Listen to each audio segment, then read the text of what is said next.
Welcome to BookyRookie. Discover the classics like never before with BookyRookie. Dive into the world's greatest books through easy-to-understand summaries, top-quality translations, and immersive audio. Stream with BookyRookie, learn, and give back. www.bookyrookie.com.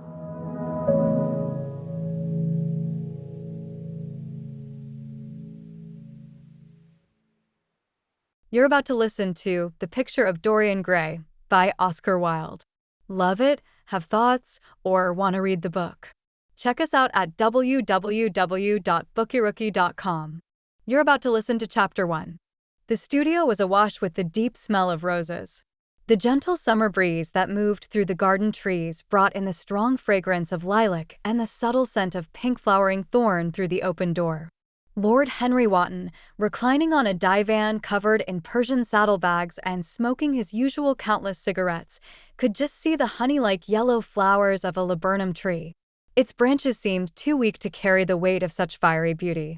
Occasionally, the shadows of birds flying past cast fleeting, exotic patterns on the long silk curtains, reminding him of Japanese art and the pale, jade-faced painters of Tokyo who capture motion through still images. The persistent hum of bees in the long, uncut grass and around the dusty woodbine added to the deep silence. The distant sounds of London merged into a low, organ-like drone. In the room's center, a young man's full-length portrait stood on an easel. It showed remarkable beauty. The artist, Basil Hallward, sat a short distance away. His sudden disappearance years ago had caused quite a stir and wild speculation. As Basil gazed at the handsome figure he had so skillfully captured on canvas, a pleased smile crossed his face.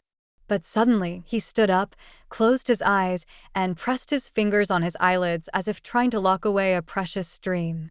Lord Henry thought Basil's work was his finest yet. He suggested that Basil should showcase it at the Grosvenor the following year because the Academy was too crowded and too common. He noted that the Grosvenor was the only suitable place. Basil, however, refused to send his painting anywhere, shaking his head in a way that used to amuse his friends at Oxford. He simply wouldn't do it. Lord Henry was surprised and asked why, commenting on the peculiar nature of painters who work hard for a reputation only to disregard it once they have it. He argued that being talked about is better than not, and a portrait like this would elevate Basil's status among artists. Basil admitted that it might sound laughable, but he couldn't display the painting because he had invested too much of himself in it. Lord Henry couldn't help but laugh, even though he knew Basil was serious. Basil had put too much of himself into his artwork, or so Harry teased, calling him vain and seeing no resemblance between the rugged artist and the delicate beauty of the young man in the painting. Harry joked that while Basil had an intellectual look, real beauty was lost when intellect showed on a face, making people look all nose or forehead. He found beauty in those like the church bishops, who repeated the same words from youth to old age, never changing, always delightful. Harry was enchanted by the painting of the young man, whom Basil had never named, suggesting he must be a brainless beauty, perfect to gaze upon when flowers weren't in bloom. Basil insisted he didn't resemble the subject of his painting, acknowledging his own intellect and art could bring as much suffering as Dorian Gray's good looks. He saw a curse in being distinct, noting the ease of the unremarkable who could watch life without the highs of victory or the lows of defeat. He believed that their attributes, whether wealth, intelligence, or beauty, would lead to suffering. Upon learning the young man's name was Dorian Gray, Harry was curious why Basil had kept it secret. Basil confessed his love for secrecy, finding it added mystery and romance to life. He never told anyone his whereabouts, believing that knowing would steal his joy. Harry might have found it foolish, but to Basil, it was a charming quirk. Lord Henry dismissed the idea that marriage could be anything but a game of deception, a necessity for both partners. He admitted to Basil that neither he nor his wife were ever truly aware of each other's whereabouts or activities. Their rare meetings, often at social gatherings or visits to the Dukes, were filled with the exchange of outlandish tales told with earnest expressions. His wife excelled at this game, never slipping up with dates as he often did. Even when she uncovered his lies, she responded not with anger, but with laughter, which sometimes disappointed him as he wished she would react more passionately. Basil, walking away, expressed his distaste for how Lord Henry portrayed his marriage. He suspected that despite Lord Henry's claims, he was in fact a devoted husband, merely embarrassed by his virtues.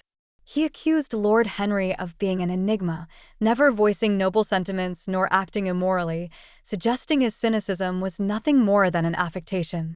Lord Henry countered, declaring that being one's natural self was the most bothersome affectation he knew. They moved to the garden, finding a spot on a bamboo seat in the shade of a laurel bush, where the sunlight danced through the leaves and daisies swayed gently in the grass. Time passed, and Lord Henry, checking his watch, hinted it was time to leave. But he pressed Basil one last time for the truth about why he refused to exhibit Dorian Gray's portrait, a question he had posed before. Basil insisted his previous answer was genuine, that the painting revealed too much of his own soul. Lord Henry, amused, prodded for the nature of this secret. Basil hesitated, doubting Lord Henry would understand or believe him. Nonetheless, Lord Henry was confident he would grasp the meaning, claiming he could believe anything, especially if it was utterly unbelievable. As they spoke, the garden around them was alive with the rustling of blossoms and the flitting of insects. Lord Henry seemed to sense Basil's nervous heartbeat, anticipating the revelation of his guarded secret. The painter took a while before he began his tale. It unfolded like this. 2 months back, he found himself at a grand event at Lady Brandon's place. He believed that as an artist, it was necessary to mingle with society now and then to remind everyone that artists weren't uncivilized. Donning an evening coat and a white tie made anyone look refined, as he once heard, even a stockbroker. Shortly after arriving, while he was chatting with overdressed matrons and dull scholars, he became aware of someone's gaze upon him. Turning, he saw Dorian Gray for the first time and felt a wave of paleness wash over him.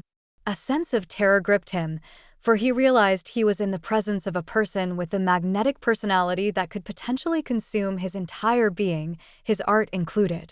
He cherished his independence and didn't want any outside influences. He had always been in control of his life, up until that moment with Dorian Gray. He sensed a critical point in his life was near, anticipating both immense joy and sorrow. Frightened, he decided to leave, not out of conscience, but more from a fear he didn't want to admit. Basil reflected that conscience and cowardice were one and the same, but he didn't quite believe in that notion, nor did he think his friend did either. Pride might have been his driving force as he prided himself on his independence. As he tried to exit, he bumped into Lady Brandon, who loudly protested his early departure with her high-pitched voice. He couldn't shake her off as she introduced him to high-profile guests, calling him her dearest friend despite having met him only once. His recent artwork had been the talk of the town, granting him temporary fame. Then he found himself again in front of Dorian Gray, their eyes locking. Against better judgment, he asked Lady Brandon for an introduction, though he felt it was inevitable that they would have spoken without it. Dorian later confirmed that they were meant to meet. Inquiring about the impression Lady Brandon had of a certain remarkable young man, his friend was curious. Lady Brandon was known for her succinct summaries of her guests. He recalled an incident where she introduced him to a stern, red-faced elderly man adorned with numerous decorations, whispering scandalous facts about him loud enough for all to hear, prompting him to escape promptly. He preferred to form his own opinions about people, while Lady Brandon, he observed, treated her guests as if they were items at an auction, either explaining too much or leaving out the very things one wished to know. Hallward, appearing disinterested, noted that his friend was being rather harsh on Lady Brandon. His friend defended his stance by saying that although she aspired to create an exclusive social circle, it ended up more like a dining establishment, and he couldn't help but be unimpressed. He then pressed Hallward for Lady Brandon's comments on Mr. Dorian Gray. Hallward recounted that she had said something along the lines of Dorian Gray being a delightful young man with whom she and his mother were incredibly close. She seemed to forget what he did for a living, suggesting maybe he played the piano, or was it the violin? Their shared laughter over the confusion sparked an immediate friendship. His friend mused that laughter was an excellent start to a friendship and an even better way to end one, casually plucking a daisy as he spoke. Hallward disagreed, suggesting his friend didn't truly grasp the nature of friendship or animosity, as he seemed indifferent to everyone. Lord Henry, looking up at the sky, playfully rebuked the accusation of being unjust. He claimed to be discerning in his relationships, choosing friends for their looks, acquaintances for their character, and enemies for their intellect, as no one appreciates a fool. He questioned whether this made him vain, to which Hallward agreed, but Lord Henry insisted that Hallward was more than just an acquaintance to him. Hallward then suggested he was somewhere between an acquaintance and a friend, perhaps like a brother. Lord Henry dismissed the idea of brotherhood, expressing frustration with his own brothers, one who wouldn't pass away and the others who did little else. Hallward showed disapproval, but Lord Henry assured him he wasn't entirely serious, although he admitted to disliking his family. He theorized that people can't stand to see their own faults reflected in others. He empathized with the public's outrage over the upper class's vices, which they saw as encroaching on their own territory. He mentioned the public's reaction to a scandal involving Southwark, observing that despite their indignation, very few lived up to their own moral standards. Hallward expressed his disagreement with everything his friend had said and suspected that Lord Henry didn't truly believe his own words either. Lord Henry played with his pointed brown beard and rhythmically tapped his shiny, patent leather boot with his tasseled ebony walking stick. He commented on how typically English Basil was, noting it wasn't the first time he'd made such a remark. Lord Henry observed that when an Englishman hears a new idea, he's less concerned with its rightness or wrongness and more with whether the person proposing it believes in it themselves. To him, the truth of an idea didn't depend on the believer's sincerity. In fact, he suggested that the less sincere a person is, the more intellectual their idea might be, free from personal biases and desires.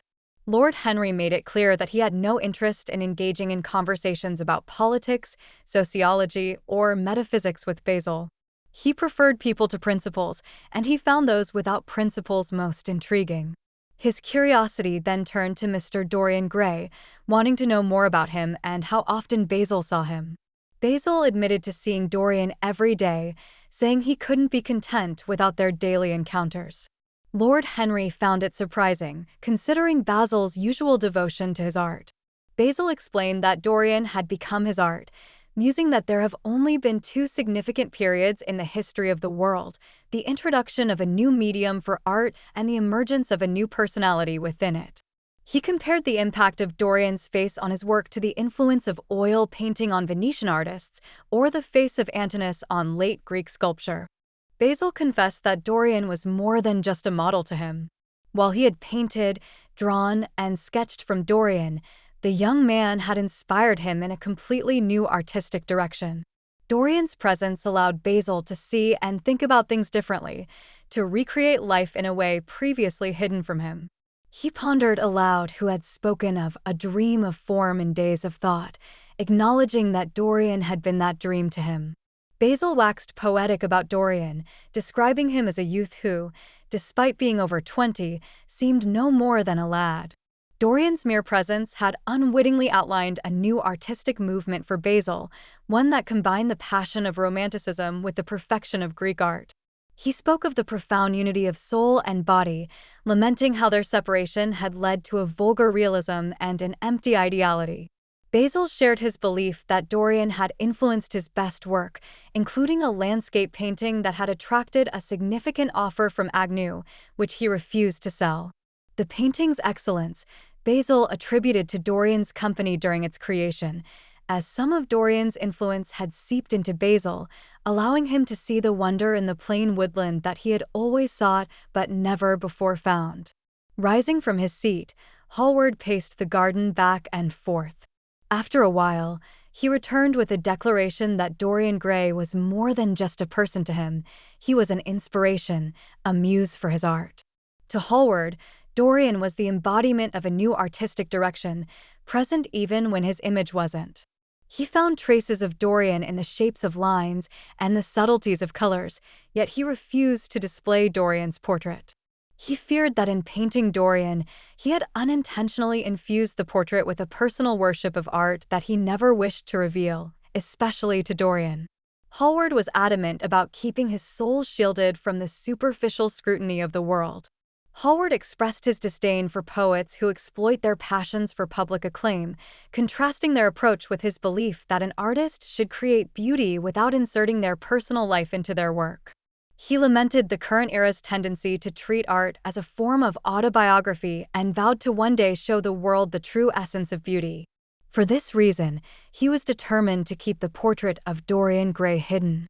Reflecting on his relationship with Dorian, Hallward admitted that Dorian was fond of him, though their interactions were a mix of flattery and regrettable remarks. At times, Dorian was delightful, engaging in conversations about a myriad of topics in the studio. Yet, there were moments when Dorian seemed to relish causing Hallward pain, making the painter feel as if he had given his soul to someone who treated it as a mere trinket. Lord Henry whispered about the tendency of summer days to stretch out, suggesting that Basil might grow weary before his companion does. He reflected on the melancholy truth that genius outlives beauty, driving people to overeducate themselves. In the fierce battle for survival, everyone wants something lasting, so they cram their minds with nonsense and facts, hoping to maintain their status. Lord Henry considered the well-informed man to be the modern ideal, yet found his mind to be a terrible place, cluttered with oddities and overvalued items. He predicted that Basil would eventually grow tired of his friend, noticing imperfections and feeling betrayed, leading to a cold indifference the next time they meet, which would be a shame as it would change him. Basil had shared a story that was like an art romance, Lord Henry noted, but romances tend to strip away one's sense of romance. Basil protested, insisting that Dorian Gray's personality would always influence him, pointing out that Lord Henry's frequent changes prevented him from understanding true feelings.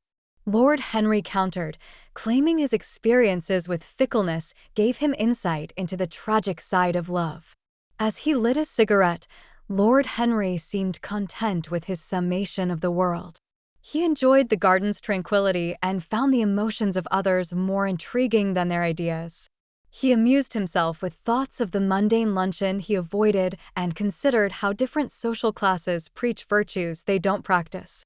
Escaping such hypocrisy pleased him, and a sudden recollection about the name Dorian Gray led him to mention his aunt, Lady Agatha, who had spoken of a young man with the same name, involved in charity work in the East End. He had imagined Dorian to be unattractive and was surprised to learn he was Basil's friend. Basil expressed relief that Lord Henry hadn't known Dorian earlier. Basil, walking through the garden, reflected on how Dorian Gray was not just a friend, but an inspiration for his art. Dorian represented a new artistic direction for Basil, influencing him even when not physically present.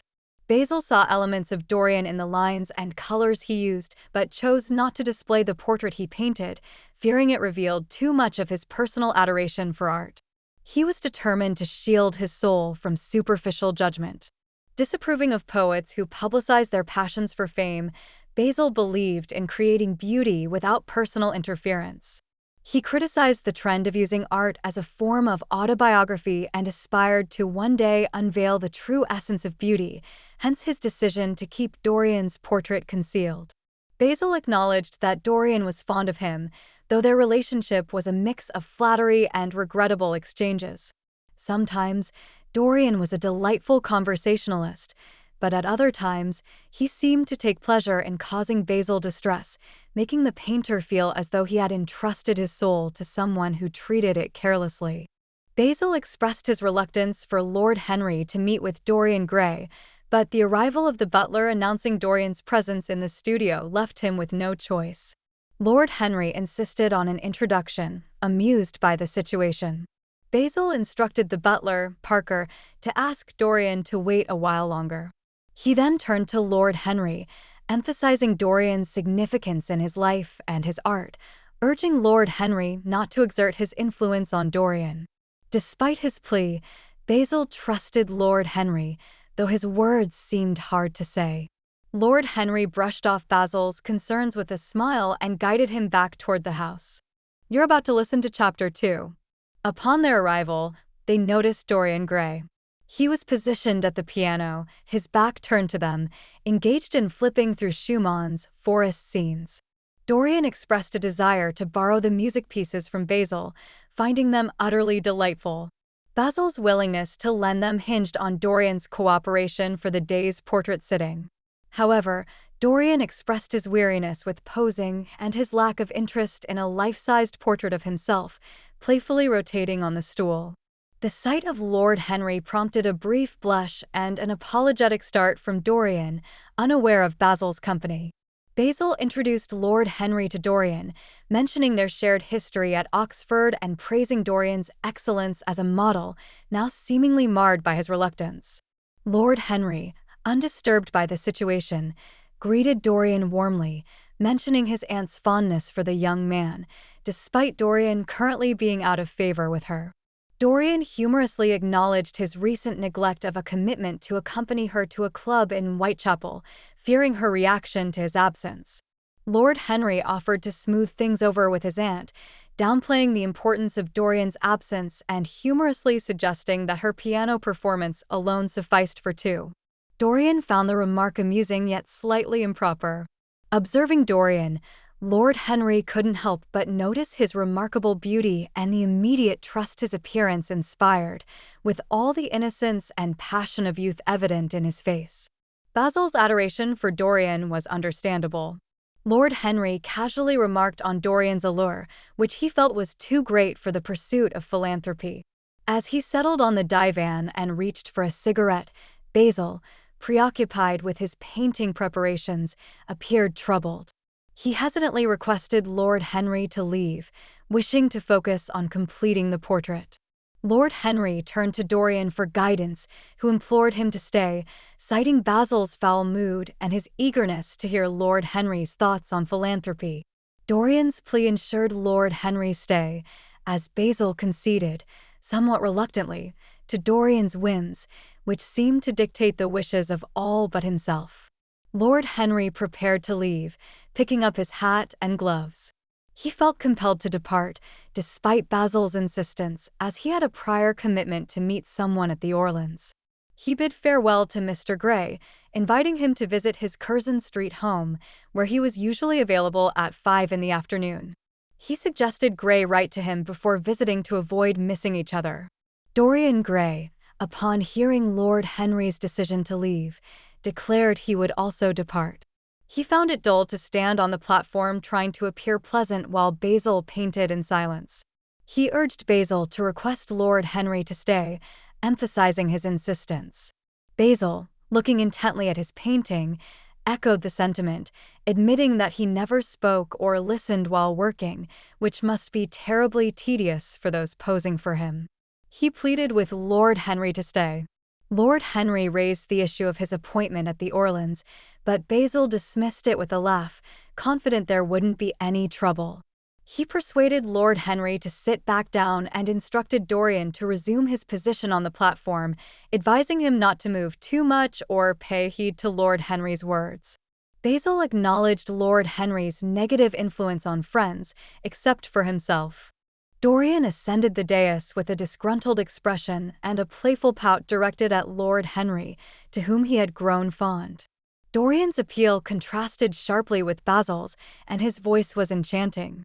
After a short while, Dorian inquired if Lord Henry truly had a harmful influence, as Basil claimed.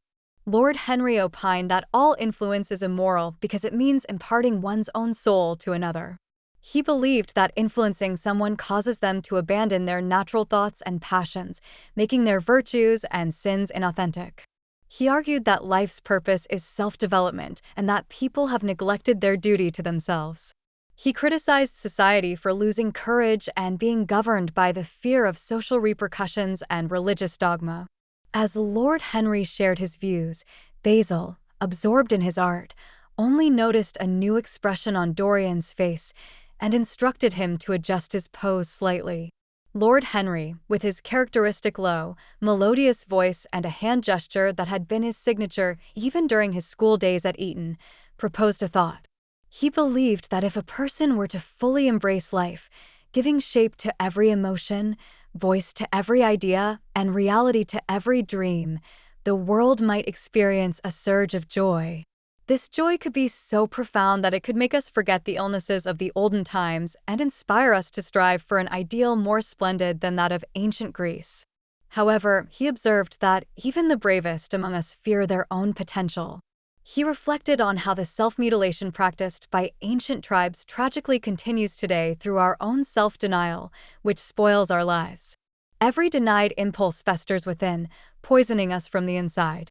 He mused that while the body may sin just once and be cleansed through action, the mind holds onto the memory of pleasure or the indulgence of regret.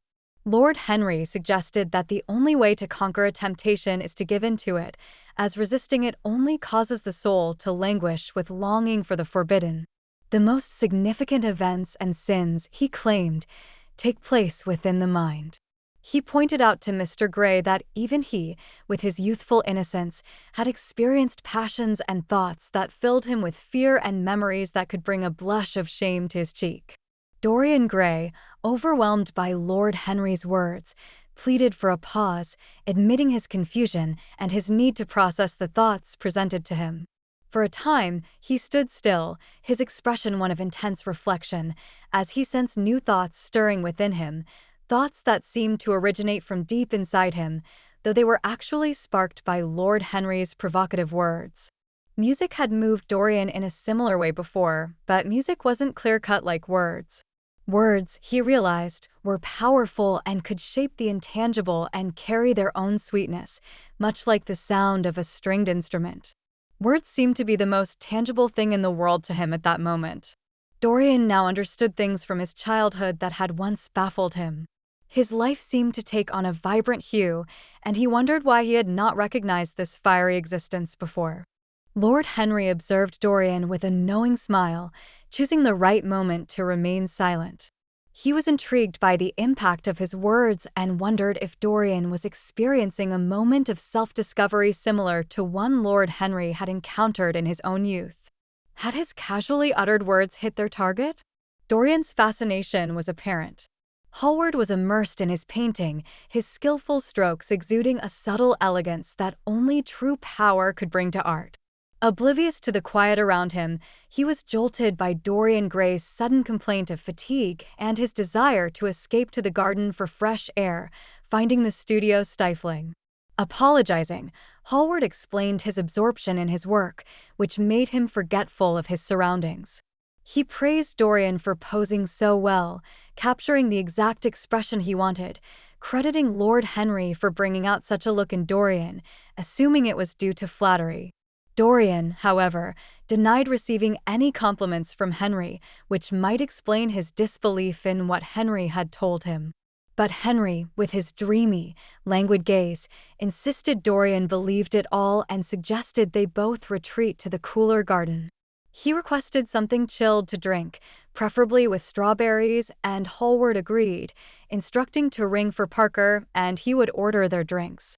He needed to finish the background of his painting and promised to join them later, cautioning Henry not to keep Dorian out too long as he was in prime form for painting, believing the current work to be his masterpiece. In the garden, Dorian was found deeply inhaling the scent of lilac blossoms as if it were wine.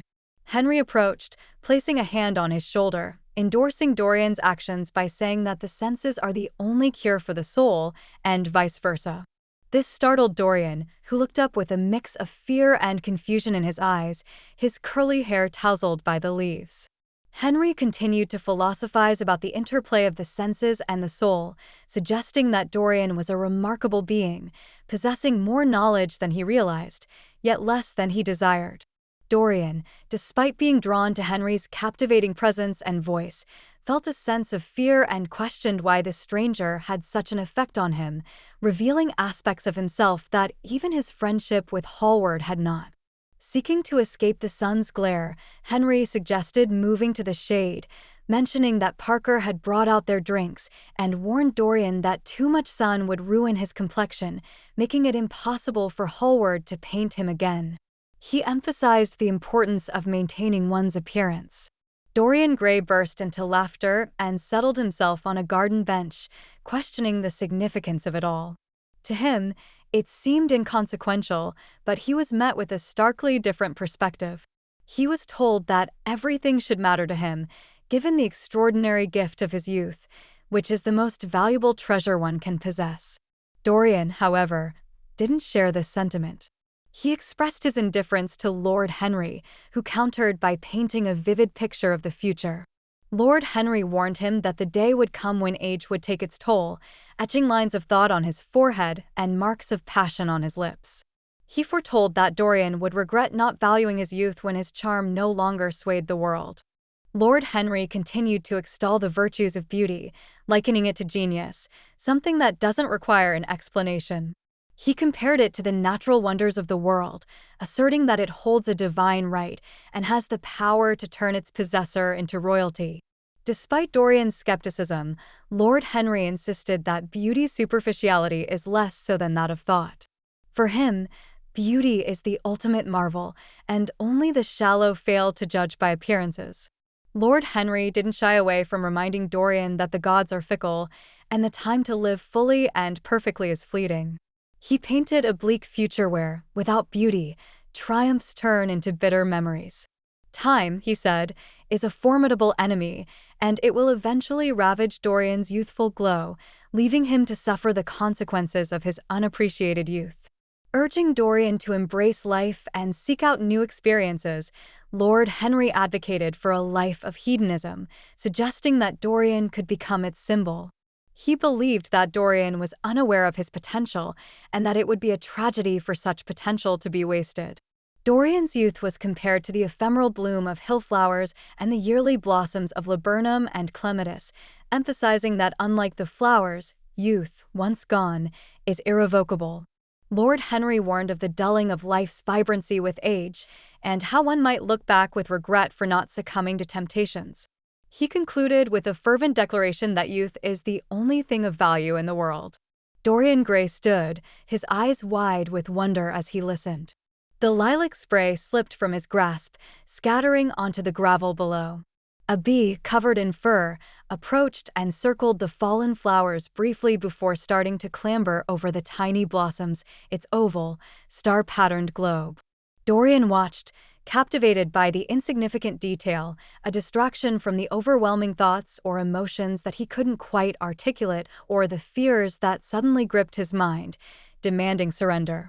Eventually, the bee departed, venturing into the stained trumpet of a Tyrian convolvulus, causing the flower to tremble and sway softly. Out of nowhere, the painter signaled from the studio doorway, urging them inside with sharp gestures. They exchanged smiles and agreed without words. The painter was impatient, inviting them in to take advantage of the perfect lighting and suggesting they bring their drinks. They got up and strolled down the path together. Along the way, 2 butterflies, green and white, danced by, and a thrush began its melody from the pear tree at the garden's edge. Lord Henry assured Dorian Gray of his happiness at their meeting. Dorian admitted his current happiness, but questioned its permanence. Lord Henry reflected on the weight of the word, always, how it made him shudder, and how its overuse by women could ruin the fleeting nature of romance, turning a mere whim into what seems like a lifelong passion. Upon entering the studio, Dorian, feeling bold, suggested their friendship be a whim as well, his cheeks warming with the audacity of his words. He then took his place again for the portrait. Lord Henry settled into a large wicker armchair to observe. The only sounds were the strokes of the brush on canvas and the occasional pause by the artist, Hallward, to assess his work from a distance. Dust particles danced in the golden light streaming through the open door, and the air was heavy with the scent of roses. After about 15 minutes, Hallward ceased painting, studying both Dorian and the painting intensely, biting on a brush handle, his brow furrowed. Finally, he declared the painting finished and signed it with his name in bold vermilion in the bottom left corner. Lord Henry inspected the painting, noting its remarkable artistry and likeness. The painter expressed his gratitude for Dorian's excellent posing that day, while Lord Henry playfully took credit for Dorian's performance. Dorian didn't respond, simply moving without interest past his portrait and facing it. His reaction was immediate upon seeing it, his cheeks momentarily warmed with pleasure. His eyes sparkled with a newfound joy, as though he was seeing himself for the first time. Rooted to the spot in awe, he was barely aware of Hallward talking to him, the words not registering. The realization of his beauty struck him as if it were a new discovery. Up until that moment, he had never truly felt it. Basil Hallward's flattery had always come off as friendly hyperbole to him. He had heard them, laughed, and then dismissed them, never letting them shape who he was. Then Lord Henry Wotton arrived with his unique praise of youth and a chilling reminder of its fleeting nature. That shook Dorian at the time, and now, as he looked at the reflection of his own attractiveness, the truth of those words hit him hard. He understood that a time would come when his youthful appearance would fade, his eyes would lose their sparkle, and his figure would no longer be graceful. His lips would lose their redness, and his hair would lose its golden hue. The very life that would enrich his soul would take its toll on his body, leaving him dreadful, hideous, and awkward. The thought caused him a sharp, stabbing pain that made every sensitive part of him tremble. His eyes, deepening to the shade of amethyst, filled with a mist of tears, as if a hand of ice had touched his heart. Hallward, puzzled by Dorian's silence and not grasping its significance, finally expressed concern over whether Dorian appreciated the portrait. Lord Henry, quick to interject, assured that anyone would treasure such a masterpiece, declaring it one of the great works of modern art and offering anything to own it. Upon learning that the painting was not Hallward's to sell, he acknowledged that Dorian was indeed fortunate. Dorian, still gazing at his portrait, lamented the idea of aging while the painting remained eternally youthful. He expressed a desperate wish that it could be the other way around, that he could stay young forever while the painting aged. He admitted he would sacrifice anything for that, even his soul. Lord Henry found amusement in the idea, suggesting that Hallward wouldn't appreciate such a trade as it would be unfair to his artwork. Hallward agreed, prompting Dorian to turn and look at him.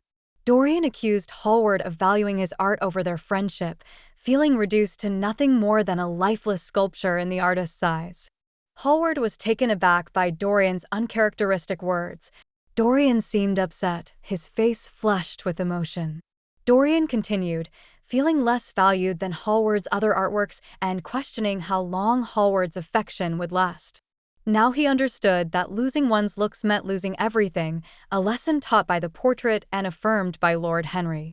Dorian resolved that he would end his life once he lost his youth. Hallward's face lost its color as he grabbed Dorian's hand, beseeching him not to speak in such a despairing manner. He confessed that Dorian was a friend like no other, and that he would never find another like him. Hallward admired Dorian for not envying material possessions, considering him superior to all of them. Dorian, however, admitted to envying anything whose beauty remained untouched by time. He envied the portrait Hallward had painted of him, questioning why the image should retain the youth he himself would lose. With every passing moment, he felt as though he was giving a piece of himself to the portrait while losing something in return. He longed for the roles to be reversed, wishing that the painting could age while he remained youthful. The thought that the portrait would one day mock his lost beauty brought tears to his eyes, and in a fit of distress, he flung himself on the divan, hiding his face as if in prayer.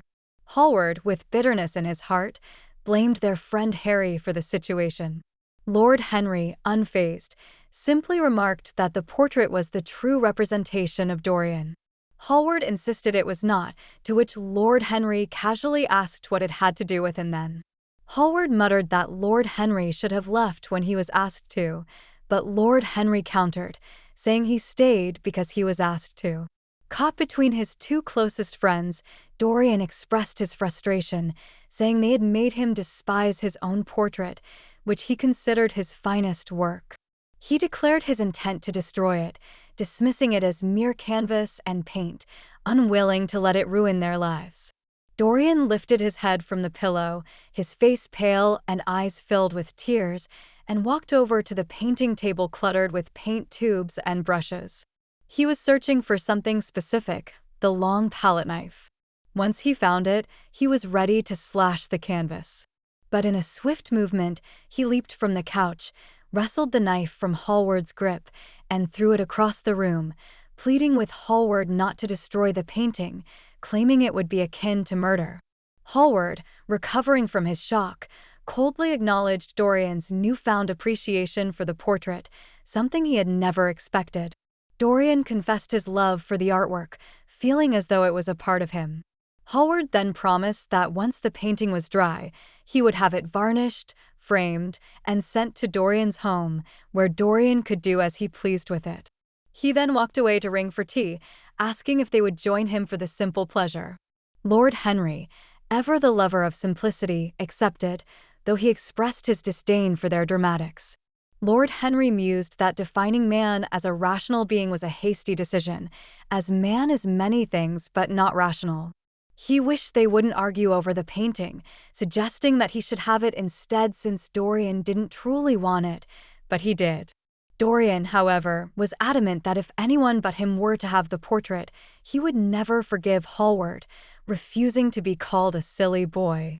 Hallward reassured Dorian that the painting was his, having been given to him even before it came into existence.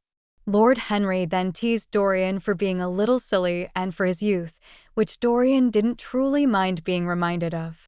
Basil Hallward expressed regret for not voicing his objections to Lord Henry earlier in the day. Lord Henry pointed out that time had passed since then.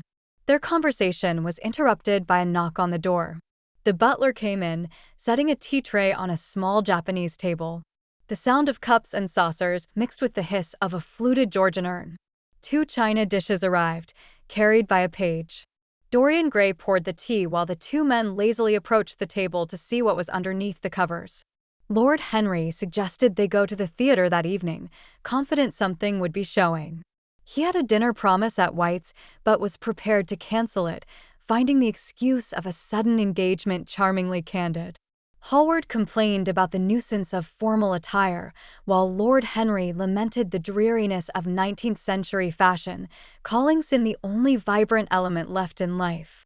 Hallward warned against such talk in front of Dorian, but Lord Henry playfully questioned which Dorian he meant, the one serving tea or the one in the painting. When invited to the theater, Dorian was eager to go. Hallward declined, citing work. Despite this, Lord Henry decided that he and Dorian would go without Hallward. The painter, feeling a connection to the real Dorian, walked over to the portrait, voicing his wish to stay with it. Dorian, curious, asked if he truly resembled the portrait. Hallward confirmed it, but with a sigh, noted that unlike Dorian, the portrait would never change. Lord Henry dismissed concerns about fidelity as a matter of physiology and not will, prompting Hallward to urge Dorian to dine with him instead of going to the theater. Dorian refused, having promised Lord Henry. Hallward pleaded with him, but Dorian, with a laugh and a shake of his head, insisted on going. Lord Henry, amused, watched the exchange from the tea table. Hallward accepted Dorian's decision and reminded him to dress quickly as it was getting late. He said his goodbyes and asked Dorian to visit him soon, to which Dorian agreed.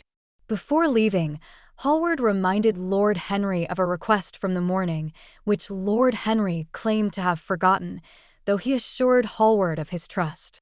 They left, with Lord Henry offering to drop Dorian off. As the door closed, Hallward sank onto a sofa, a pained expression crossing his face. You're about to listen to Chapter 3. At 12:30 the next day, Lord Henry Wotton made his way from Curzon Street to the Albany. His destination was a visit to his uncle, Lord Fermor. This old bachelor, with a genial but somewhat rough manner, was seen as selfish by the general public since they gained nothing from him. In contrast, society deemed him generous, for he entertained those who amused him. Lord Fermore's father had served as an ambassador in Madrid during Isabella's youth, retiring abruptly from the diplomatic service due to frustration at not being offered the Paris embassy, which he thought he deserved. Lord Henry's father had quit his secretary role alongside his chief, a decision considered unwise at the time. Upon inheriting the title, he dedicated himself to mastering the art of idleness. Owning 2 large townhouses, he preferred the simplicity of living in chambers and usually ate at his club.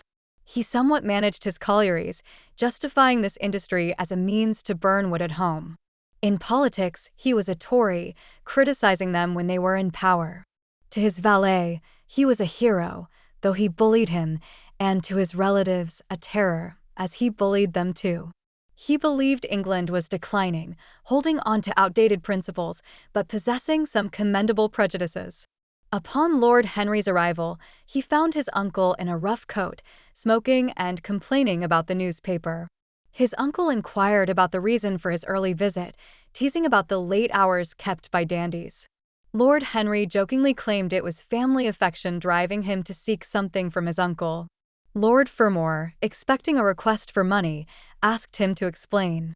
Lord Henry, adjusting his coat, quipped that only those who paid their bills needed money, which he did not, as he lived on credit. What he sought was information, specifically the useless kind. His uncle lamented the decline in quality of government publications since his time in the diplomatic service, criticizing the introduction of examinations. Lord Henry then mentioned he was seeking information not found in those publications about a Mr. Dorian Gray. This prompted Lord Fermore to question who Mr. Gray was, with a puzzled expression and furrowed brows. Uncle George had come to understand, or rather he recognized, the young man as the grandson of the last Lord Kelso. His mother was Lady Margaret Devereux, a Devereux by birth.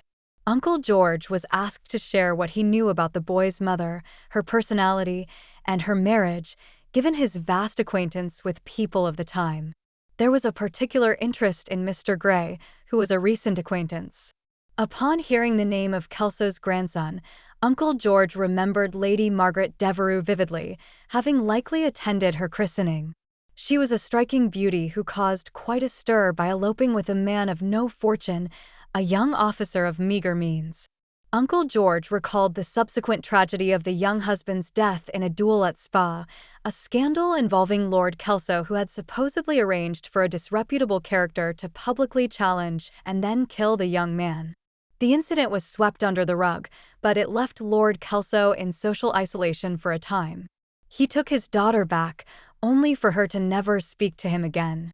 Sadly, she passed away within a year of her marriage, leaving behind a son, a detail Uncle George had almost forgotten. He wondered about the boy, hoping he had inherited his mother's good looks. Lord Henry confirmed the boy's attractiveness, and Uncle George expressed his hope that the boy would be well taken care of. He speculated that the boy should have a substantial inheritance if Lord Kelso had done right by him, considering Lady Margaret herself came from wealth, having inherited the Selby property from her grandfather, who despised Lord Kelso. Uncle George shared an embarrassing anecdote of Lord Kelso's time in Madrid, which had become a source of gossip due to his altercations with cabmen over fares. Lord Henry wasn't sure about the boy's financial situation, but suspected he would be well off, as he had mentioned owning Selby. He then inquired about Lady Margaret's beauty, to which Uncle George emphatically replied that she was indeed one of the most stunning women he had ever seen. Her decision to marry as she did was baffling to him, as she could have chosen anyone, with suitors like Carlington desperately pursuing her. Yet, she was known for her romantic nature, a trait common among the women in her family, though the men were less impressive. Carlington had even proposed to her, only to be laughed at, despite being a highly sought-after bachelor in London at the time. The conversation shifted to the topic of marriage, with Uncle George questioning the sense in Lord Dartmoor's intention to marry an American, wondering if English women were not sufficient. Lord Henry mentioned that marrying Americans was quite the trend, to which Uncle George staunchly defended English women. However, Lord Henry playfully noted that the current trend favored Americans. Uncle George grumbled about the durability of such matches, suggesting that while they may not last, American women were adept at handling fast-paced events. He doubted Lord Dartmoor's prospects in such a marriage and questioned the background of the American woman in question. Lord Henry expressed skepticism, musing that American girls have a knack for keeping their parents out of sight, much like English women skillfully hide their histories. He stood to leave, pondering whether the girl's family were in the pork-packing business, which he heard was second only to politics in American profitability. He wished this for his Uncle George's sake, considering Dartmoor's connection. Uncle George inquired about the girl's looks, and Lord Henry noted she carried herself as though she were beautiful, a common trait among American women that contributed to their allure. He questioned why these women didn't stay in their paradise homeland, to which Lord Henry quipped that their eagerness to leave was akin to Eve's desire to escape Eden. He bid his uncle farewell, mentioning he'd be late for lunch with Aunt Agatha if he lingered longer, appreciating the information about his new friends and preferring ignorance about his old ones. Uncle George asked about his lunch plans, and Lord Henry shared that he'd be dining at Aunt Agatha's with Mr. Gray, her latest charge. Uncle George grumbled about Aunt Agatha's charity pleas, weary of writing checks for what he deemed her foolish endeavors. Lord Henry agreed to relay the message, but doubted it would change anything, remarking that those immersed in philanthropy often lose their sense of humanity, a defining trait. The old gentleman responded with a grunt of agreement and summoned his servant. Lord Henry left, making his way through Burlington Street towards Berkeley Square. The tale of Dorian Gray's origins was a rough one, but it had captivated him with its hints of a peculiar romance that felt almost contemporary. It told of a lovely woman who gambled it all on a wild love affair. Their brief spell of joy ended abruptly with a gruesome, deceitful act. She endured silent torment for months, only to give birth to a child through suffering. Death claimed the mother swiftly, leaving the child to grow up in loneliness under the cold hand of an elderly, unloving guardian. Indeed, the boy's past was fascinating. It framed him, enhancing his perfection.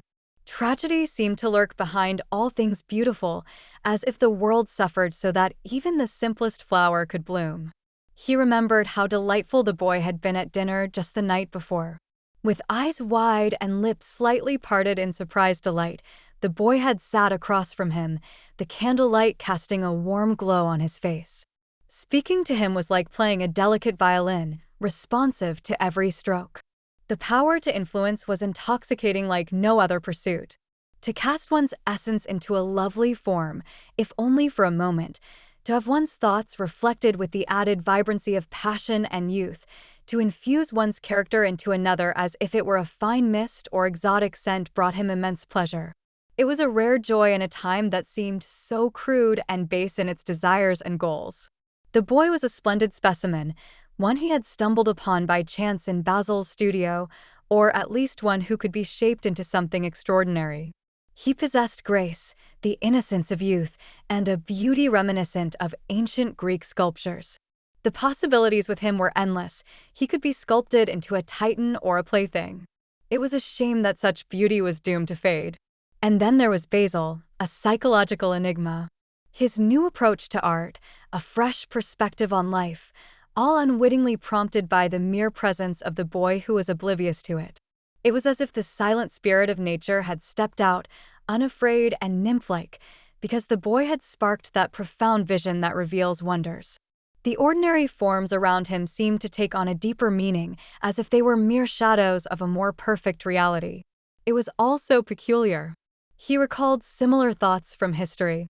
Was it not Plato, the philosopher, who first pondered this? Or perhaps Buonarroti, who had sculpted it into his sonnets? Yet, to find such ideas in their century was odd. He resolved to be to Dorian Gray what the boy, unbeknownst to him, was to the painter who had created the magnificent portrait. He aimed to control him and had, in fact, already begun to do so. He would claim that extraordinary spirit for himself. The son of love and death held a strange allure. His thoughts were interrupted when he realized he had walked past his aunt's house by quite a distance. Smiling at his own distraction, he turned back. Upon entering the dimly lit hall of the house, the butler informed him that they had already started lunch. He handed his hat and stick to one of the footmen and made his way into the dining room. Harry arrived late, as was his habit, prompting his aunt to shake her head in disappointment. He quickly made up an excuse, took a seat next to her, and surveyed the room. At the table's end, Dorian greeted him with a shy nod, his cheeks flushed with pleasure. The Duchess of Harley sat opposite, a woman of generous build and disposition, well liked by all. Sir Thomas Burton, a radical member of Parliament known for his culinary pursuits, sat to her right. Mr. Erskine of Treadley, a charming but silent old man, claimed the seat to her left. Next to Harry was Mrs. Vandeleur, an old friend of his aunt's, a saintly woman with a lack of fashion sense. She was engaged in a deep conversation with Lord Fodle, a man of average intelligence and bald as a ministerial statement. The Duchess, speaking across the table, brought up the topic of poor Dartmoor's potential marriage to a captivating young lady. Lord Henry wittily suggested that the young woman might propose to Dartmoor instead. Lady Agatha found the idea appalling and called for intervention. Sir Thomas Burton disdainfully noted her father's occupation in the American retail industry, prompting a witty retort about pork packing from Harry. The Duchess expressed confusion about American dry goods, to which Lord Henry humorously replied, equating them to American novels. The Duchess remained puzzled, and Lady Agatha advised her not to take Lord Henry's words seriously. Sir Thomas began to share dull facts about America, quickly tiring his audience. The Duchess wished America had never been discovered, lamenting the lack of opportunities for their girls. Mr. Erskine playfully suggested that America had merely been detected, not discovered. The conversation shifted to the beauty and fashion sense of American women, with the Duchess expressing her desire to shop in Paris like them. Sir Thomas joked that good Americans go to Paris when they die, and Lord Henry added that the bad ones return to America. Sir Thomas, concerned about Harry's view of America, defended its educational value based on his travels. Mr. Erskine humorously questioned whether a trip to Chicago was necessary for education, doubting his willingness to undertake the journey. Sir Thomas gestured dismissively, suggesting that Mr. Erskine of Treadley had the entire world catalogued on his bookshelves. He believed that practical men like himself preferred direct experiences over reading about them. He admired Americans for being utterly reasonable, which he considered their defining trait. Lord Henry found the idea of absolute reason to be worse than brute force, almost like an unfair advantage that undercut the intellect. Sir Thomas, feeling a bit out of his depth, admitted his confusion, which caused Mr. Erskine to smile knowingly. Sir Thomas then commented on the nature of paradoxes, suggesting that they often lead to truth, and to truly understand life's realities, they must be observed as if walking a tightrope. Lady Agatha expressed her bewilderment at the men's discussion and playfully scolded Lord Henry for trying to convince the talented Mr. Dorian Gray to abandon his charitable work in the East End. She was convinced the people there would greatly appreciate his musical talent. Lord Henry, with a charming smile, admitted he wanted Dorian's music for himself, which was met with a knowing glance from across the table.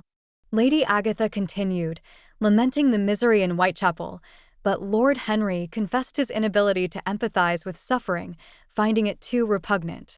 He believed modern society was overly fixated on pain and that it was healthier to focus on life's beauty and joy. Sir Thomas, however, reminded them of the significance of the East End issue, which Lord Henry likened to a problem of slavery, suggesting that their solution was to entertain the oppressed rather than liberate them.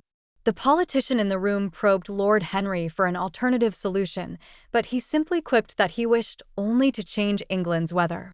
He proposed that science, free from emotional bias, could offer a solution where excessive sympathy had failed. Mrs. Vandeleur and Lady Agatha both acknowledged the weight of their social responsibilities. Lord Henry, directing his gaze at Mr. Erskine, remarked that humanity's self-seriousness was its fundamental flaw and that a sense of humor could have altered history. The Duchess found comfort in Lord Henry's words, admitting she had always felt guilty for her indifference to the East End.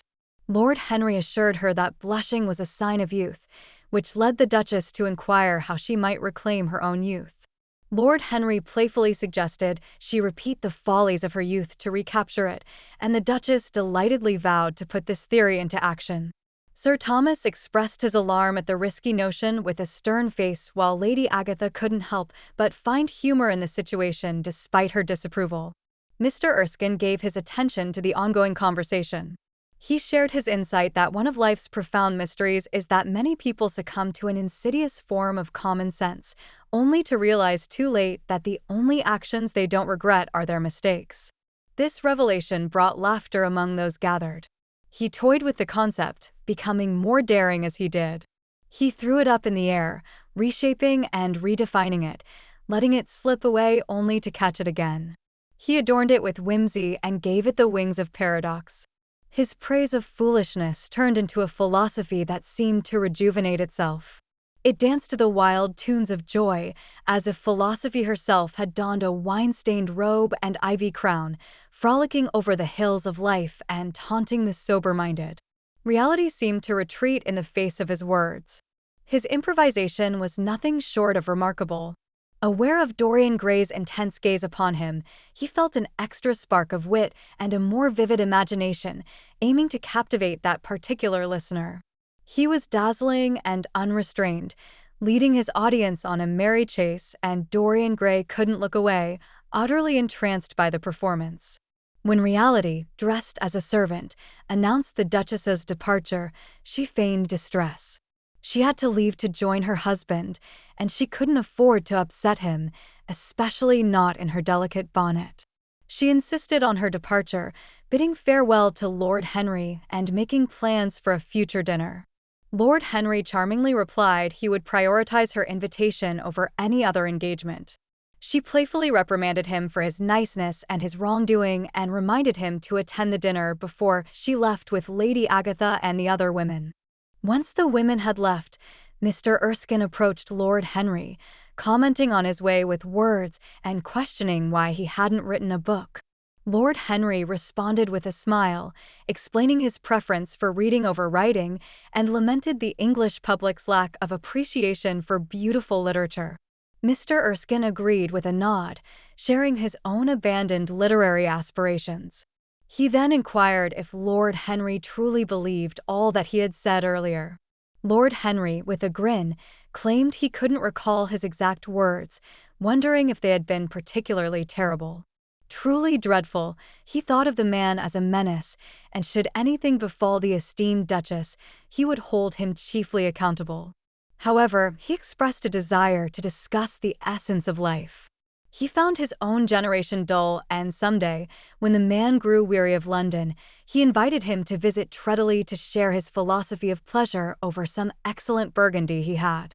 The man was delighted by the idea, considering a trip to Treadley a significant honor, with its wonderful host and extensive library.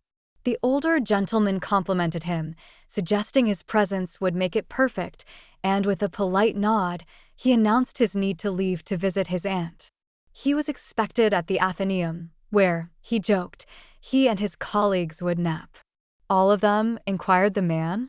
Indeed, 40 of them, lounging in 40 armchairs, humorously preparing for an English Academy of Letters. Lord Henry chuckled and stood up, announcing his plans to head to the park.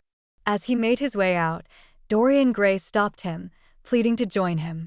Lord Henry reminded him of his promise to Basil Hallward, but Dorian insisted on accompanying Lord Henry, pleading for his company and the promise of his delightful conversation. Lord Henry, with a smile, confessed he had spoken enough for the day and now simply wished to observe life. He invited Dorian to observe it alongside him, if he so chose. You're about to listen to Chapter 4. A month after their initial encounter, Dorian Gray found himself lounging in an opulent armchair within the quaint library of Lord Henry's residence in Mayfair. The room boasted a certain charm with its olive-stained oak panels lining the walls, a ceiling adorned with cream hues and intricate plasterwork, and a felt carpet the color of brick dust, embellished with the silky fringes of Persian rugs. A small satinwood table held a Clodian sculpture, and nearby, a book titled Les Saint Nouvelles lay open. It was a special edition bound by Clovis Eve for Margaret of Valois, its pages sprinkled with gilt daisies, the Queen's chosen emblem. The mantel was decorated with large blue china jars and parrot tulips, while the window's leaded panes bathed the room in the apricot glow of a London summer day. Lord Henry was nowhere to be seen, known for his belief that being on time robbed one of precious moments.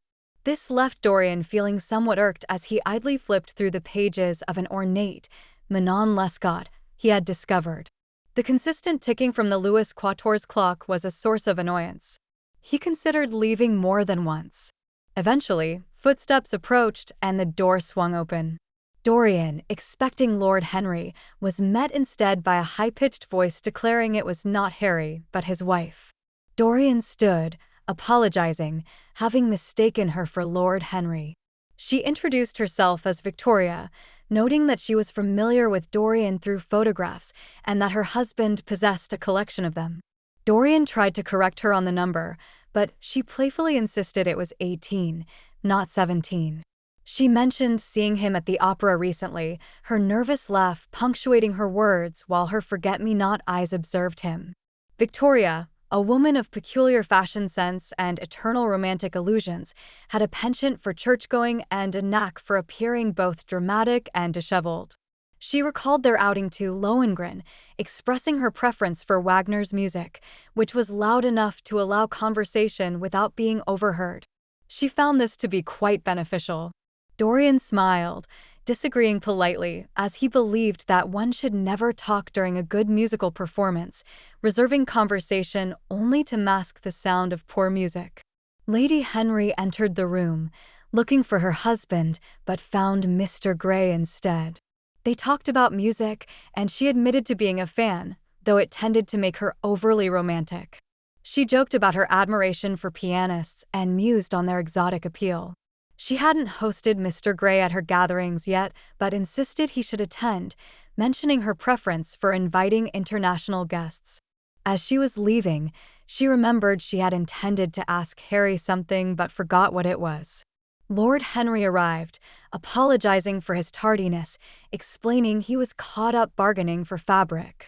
He expressed his cynicism about people's understanding of worth. Lady Henry, feeling the need to leave for another engagement, laughed off the silence and bid them goodbye, mentioning she might see them later at another social event. After she left, Lord Henry sparked up a cigarette and lounged on the sofa, advising Dorian against marriage, especially to sentimental women or those with straw-colored hair. Dorian confessed he wasn't likely to marry as he was deeply in love, following Lord Henry's own advice. When pressed by Lord Henry, Dorian revealed his affection for an actress named Sybil Vane, an unknown talent he believed would be recognized in time. Lord Henry remained unimpressed, sharing his views on women and art, prompting a reproachful response from Dorian. "Dorian, my friend, it's absolutely true. I'm currently studying women, so I should have some insight. The topic isn't as complex as I once thought. In the end, there seem to be just two types of women, the plain and the colorful. Plain women are quite useful. To build a reputation for being respectable, all you need to do is accompany them to supper. The colorful women, on the other hand, are delightful. They do make one error, though. They apply makeup to try and appear youthful. Our grandmothers did it to enhance their wit. Rouge and wit used to be companions. That era has passed. Now, as long as a woman can look 10 years younger than her own daughter, she's content. Conversation doesn't hold the same value anymore. In all of London, there are only 5 women worth engaging in conversation with, and 2 of them aren't welcomed in polite society. But enough about that. Tell me about this genius you've met. How long have you known her? Harry, your opinions are quite alarming to me. Never mind that. How long have you known her? For about 3 weeks. And how did you come across her? Harry, I must insist on your empathy. It's all because of you, after all. Meeting you ignited an insatiable curiosity in me to experience everything life has to offer. For days, my veins pulsed with anticipation. As I relaxed in the park or walked down Piccadilly, I would observe the passers-by, consumed with curiosity about their lives. Some intrigued me while others scared me. The air seemed laced with a dangerous allure. I craved new experiences. One evening, around 7, I decided to seek out an adventure. I felt that our vast, gray London, teeming with people, since both petty and grand, must have something in store for me. The thrill of danger was exhilarating. I remembered your words from our first dinner together about the quest for beauty being life's true secret. I didn't have specific expectations, but I ventured out, eventually getting lost in the maze of grimy streets and bleak squares. Around 8:30, I stumbled upon a small, garish theater with bright gas lamps and colorful posters. A rather flamboyant Jew with greasy curls and a dazzling diamond on his shirt front offered me a box seat with a bow of exaggerated servitude. There was something about him that I found amusing, despite his monstrous appearance. You might laugh, but I actually went in and spent a whole guinea on the stage box. To this day, I can't explain why I did it, but had I not, I would have missed out on the greatest romance of my life. I can see you're amused, which seems quite cruel. I'm not laughing at you, Dorian. But you shouldn't call it the greatest romance of your life. You should refer to it as your first romance. You're destined to always be loved, and to always be in love with love itself. A grand passion is a luxury afforded to those with leisure. It's the sole purpose of a country's idle class. Don't worry. There are wonderful things ahead for you. This is just the beginning. Dorian Gray expressed his anger, questioning whether someone thought him to be superficial. The retort was that his nature was not shallow but profound. Confused, Dorian sought clarification. The explanation was that those who love only once are the truly superficial ones, mistaking their lack of imagination or habitual lethargy for loyalty and fidelity. The speaker mused that faithfulness was akin to a confession of intellectual failure and vowed to dissect the concept further one day, noting its connection to the possessive instinct. Dorian then recounted an experience at the theater. He found himself in a dismal private box, facing a tasteless curtain. Peering out from behind it, he observed the lackluster venue, adorned with cheap decorations reminiscent of a low-grade wedding cake. The gallery and pit were somewhat occupied, but the stalls were deserted, and the so-called dress circle was nearly empty. Vendors roamed, selling oranges and ginger beer, while the audience engaged in rampant nut consumption. The scene was likened to the heyday of British drama, but in a depressing sense. Dorian's boredom was interrupted when he noticed the playbill, prompting a guess about the play's title, which was met with a suggestion of an old-fashioned, sentimental drama. The speaker reflected on how the standards of their forefathers no longer sufficed for the current generation in both art and politics. The play was acceptable to us, Harry. It featured Romeo and Juliet, and despite my initial annoyance at witnessing Shakespeare in such a dismal venue, I was intrigued. I resolved to stay for the first act, enduring a terrible orchestra led by a young man at a damaged piano, which nearly chased me away. But then, the curtain rose and the show started. Romeo was portrayed by a robust, older man with exaggerated eyebrows, a gruff voice suited for tragedy, and a physique resembling a beer barrel. Mercutio wasn't much better, played by a comedian who added his own jokes and seemed quite familiar with the audience. Both were as comically out of place as the shabby scenery, which looked like it was borrowed from a rustic fair. But then there was Juliet.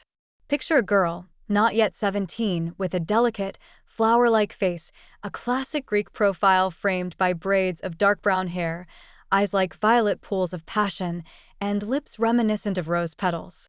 She was the most beautiful sight I'd ever laid eyes on.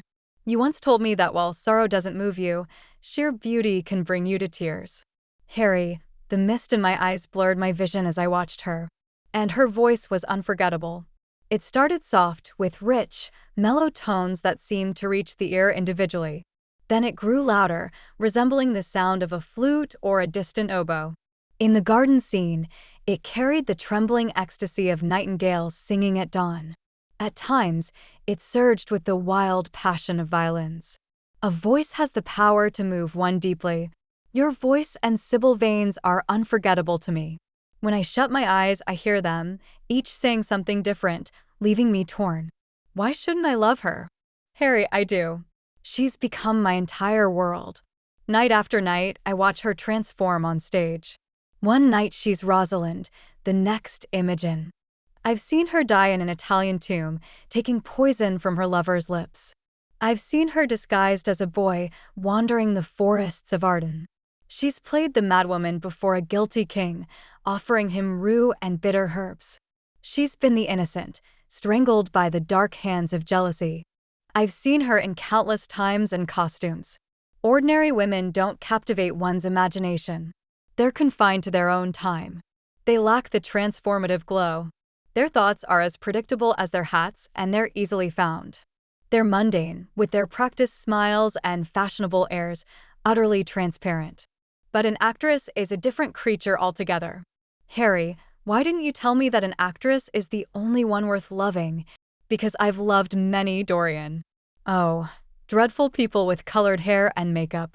Don't dismiss the allure of colored hair and makeup, Dorian. Sometimes they hold a unique charm. I regret sharing about Sybil Vane with you.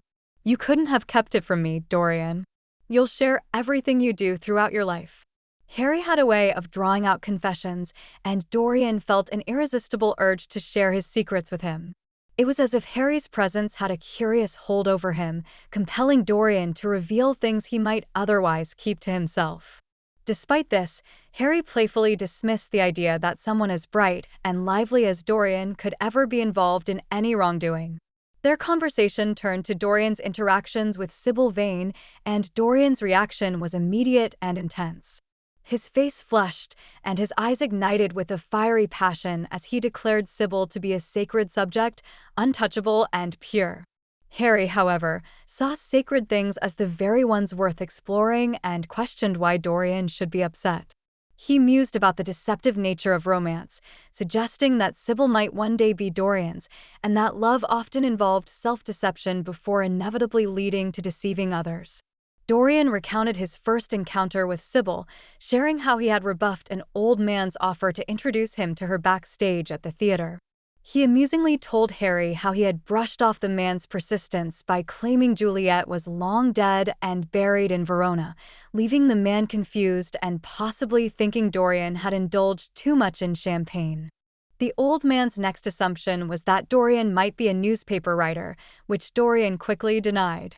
The man seemed to be under the impression that all dramatic critics were against him and could be bribed, a notion that Dorian found amusing. Dorian laughed as he described the man's belief that critics were too expensive for him to influence, despite Harry's wry comment that they didn't seem like they would cost much. The man's admiration for Shakespeare, which he blamed for his financial ruin, was another source of amusement for Dorian, who found it peculiar that the man considered his bankruptcies a mark of distinction. Harry agreed, noting that ruining oneself over poetry was indeed a rare and honorable distinction. Curious about Dorian's direct interaction with Sybil, Harry inquired about the first time they spoke. Dorian shared that it was after her performance as Rosalind, when his curiosity got the better of him, and he accepted the old man's invitation to meet her backstage, despite his initial reluctance. Sybil was a timid, gentle soul with an almost childlike innocence. The wide-eyed wonder in her gaze was apparent when she heard praise for her acting, seemingly unaware of her own talent. Both of them felt a touch of nerves in each other's presence. An old man, grinning at the green room door, heaped praises on them as they exchanged looks, unsure like two kids.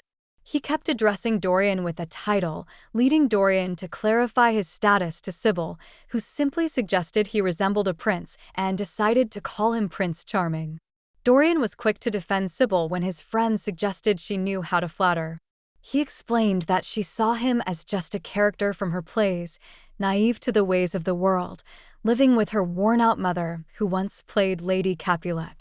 Her mother's appearance spoke of better days long past, a sight that brought a sense of gloom to the observer. Dorian had no interest in Sybil's background, brushing aside the old man's attempt to share her story. For him, Sybil was his sole concern, perfect from head to toe, and her acting grew more astonishing with each night. Despite the change in their dining routine, Dorian couldn't resist watching Sybil perform, even if just for a single act, craving her presence and marveling at the soul within her delicate frame. Unable to join his friend for dinner, Dorian explained that Sybil would be portraying different characters on stage each night. She was not just Sybil Vane to him, she embodied all the great heroines. His laughter was a challenge to the past, a call to stir the resting passions of long-gone lovers. He expressed a fervent adoration for her, pacing the room, his cheeks flushed with excitement. Observing Dorian's transformation from the shy boy he once knew to this passionate figure, Lord Henry felt a sense of pleasure. Dorian had bloomed, his soul emerging with a fiery desire. The conversation then turned to what Dorian planned to do next, leaving Lord Henry curious. Dorian Gray was eager to have his friends, Basil and Harry, witness Sybil's performance. He had no doubts about her talent and was sure they would recognize her genius. Dorian had plans to free her from her current manager's contract, which still had over 2 years remaining. He intended to compensate the manager and then introduce her to a larger audience by launching her career at a prestigious West End theater. He believed that Sybil's unique personality, combined with her artistic instinct, would captivate the era, a sentiment he shared with Harry, who had often spoken of the power of personalities over principles. They decided to attend her performance as Juliet the following day, which was a Wednesday. Dorian insisted they arrive by 6:30 in the evening to catch the first act, despite Harry's jest that such an early hour was unconventional for dining or engaging in typical English leisure. Harry agreed to contact Basil since Dorian hadn't seen him in a week, despite Basil sending him a portrait framed in a design he created. Dorian confessed his mixed feelings about the portrait and Basil, who often offered unsolicited advice that irked him. Harry remarked on the irony of people's willingness to give advice they themselves could use, which Dorian attributed to Basil's tendency to pour all his charm into his artwork, leaving him with little but prejudices and common sense for his personal life. Dorian felt that since meeting Harry, he had come to see Basil as somewhat unsophisticated. They continued to discuss the nature of artists, with Harry asserting that truly great artists are often uninteresting in person because their essence goes into their work, while less talented artists can be utterly fascinating. Dorian, intrigued by this idea, agreed to meet the next day for Sybil's performance before leaving to meet Imogen, reminding Harry not to forget their plans. Exiting the room, Lord Henry felt his heavy eyelids fall as he pondered deeply. Dorian Gray had captured his interest like few others, yet Dorian's fervent admiration for someone else didn't bother Henry in the slightest. Instead, he found it intriguing, adding layers to the puzzle he found in Dorian. Natural science had always fascinated Henry, but its common topics seemed too mundane for him. He turned to dissecting his own psyche before moving on to others. To him, the essence of human life was the ultimate subject worth exploring, far surpassing any other pursuit in value. Life, with its intricate blend of agony and joy, didn't allow one to remain unaffected or untroubled by its profound effects. Some toxins were so elusive that one had to experience their effects to truly grasp their nature. Certain ailments were so bizarre that one had to endure them to comprehend their essence. Yet, the rewards of such understanding were immense, making the world seem wondrous. Observing the rigid logic of passion and the vibrant life of the intellect, their intersections and divergences, brought him great joy. The cost was irrelevant, for no price was too high for the thrill of sensation. Lord Henry knew that his own melodious words had steered Dorian's soul towards the young woman he adored. In many ways, Dorian was Henry's creation.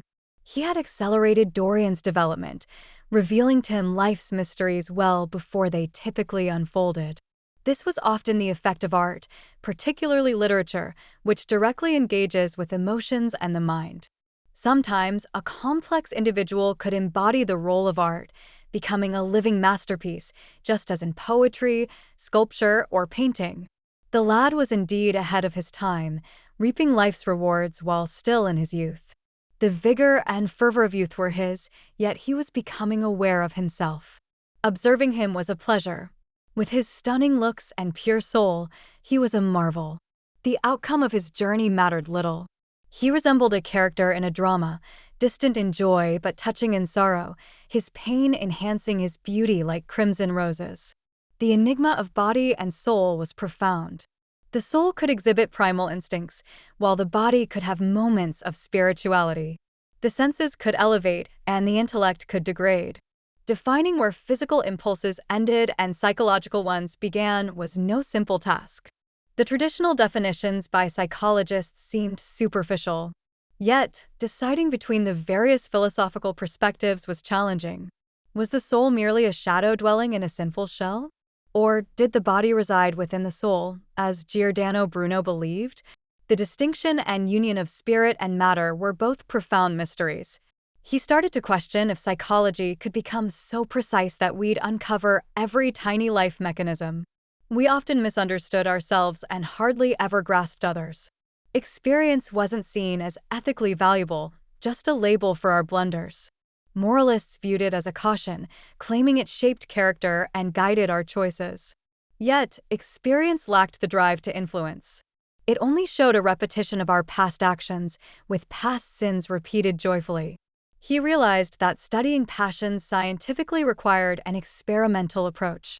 Dorian Gray was the perfect subject, likely to yield insightful results. Dorian's impulsive love for Sybil Vane was a fascinating psychological event. Curiosity and a thirst for new experiences played a part, but his feelings were complicated. What began as boyish sensuality was altered by imagination, becoming dangerously enticing. The most overpowering passions were those we fooled ourselves about. Our most transparent motives were our weakest. We often tested ourselves when we thought we were testing others. As Lord Henry mused, a knock on the door broke his reverie. His valet reminded him it was time to get ready for dinner. He rose and peered outside. The sunset had turned the windows across the street into glowing scarlet gold. The sky was a faded pink. He thought about his friend's vibrant life and its uncertain future. When he got home around 12:30, he noticed a telegram on the table. It was from Dorian, announcing his engagement to Sybil Vane. You're about to listen to Chapter 5. The girl was overcome with joy, pressing her face against her mother's lap. The mother, looking worn and sitting away from the harsh light in their modest living room, could feel her daughter's happiness. The girl's excitement was palpable as she insisted they both must share in her joy. Mrs. Vane, with a pained expression, touched her daughter's head with hands pale from makeup. She reminded her daughter that their happiness was tied to her success on stage and their debt to Mr. Isaacs. The girl dismissed the importance of money, claiming love held greater value.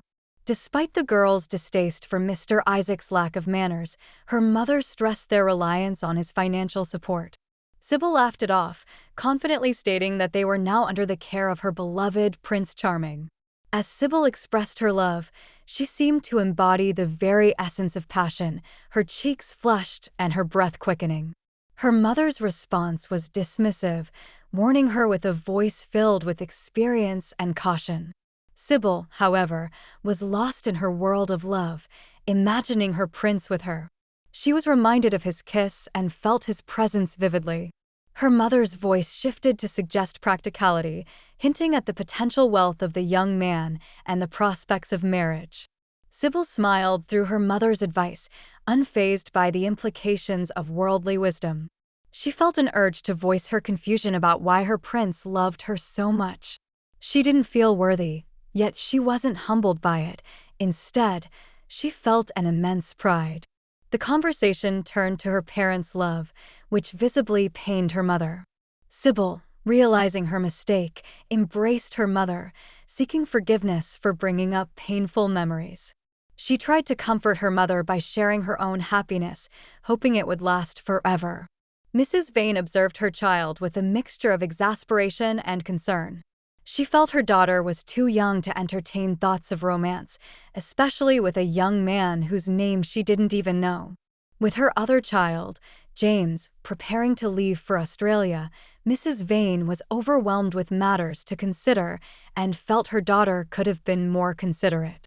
Yet, she couldn't help but admit that if the young man turned out to be wealthy, it might change things. As her daughter pleaded for her understanding, Mrs. Vane embraced her with a dramatic gesture that seemed second nature due to her career on stage. Just then, her son, James, entered the room. His appearance was more rugged and less refined than his sister's, making it hard to believe they were so closely related. Mrs. Vane's eyes lit up as she saw him, her smile growing wider, treating his presence as if he were an audience to her performance. James teased his sister about hoarding her affections, prompting her to playfully call him a bear and embrace him warmly. James returned her hug with a gentle look and suggested they go for a walk, as he might never see London again once he left for Australia. His words filled Mrs. Vane with a mix of sadness and hope as she mended a theatrical costume and pondered the dramatics of the moment. James expressed his disdain for London society and his desire to earn enough money to free his mother and sister from the demands of the stage, which he detested. Sybil, ever the optimist, laughed off his comments and eagerly anticipated their walk in the park. Despite James's concerns about his shabby attire, Sybil reassured him with a gentle touch and convinced him to join her. As Sybil hurried upstairs to get ready, her excitement was audible in her singing. James paced the room, then asked his mother about the readiness of his belongings, a simple question heavy with the impending distance that would soon separate them. James's mother affirmed her readiness, her attention fixed on her task. For several months, she had been uncomfortable in the sole company of her son, whose rugged and stern demeanor unsettled her. Her superficial and secretive disposition was disturbed whenever their gazes met, leading her to wonder if he harbored any suspicions. The ensuing silence weighed heavily on her, prompting her to voice her discomfort. In defense, she often adopted an offensive stance, as was her way, or yielded in unexpected ways. She expressed a hope that James would find satisfaction in his seafaring pursuits, reminding him that it was a path of his own choosing. She pointed out that he could have opted for a more conventional career in a solicitor's office, a position that held respect and social standing in the countryside. James, however, had a strong aversion to office life and the clerks within. He insisted that he was content with the life he had chosen, but he implored his mother to keep a watchful eye on his sister Sybil, to protect her from any potential harm. His mother's response to his concerns seemed dismissive, assuring him that she always looked out for Sybil. However, James couldn't shake off his unease, especially after hearing rumors of a gentleman visiting Sybil at the theater nightly. His mother tried to downplay the situation, attributing it to the normal attentions received in their profession. She reminisced about her own past experiences with admirers and suggested that the gentleman's interest in Sybil might not be serious. Nevertheless, she conceded that he seemed to be a perfect gentleman, polite, and possibly wealthy, judging by the lovely flowers he sent. James, unconvinced, pressed for the man's identity, but his mother admitted that she didn't know his real name, which she found rather romantic. She speculated that he might be an aristocrat. This conversation left James feeling uneasy, and he reiterated his plea for his mother to safeguard Sybil. His mother, perturbed by his insistence, reassured him again, speculating that if the gentleman was indeed wealthy, it could lead to a beneficial marriage for Sybil. She couldn't help but comment on the young man's striking good looks, which had caught the attention of many. James, frustrated and anxious, tapped his fingers against the window, lost in thought. He was about to speak again when Sybil burst into the room, her presence interrupting the serious atmosphere. James brushed off her concerns, stating the need for seriousness at times, and announced his departure, mentioning that all was packed except for his shirts.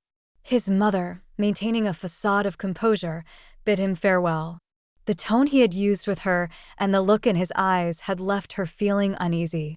Sybil's request for a maternal kiss softened the moment, her youthful vibrancy bringing a touch of warmth to her mother's worn features. Mrs. Vane's theatrical background was evident as she looked upwards, as if addressing an unseen audience. The siblings then left the house, the contrast between the rugged James and the elegant Sybil drawing curious glances from passers-by.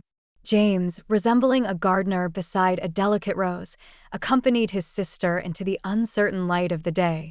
Jim occasionally scowled when he noticed strangers looking at him with curiosity. He didn't like being gawked at, a feeling that often strikes geniuses later in life and doesn't bother ordinary people. Sybil, on the other hand, didn't realize the impression she was making. Her love for Prince Charming made her lips quiver with suppressed giggles. She avoided talking about him to keep him on her mind, instead babbling about Jim's upcoming voyage, the gold he was sure to find, and the rich heiress he was destined to save from villainous bushrangers. For Jim wouldn't stay a sailor, the idea was dreadful to her. She imagined the waves attacking the ship, the wind howling, and the sails tearing. Instead, he'd strike it rich at the gold fields within a week, fighting off bushrangers along the way, or perhaps he'd become a sheep farmer and rescue a beautiful heiress from a robber. They'd fall in love, marry, and settle in a grand London home. She advised him to be good, not waste money, and to keep in touch. She felt wiser, though only a year his senior. She promised to pray for him so he'd return wealthy and joyful. Jim listened, but didn't respond. He felt heavy-hearted about leaving home. But it wasn't just the departure that troubled him. He was aware of the risks surrounding Sybil, especially from a dandy courting her. He resented this gentleman, driven by an instinctive dislike he couldn't explain.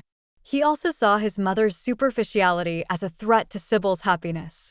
Love for parents turns to judgment with age, and sometimes forgiveness follows.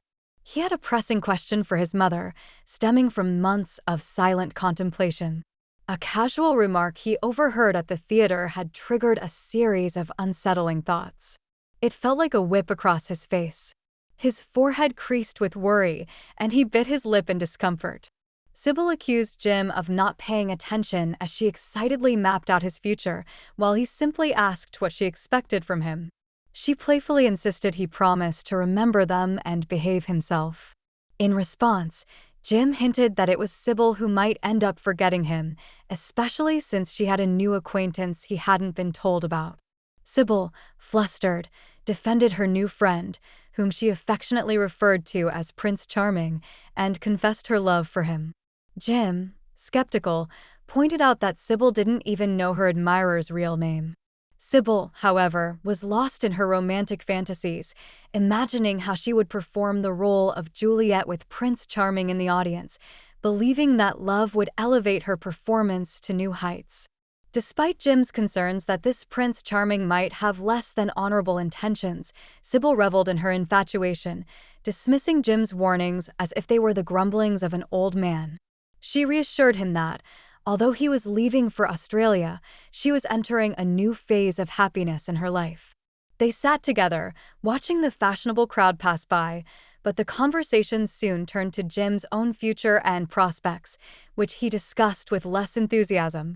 As they talked, Sybil's attention was abruptly captured by the sight of her beloved, Dorian Gray, passing by in a carriage, and she couldn't contain her excitement at the glimpse of him. She identified him as Prince Charming, her gaze lingering on the departing carriage. As he abruptly stood and grabbed her arm, his demand to see the man she referred to was intense. However, the Duke of Berwick's carriage blocked their view, and by the time it passed, the Victoria had vanished from the park. Sybil felt a wave of sadness, expressing her wish that he had seen the man. His response was fierce, vowing to end the man's life if he ever wronged her. Her reaction was one of shock as he reiterated his threat, which drew the attention of onlookers, some of whom responded with amusement. Urging him to leave, she led him through the crowd, with him feeling a sense of satisfaction about his declaration. As they stopped near the Achilles statue, her look of pity turned to laughter, and she dismissed his words as foolish, likening him to a bad-tempered boy. She criticized his harshness, attributing it to jealousy, and suggested that love might change his perspective as it brings out goodness in people. He was adamant about his maturity at 16, expressing concern over his mother's lack of guidance for her. His impending departure to Australia now seemed regrettable, and he contemplated abandoning his plans, held back only by his already signed articles. She tried to lighten the mood, comparing him to melodramatic heroes, and reassured him that there would be no quarrel. She had seen her love, and that was all that mattered. He grudgingly accepted that he wouldn't harm anyone she loved, as long as her love lasted, to which she fervently promised it would. At the Marble Arch, they caught an omnibus that took them near their modest home.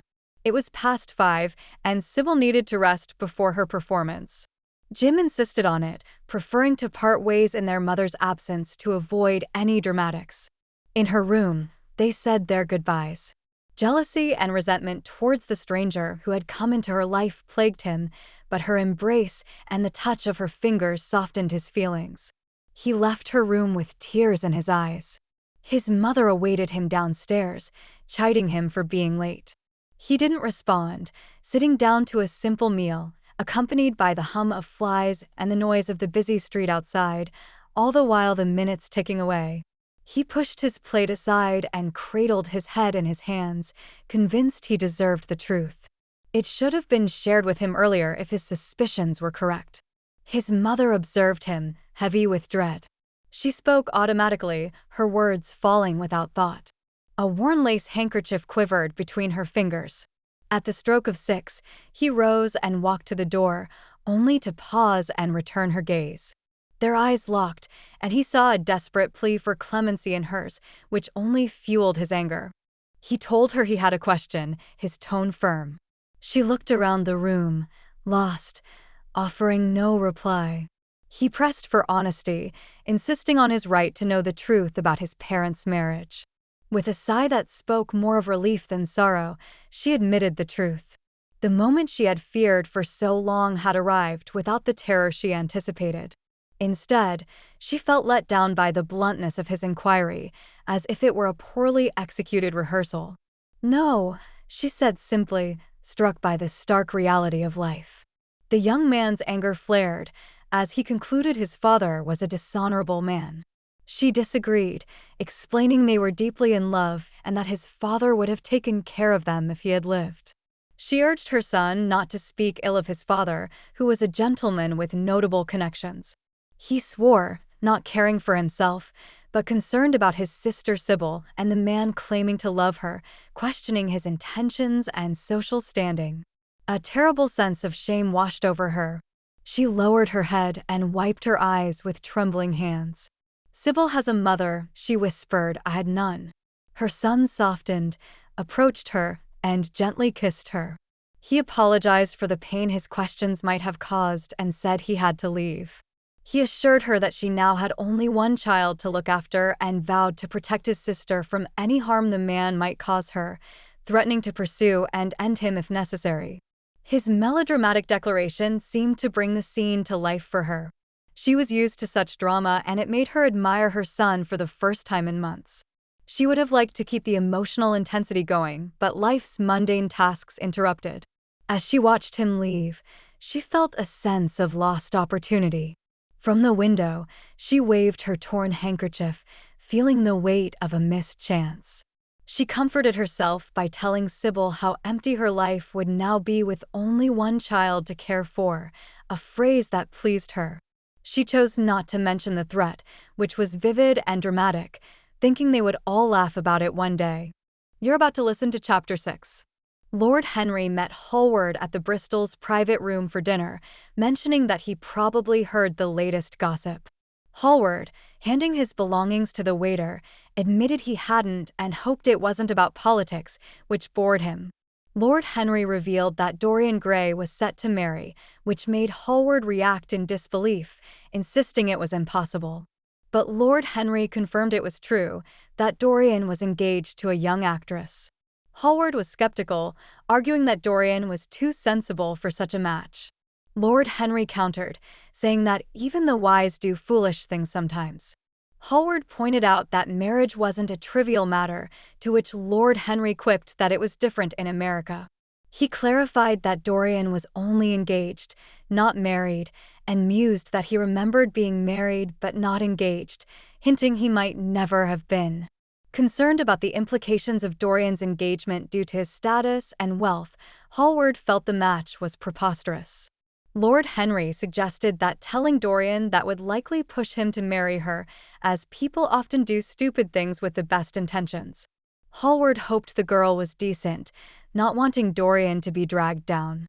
Lord Henry, sipping his drink, assured him that the girl wasn't just good, she was beautiful, and Dorian had a good eye for such things. He credited Hallward's portrait of Dorian for enhancing his appreciation of beauty. They were supposed to meet her that evening, assuming Dorian remembered. Hallward, pacing and anxious, questioned if Lord Henry was serious and if he approved of the engagement. Lord Henry stated he didn't approve or disapprove of things anymore and didn't concern himself with the actions of captivating individuals. He elaborated that Dorian's love for an actress playing Juliet and his desire to marry her was his choice. He mused that marriage, while making people unselfish and less interesting, could also add complexity to certain individuals by incorporating multiple egos into their lives. Lord Henry saw every experience as valuable, including marriage, and expressed his curious anticipation of Dorian's potential marriage. He imagined Dorian passionately in love for 6 months before moving on to another fascination, considering him a subject worth studying.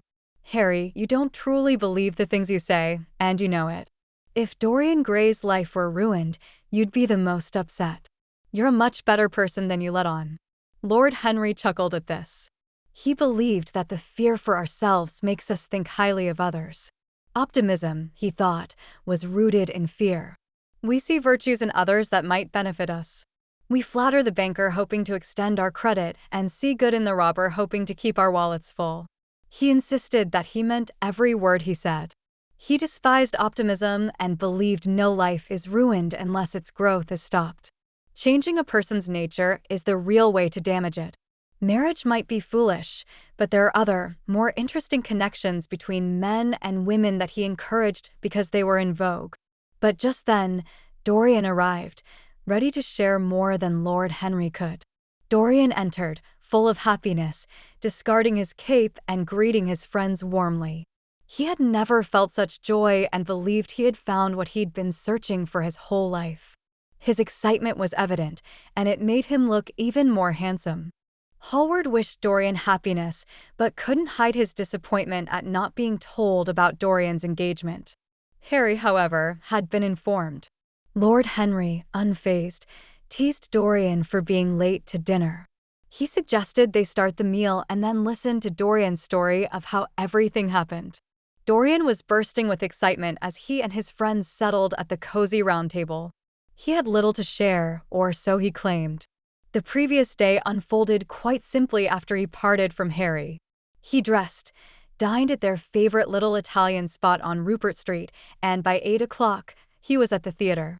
Sybil Vane took the stage as Rosalind, and despite the poor set and laughable Orlando, she was a vision. Her costume, a mossy velvet jerkin paired with cinnamon sleeves and slim brown hose, accented with a green cap featuring a hawk's feather, made her appear otherworldly. To Dorian, she was the embodiment of the Tanagra figurine in Basil's studio, her hair framing her face like dark foliage around a pale bloom. Her performance was mesmerizing, and Dorian was captivated, transported from 19th century London to a timeless forest of love. Post-performance, their encounter backstage was charged with emotion. A look passed between them, one Dorian had never seen, and their lips met in a kiss that distilled his life into a singular moment of pure, rose-colored joy. Sybil, trembling like a delicate narcissus, fell to her knees and kissed his hands in a gesture of devotion. Despite the secrecy of their engagement, not even revealed to her mother, Dorian was undeterred by the potential wrath of his guardians or the disapproval of Lord Radley. With his coming of age less than a year away, he felt empowered to follow his heart.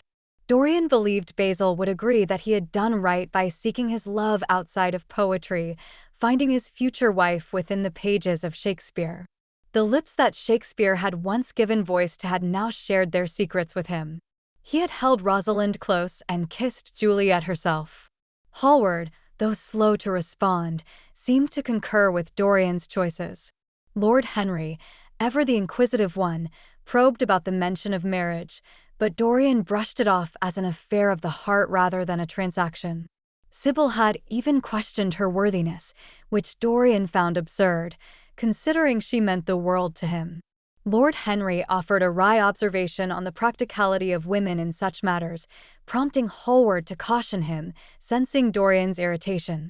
He defended Dorian's finer nature, confident in his friend's inability to cause suffering to others. Lord Henry surveyed the scene from his position at the table. He considered Dorian's lack of annoyance towards him, attributing it to nothing more than pure curiosity. He shared his belief that it is typically women who initiate proposals to men, except in the conventional sphere of middle-class life, which he found to be out of touch with modernity. Dorian Gray, unable to contain his amusement, acknowledged Harry's unchangeable nature but expressed no resentment. He felt that anyone who could harm Sybil Vane, a woman he adored, would be heartless. Dorian aspired to elevate her to a position of adoration, desiring the world to revere her as his. He saw marriage as an unbreakable commitment, one that he was eager to undertake, driven by Sybil's trust and belief in him. Her influence made him question the teachings of Lord Henry, as her mere touch made him forget all of his friend's controversial and seductive theories. Intrigued, Lord Henry inquired about these theories. Dorian listed them: theories on life, love, and pleasure. Lord Henry mused that pleasure was the only concept worthy of theory, suggesting it was a natural indicator of approval, equating happiness with goodness. Basil Hallward, joining the conversation, questioned what it meant to be good. Lord Henry believed being good meant being in harmony with oneself, dismissing the importance of others' lives unless one chose to impose moral judgments on them.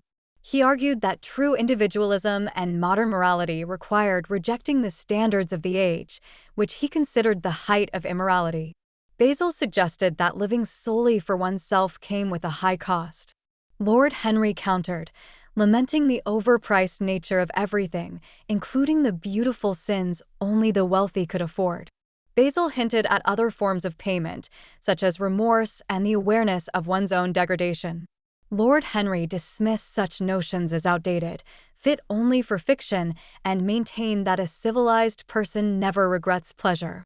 Dorian asserted his understanding of pleasure as the adoration of someone, a sentiment that seamlessly transitioned into his excitement at the cozy round table with his friends, where he recounted the previous day's events and Sybil Vane's enchanting performance.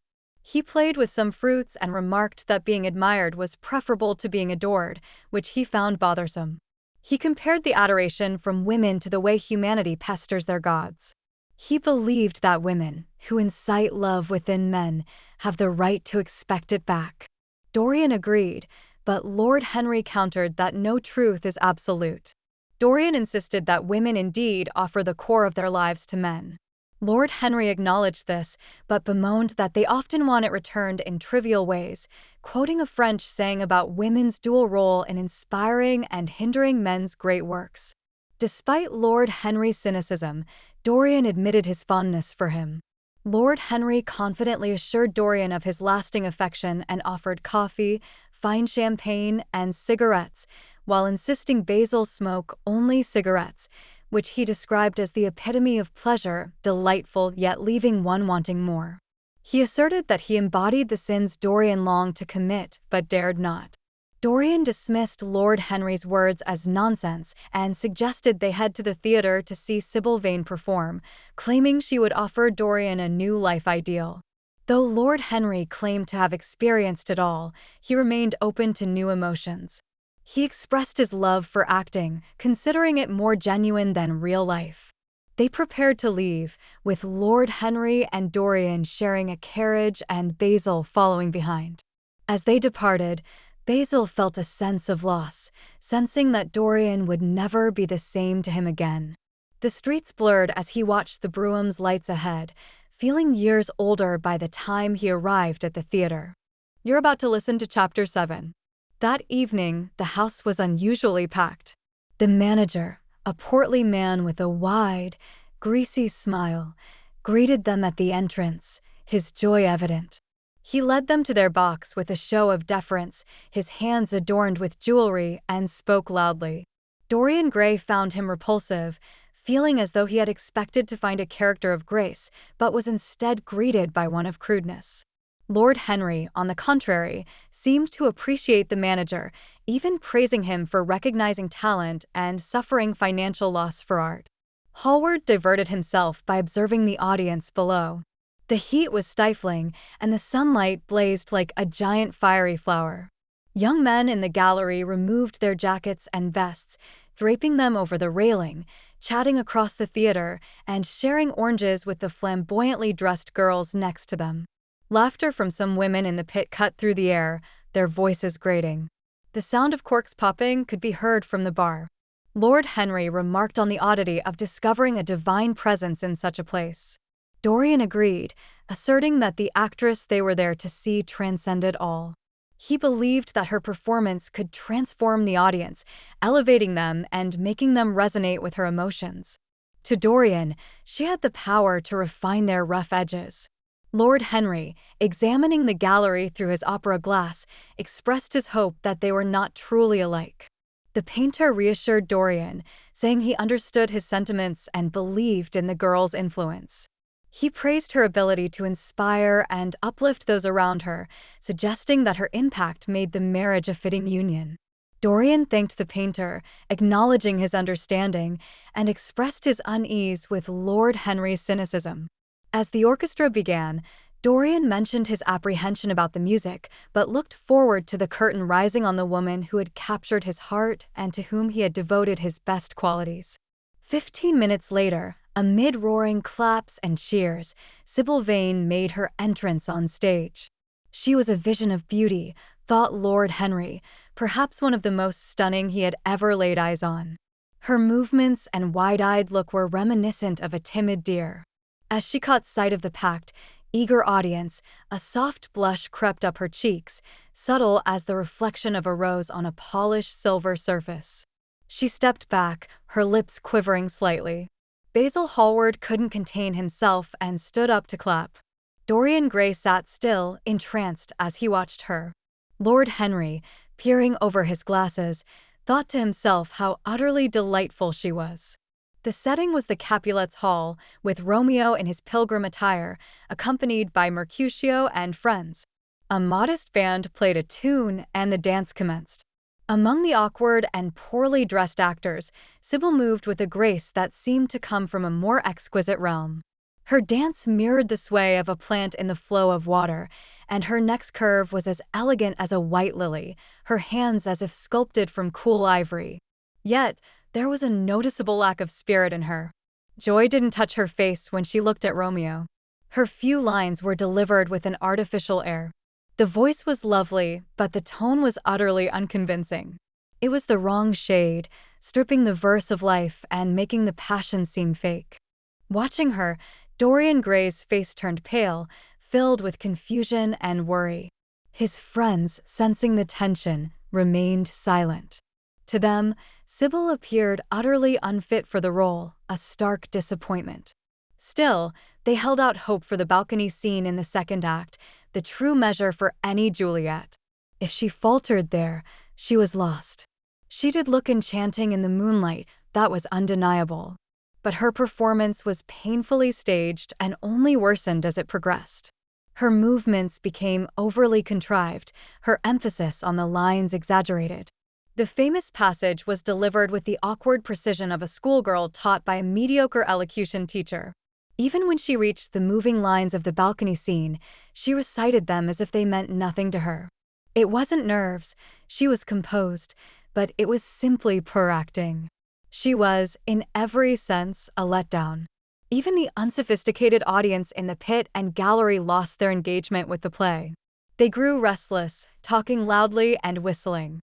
The Jewish manager, from his spot at the back of the dress circle, was furious, cursing under his breath. Amidst it all, the girl on stage remained unaffected. As the second act concluded, the audience's hisses filled the air. Lord Henry rose, donning his coat, and remarked on the beauty of Dorian's companion, though he criticized her acting skills and suggested they leave.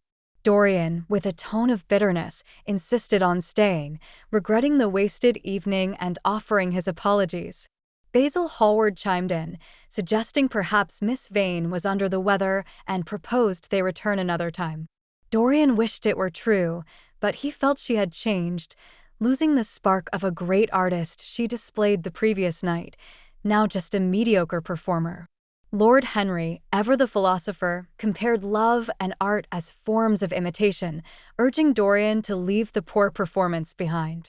He waxed poetic about the beauty of Sybil Vane and the fascination with those who know everything or nothing at all. He invited Dorian to join him and Basil at the club to celebrate Sybil's beauty, despite her lackluster performance. But Dorian was heartbroken, tears approaching as he hid his face, pleading for solitude.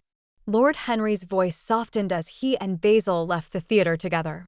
The third act began to an audience half its original size, many having left amid laughter and heavy footsteps. The play seemed to drag on forever, ending to a smattering of titters and groans. Dorian rushed to the green room after the play, where he found Sybil alone, radiant with a triumphant smile. She acknowledged her poor performance, which Dorian confirmed, expressing his suffering. Sybil smiled, hinting at a secret understanding she hoped Dorian now shared. He didn't understand and suggested that if she were ill, she shouldn't perform. He criticized her, stating his friends were bored and that she had made herself look ridiculous. She appeared to ignore his words, her face radiant with an overwhelming joy. Ecstasy took hold of her, as if she was floating in pure bliss. She explained to Dorian that before their paths crossed, acting was her only truth.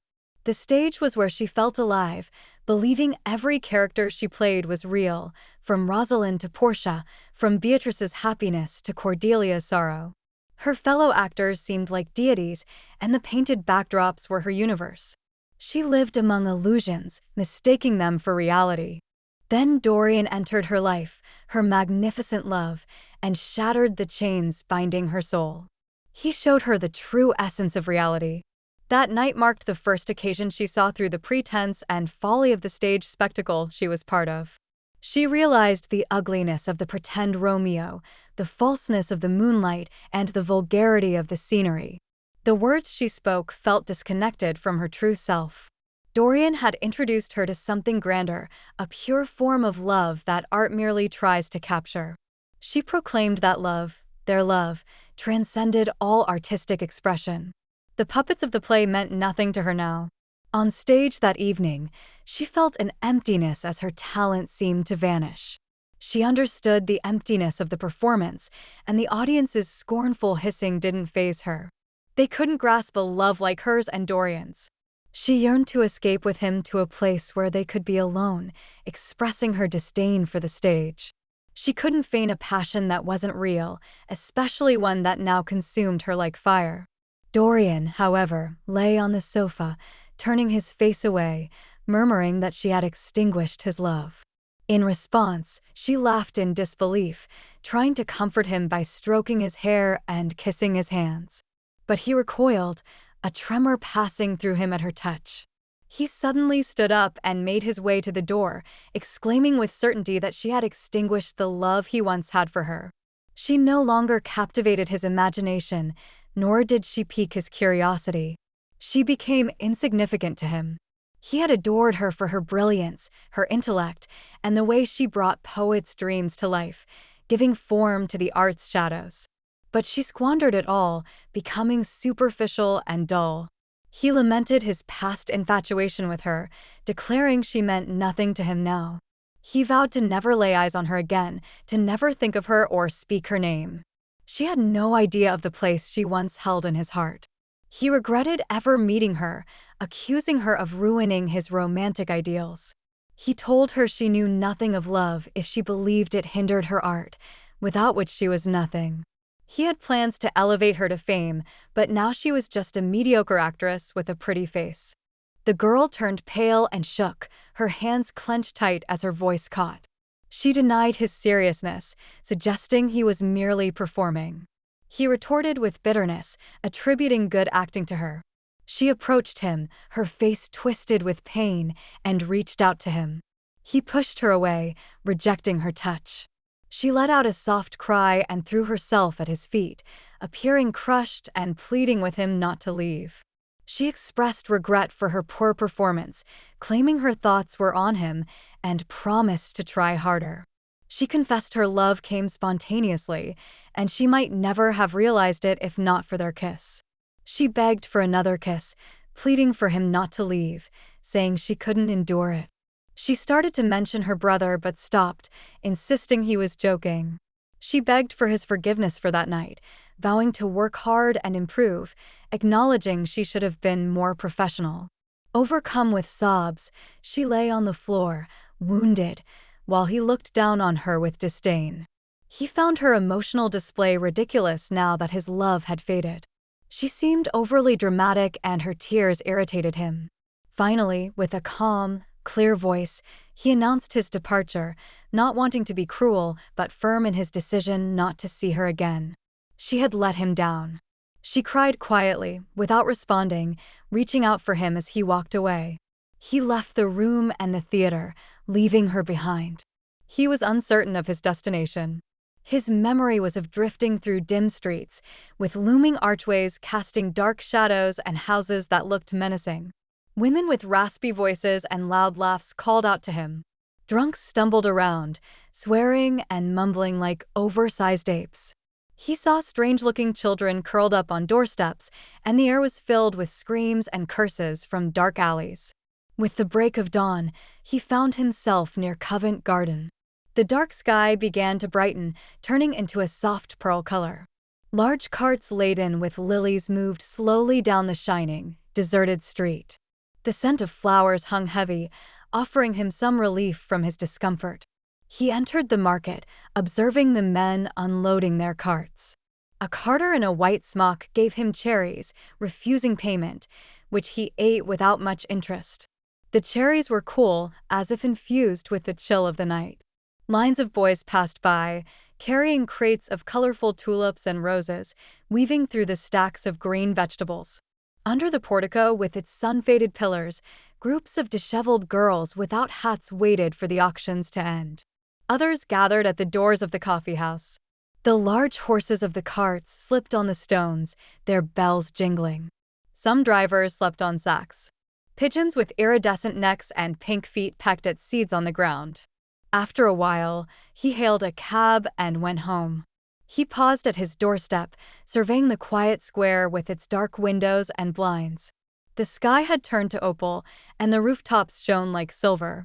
A wisp of smoke rose from a chimney, twisting like a violet ribbon in the pastel air. Inside his home, the lights in the grand Venetian lanterns still burned, casting a weak blue glow.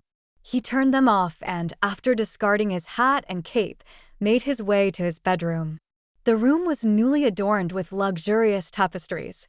As he reached for the door, his gaze fell upon a portrait of himself, painted by Basil Hallward. He was taken aback, then entered his room, looking puzzled. He removed a flower from his coat and seemed unsure of what to do next. He returned to the painting, examining it closely. In the faint light, the portrait's expression seemed altered, with a hint of cruelty. It was unsettling. He opened the window blind, and daylight poured in, scattering the shadows. Yet the portrait's harsh expression remained, even more pronounced.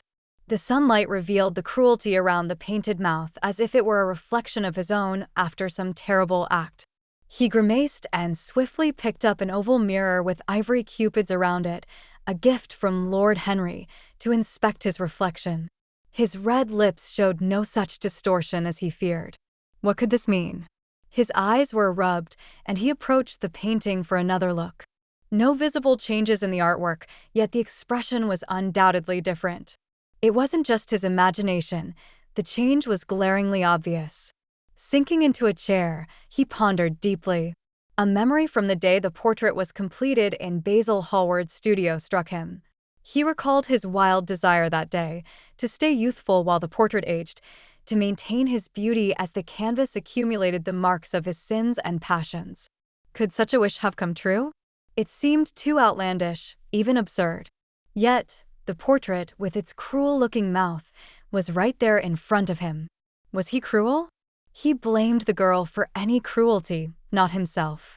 He had loved her, believing in her artistic greatness, but she had let him down, proving to be superficial. Despite this, a wave of deep regret washed over him as he remembered her weeping at his feet. He had observed her with detachment. Why was he made this way? Yet, he had suffered too, enduring endless pain throughout the play's 3-hour duration. His life was surely more valuable than hers. She had only upset him momentarily, whereas he felt he had hurt her for a lifetime. Moreover, Lord Henry had convinced him that women are more equipped to handle sorrow, living through their emotions and seeking drama in their relationships. Why bother about Sybil Vane now? She meant nothing to him. But the portrait? It held his life's secret and narrated his story. It had made him love his beauty. Now, would it make him detest his soul? Would he dare to look at it again? No, it had to be a trick of his stressed senses.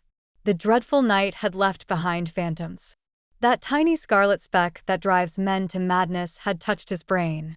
The portrait hadn't changed. It was madness to think it had. He stood there, observing the portrait, its once perfect features now marred, yet still radiating a cruel beauty. Sunlight illuminated its bright hair, and its blue eyes locked with his. A wave of pity washed over him, not for himself, but for the painted version of him. The image had begun to transform and would continue to do so, its golden hues fading to gray, its vibrant roses withering. Each sin he committed would mar its beauty with a stain. Despite this, he resolved not to sin. Whether altered or not, the portrait would serve as a constant reminder of his conscience. He vowed to withstand temptation, to turn away from Lord Henry and his corrupting theories that had once kindled a desire for the unattainable. He decided to return to Sybil Vane, to right his wrongs, to marry her and rekindle their love. It was his duty, after all. She had suffered because of him, and he knew he had been selfish and cruel. He was convinced that the charm she once held over him would return, and they would find happiness together. He rose from his chair, placing a large screen in front of the portrait, his body tensing at the sight. He couldn't help but think how horrible it was. Moving to the window, he opened it and stepped onto the grass, inhaling the fresh morning air that seemed to cleanse him of his dark passions. His thoughts turned solely to Sybil, her name a mantra on his lips.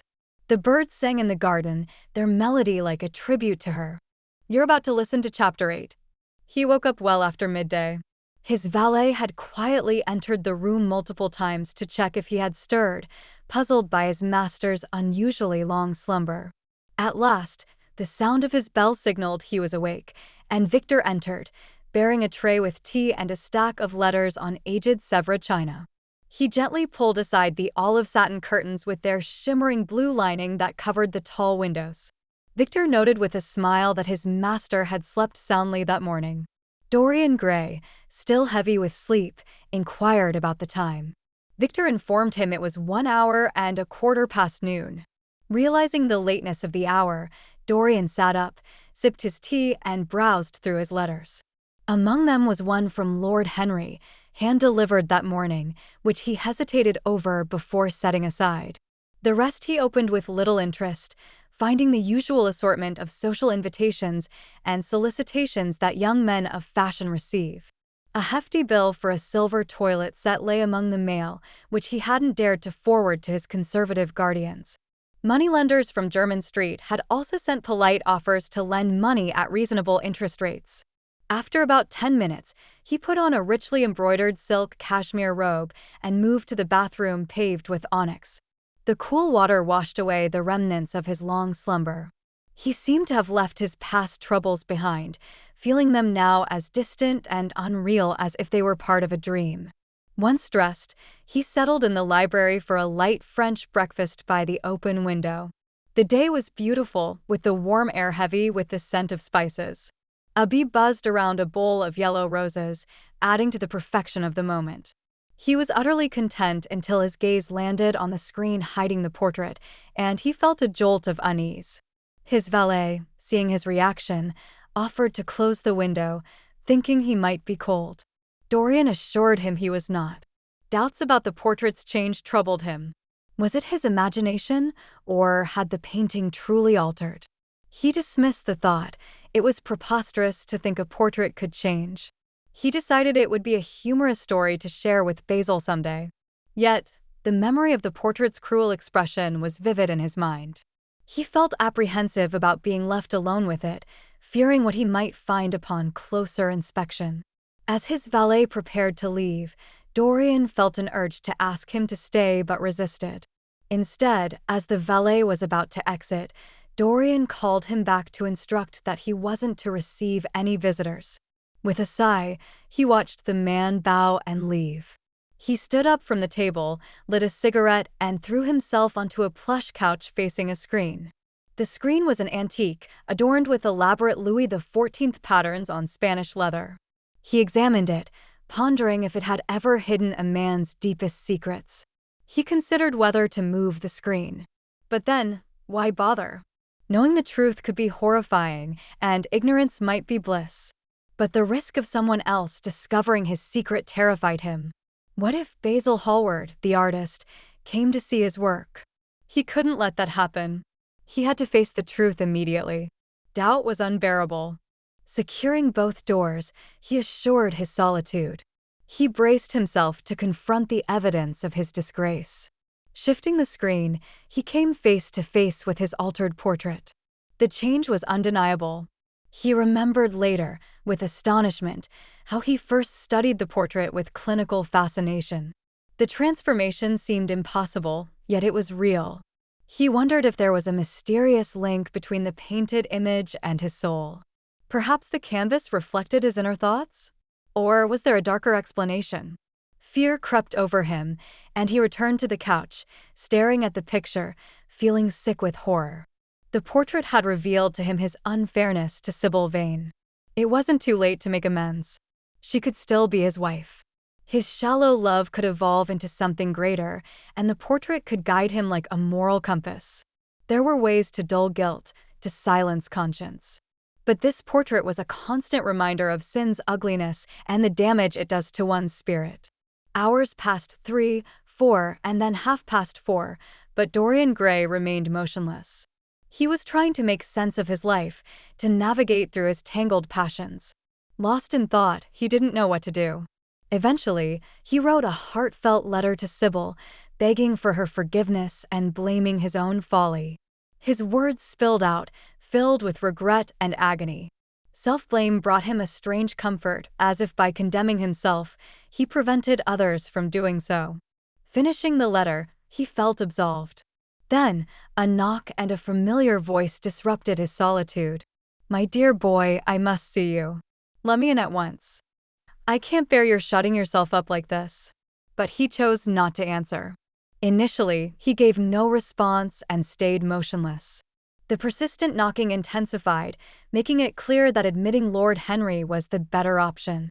He needed to share his plans for a new beginning, prepared to dispute or even part ways if necessary. Hastily, he concealed the painting and opened the door. Upon entry, Lord Henry expressed his regrets to Dorian, advising him not to dwell on the matter. Dorian inquired if he referred to Sybil Vane, and Lord Henry confirmed, removing his yellow gloves and settling into a chair. He reassured Dorian that the tragic situation wasn't his fault and questioned if Dorian had confronted her post-performance. Dorian admitted to being harsh, but felt no remorse, claiming the experience enlightened him about his true nature. Dorian declared his contentment and newfound understanding of conscience, which he now saw as a divine aspect of himself, and expressed his desire to live virtuously. Lord Henry found Dorian's ethical stance based on art quite fascinating and inquired about his plans to start this new chapter. Dorian revealed his intention to marry Sybil Vane, which took Lord Henry by surprise. Despite Lord Henry's anticipated criticism of marriage, Dorian was committed to his proposal to Sybil, refusing to break his promise to her. Lord Henry was puzzled and mentioned a letter he had sent that morning, which Dorian had yet to read, fearing its contents. Dorian accused Lord Henry of being too cynical in his writings. When Lord Henry pressed for confirmation that Dorian was unaware of the news, he took Dorian's hands, revealing the tragic news of Sybil Vane's death. Dorian reacted with disbelief and anger, denying the possibility of her death. Lord Henry somberly confirmed the news, which was reported in all the morning papers, and advised Dorian to avoid any involvement with the upcoming inquest to prevent scandal. He questioned if Dorian had been seen visiting Sybil's room, emphasizing the importance of discretion in the matter. For a brief period, Dorian remained silent, his mind clouded with a sense of terror. When he finally spoke, his voice was choked and hesitant, questioning Harry about the inquest and what it implied for Sybil. The very thought was unbearable for him, and he urged Harry to explain everything quickly. Harry conveyed his belief that Sybil's demise was no accident, though it would be presented as such to the public. He recounted how she had left the theater with her mother late at night, remembering something she needed from upstairs. After waiting for her return and finding none, they discovered her lifeless on the dressing room floor. She had accidentally consumed a lethal substance used in theaters, possibly containing prussic acid or white lead, leading to her immediate death. Dorian was struck by the horror of the situation, expressing his distress to Harry. Harry, however, advised Dorian to distance himself from the tragedy. He mentioned that Sybil was only 17, appearing even younger and inexperienced in acting. Harry insisted that Dorian should not let the incident unsettle him and invited him to dinner and the opera to distract himself.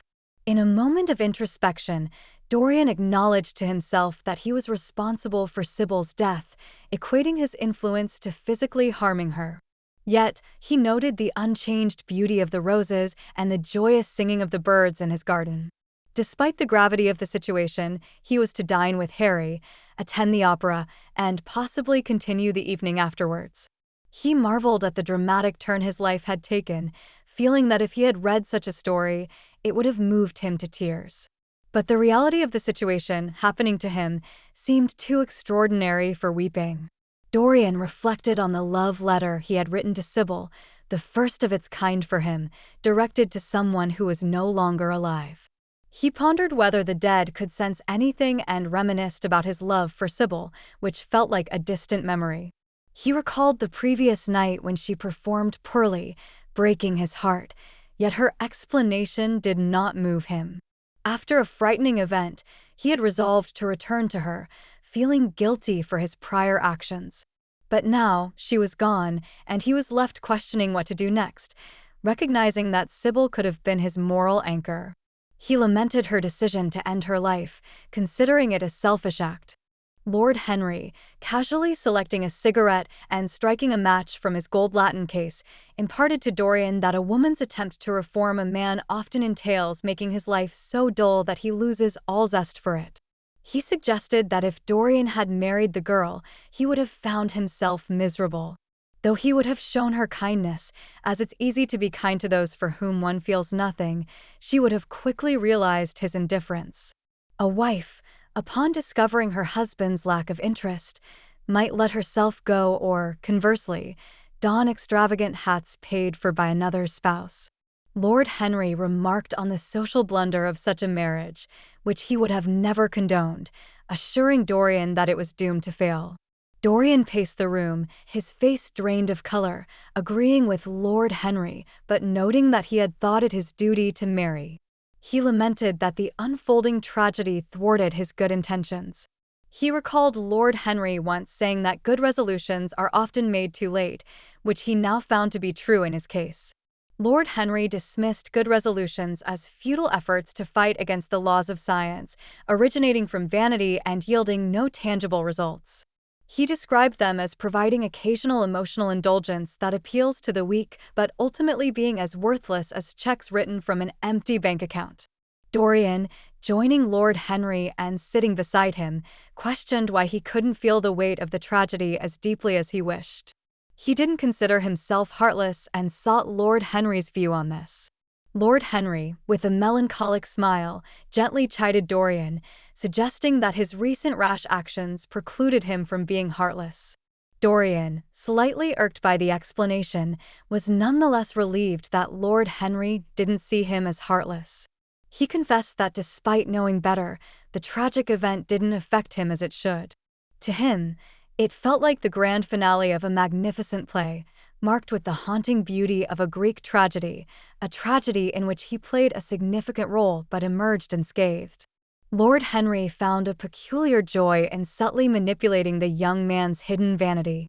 He pondered over a fascinating question, musing that life's true tragedies often unfold with such graceless force and randomness that they shock us with their lack of meaning and elegance. These events strike us as crude, much like vulgarity, with their sheer brutality pushing us to resist. Occasionally, though, a tragedy with aesthetic qualities intersects with our lives, captivating our sense of drama. When beauty is present, we're drawn into the spectacle, becoming both participants and observers, spellbound by the unfolding scene. In this instance, the crux of the matter was that someone had taken their own life out of love for him. Lord Henry expressed a wish to have experienced such passion, believing it would have made him cherish love forever. Unlike those who had loved him few, yet some, they insisted on living, becoming dull and burdensome. When he encountered them, they would immediately delve into nostalgia, which he found dreadful. He believed that a woman's memory was a terrible thing, revealing a complete lack of intellectual growth. In his view, one should embrace life's vibrancy but never cling to its trivialities, as details are invariably common. Dorian, with a heavy sigh, mused about planting poppies in his garden. His companion insisted there was no need for concern. Life, he mused, always held delights, like poppies ready to be handed out. Sometimes memories would persist. He recalled a time when he adorned himself with nothing but violets for an entire season, a symbolic gesture of mourning for a love that refused to end. But eventually, that love did fade. The reason for its demise was now a blur to him, though he thought it might have been the moment she offered to give up everything for him. Such a proposal struck fear into his heart, the fear of an eternal commitment. Just a week prior, he found himself at a dinner party next to the very woman who had once offered him the world. She insisted on rehashing their history, reviving long-buried emotions. Despite his efforts to lay their romance to rest in a metaphorical bed of asphodel, she exhumed it, claiming he had ruined her life. Yet, her hearty appetite at dinner suggested otherwise, and he didn't worry much about her claim. Her actions, he thought, displayed a poor sense of taste. The past's allure lies in its finality, but some women fail to recognize when the story is over. They yearn for a continuation, a sixth act, even when the narrative has clearly concluded. In their eyes, every story should twist into an unexpected ending, be it tragic or farcical. They may be delightfully artificial, but their sense of art is lacking. He told Dorian that he was luckier than most. None of the women he knew could match what Sybil Vane had done for him. Women often find solace in various ways. Some take to wearing sentimental colors, never trust a woman in mauve or one over 35 who fancies pink ribbons, for they surely have a past. Others suddenly recognize their husband's virtues, flaunting their marital happiness as if it were a captivating sin. And then there are those who find comfort in religion, with its mysteries as alluring as a flirtation. Being branded a sinner can inflate one's vanity. It turns us all into egotists. He concluded there was no shortage of consolations for women in the modern world, yet he hadn't even mentioned the most significant one. When pressed by the young man for an answer, he revealed it was the act of replacing a lost lover with someone else's admirer, a move that society seemed to forgive and even applaud. But Sybil Vane was different from the rest. Her death held a certain beauty, making him appreciate living in such an era where love and passion could still seem real. The young man lamented his own cruelty to her, but his companion argued that perhaps women valued cruelty more than anything else. They had an innate desire to be dominated, despite any semblance of emancipation.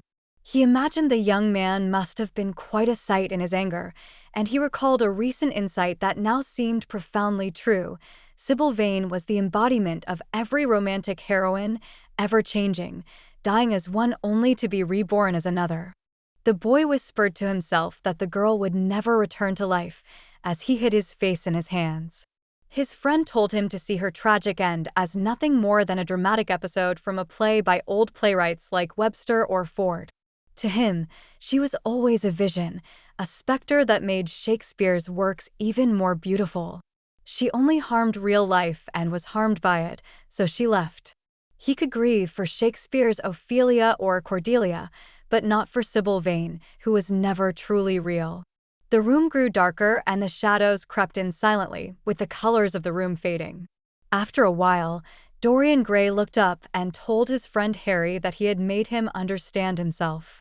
He confessed he was afraid of his own feelings and couldn't articulate them. He was grateful to Harry for understanding him so well. Dorian decided not to dwell on the past events, which he described as a marvelous experience, and wondered if life had more wonders in store for him. Harry assured Dorian that life had much to offer him, especially with his good looks. Dorian pondered what would happen if he lost his youth and beauty, and Harry replied that he would then have to fight for his successes. He urged Dorian to maintain his appearance, as their era valued beauty. Harry suggested Dorian get dressed and meet him at the club since they were running late. Dorian chose to go to the opera instead, feeling too weary to eat. He asked for Harry's sister's box number, which was 27. Harry regretted Dorian's decision not to dine with him but accepted it. Dorian thanked Harry for his friendship and understanding. Harry believed their friendship was just beginning and said goodbye, reminding Dorian of the opera singer Patty's performance.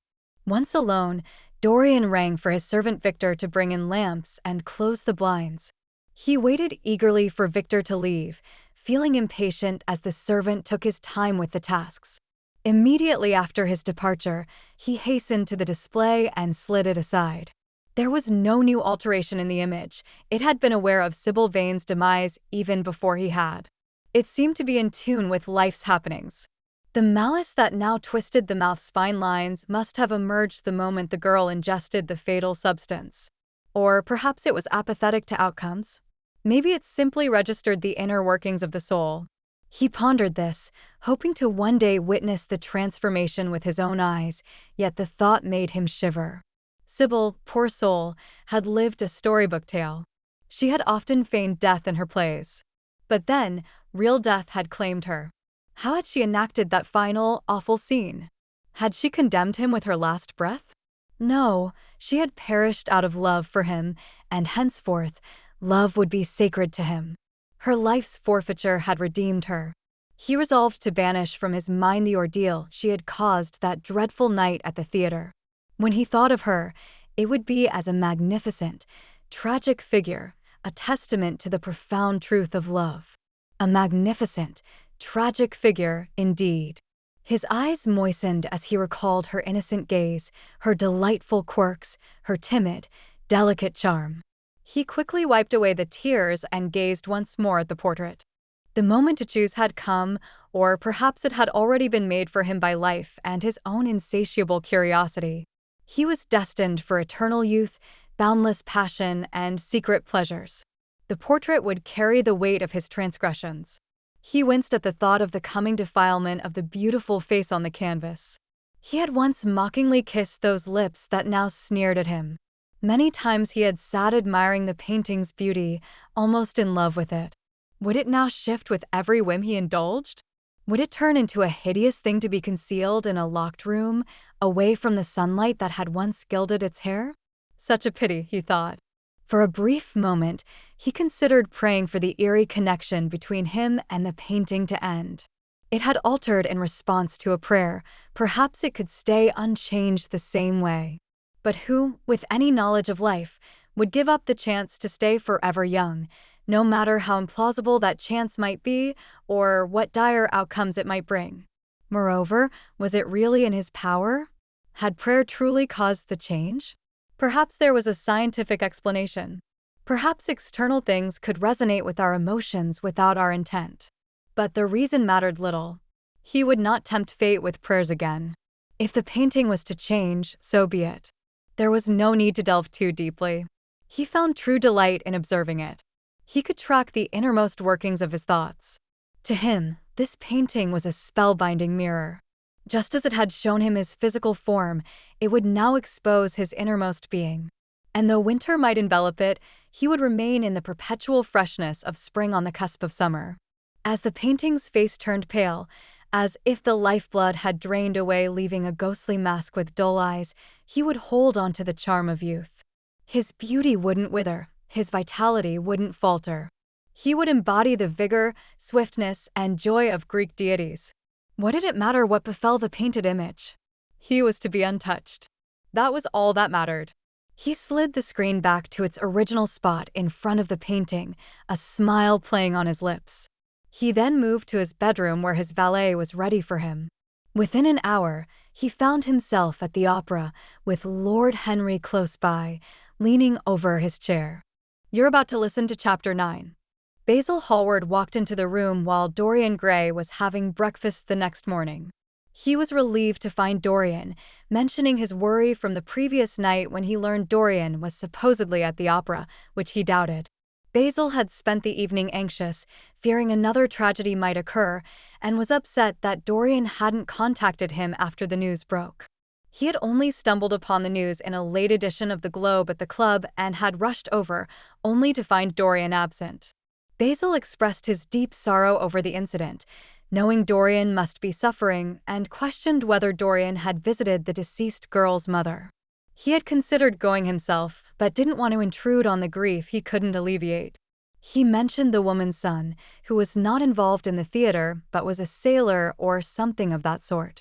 Dorian, looking bored and sipping his wine, dismissed Basil's concerns, stating he was indeed at the opera and had met Lady Gwendolen, Harry's sister. He found her utterly charming and enjoyed Patty's divine singing.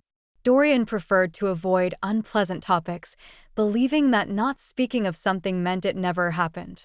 He then changed the subject to inquire about Basil's current work. Basil, with a hint of pain in his voice, was slow to respond, finding it hard to believe Dorian could enjoy the opera while Sybil Vane lay dead. He was shocked that Dorian could speak of other women and music when the girl he loved hadn't even been laid to rest, hinting at terrible things to come. Dorian abruptly stopped Basil, refusing to listen to any more about the matter. He insisted that what was done, and the past was the past. He argued that only shallow people couldn't overcome their emotions quickly. Dorian wanted to control his emotions, not be ruled by them. Basil was horrified, seeing a complete change in Dorian, who once was a simple, affectionate boy in his studio. Now, Dorian seemed heartless, which Basil attributed to Harry's influence. Dorian, feeling a rush of emotion, looked out the window for a moment before acknowledging he owed a lot to Harry, even more than to Basil, accusing Basil of teaching him vanity. Basil felt a sense of impending punishment for his role in Dorian's vanity, a punishment he believed would come one day. Basil was confused and turned to face him, unsure of what he was being asked. He questioned what was wanted from him. The artist expressed his longing for the Dorian Gray he once painted, his voice heavy with sadness. The young man approached Basil, placing a comforting hand on his shoulder, and told him it was too late. He spoke of the previous day's events when he learned of Sybil Vane's suicide. Basil, shocked, looked up in horror, unable to believe the news. He questioned the certainty of her death. The young man assured him there was no mistake. It was indeed suicide, not a mere accident. Overcome with dread, Basil covered his face with his hands, shuddering at the thought. Dorian Gray dismissed the notion of fear, describing the situation as one of the great romantic tragedies of the time. He commented on the irony of actors who, despite their roles, often lead mundane lives filled with typical middle-class values. He contrasted this with Sybil, who embodied her greatest tragedy and was always the heroine in her story. On her final performance, the night it was witnessed, her acting faltered because she had experienced real love. When she realized love's illusion, she died, much like Juliet might have, returning to the realm of art. Dorian saw her as a martyr, her death filled with the poignant futility and lost beauty of martyrdom. He admitted his own suffering, revealing that if someone had visited him the day before, between 5:30 or 5:45, they would have found him in tears. Even Harry, who had been with him and informed him of the tragic news, didn't grasp the extent of his pain. He explained that the anguish had passed and he couldn't relive emotions, a trait he believed sentimentalists possessed. He accused Basil of being unfair, noting the irony in Basil's frustration at finding him consoled after coming to offer sympathy. Dorian recalled a story Harry shared about a philanthropist who became disillusioned after achieving his life's goal, which led to boredom and misanthropy. He suggested to Basil that if he truly wished to comfort him, he should help him forget or view the incident from an artistic perspective. He remembered Gautier's phrase about the consolation of the arts and reflected on his own love for tangible beauty, such as old brocades and carved ivories. He valued the artistic temperament they fostered more than the items themselves, agreeing with Harry's view that being a spectator of one's own life was an escape from suffering. Dorian acknowledged that Basil might be surprised by his development since their school days, assuring him that despite his changes, their friendship should remain. He expressed his fondness for Harry, but considered Basil to be a better person, despite being more fearful of life. He reminisced about their past happiness and pleaded with Basil not to leave or argue with him, accepting himself as he is. The painter was deeply touched. Dorian was incredibly dear to him, having significantly influenced his art. He couldn't bear to reproach him any longer, considering Dorian's indifference as a fleeting mood. He saw so much that was good and noble in Dorian.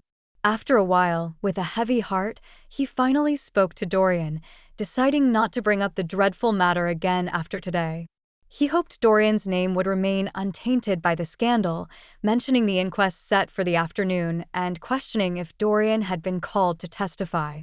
Dorian, visibly irked by the mention of the inquest, a word he found coarse and distasteful, confirmed that he had not been summoned, as they were unaware of his full name. She, however, knew his first name, but he was confident she hadn't shared it with anyone. Instead, she playfully referred to him as Prince Charming to satisfy the curiosity of others, a charming gesture that Dorian recalled fondly. He then requested that Basil create a portrait of Sybil to capture more of her essence than just the fleeting memories of their tender moments. Basil agreed to fulfill Dorian's wish, but insisted that Dorian sit for him again, as he found it difficult to work without his presence. But Dorian, agitated, declared it impossible for him to pose again. Basil, puzzled by Dorian's strong reaction, questioned him, unable to understand why Dorian would dislike his previous work. He noticed the screen hiding the portrait and criticized the servant for covering it, though Dorian quickly corrected him, explaining that he had placed the screen himself due to the light being too harsh on the painting. Basil, still not convinced about the light being an issue, wanted to see his work, but Dorian, in a panic, blocked his path, insisting that Basil must not look at the portrait. He was adamant, threatening to end their friendship if Basil attempted to view it. Despite Basil's shock at Dorian's intense and angry demeanor, he agreed not to look, although he found it ridiculous since he planned to exhibit the portrait in Paris and would need to see it eventually. Dorian, struck by fear at the thought of the portrait being exhibited, couldn't fathom his secret being exposed to the world. He knew he had to act immediately to prevent this from happening. Georges Petit was preparing to gather all of my finest works for a special showcase at the Rue d'Assise, set to commence in the first week of October. The exhibition would only borrow the portrait for a month. Considering you're likely to be away and you don't seem too attached to it, keeping it hidden behind a screen, I figured parting with it for such a short period wouldn't be too much of an inconvenience. Dorian Gray wiped the sweat from his forehead, feeling the imminent threat of danger. He had previously been assured that the portrait would never be put on display, and now he questioned this sudden change of heart.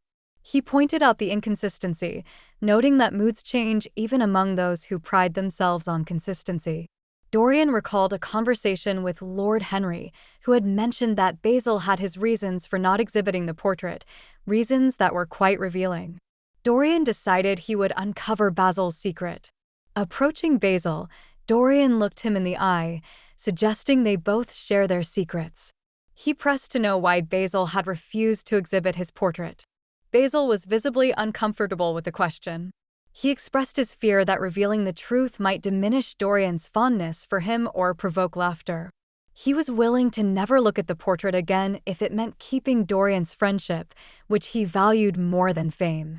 Dorian insisted on knowing, his fear replaced by curiosity. He felt entitled to the truth and was determined to uncover Basil's mystery. Basil, troubled, invited Dorian to sit and discuss.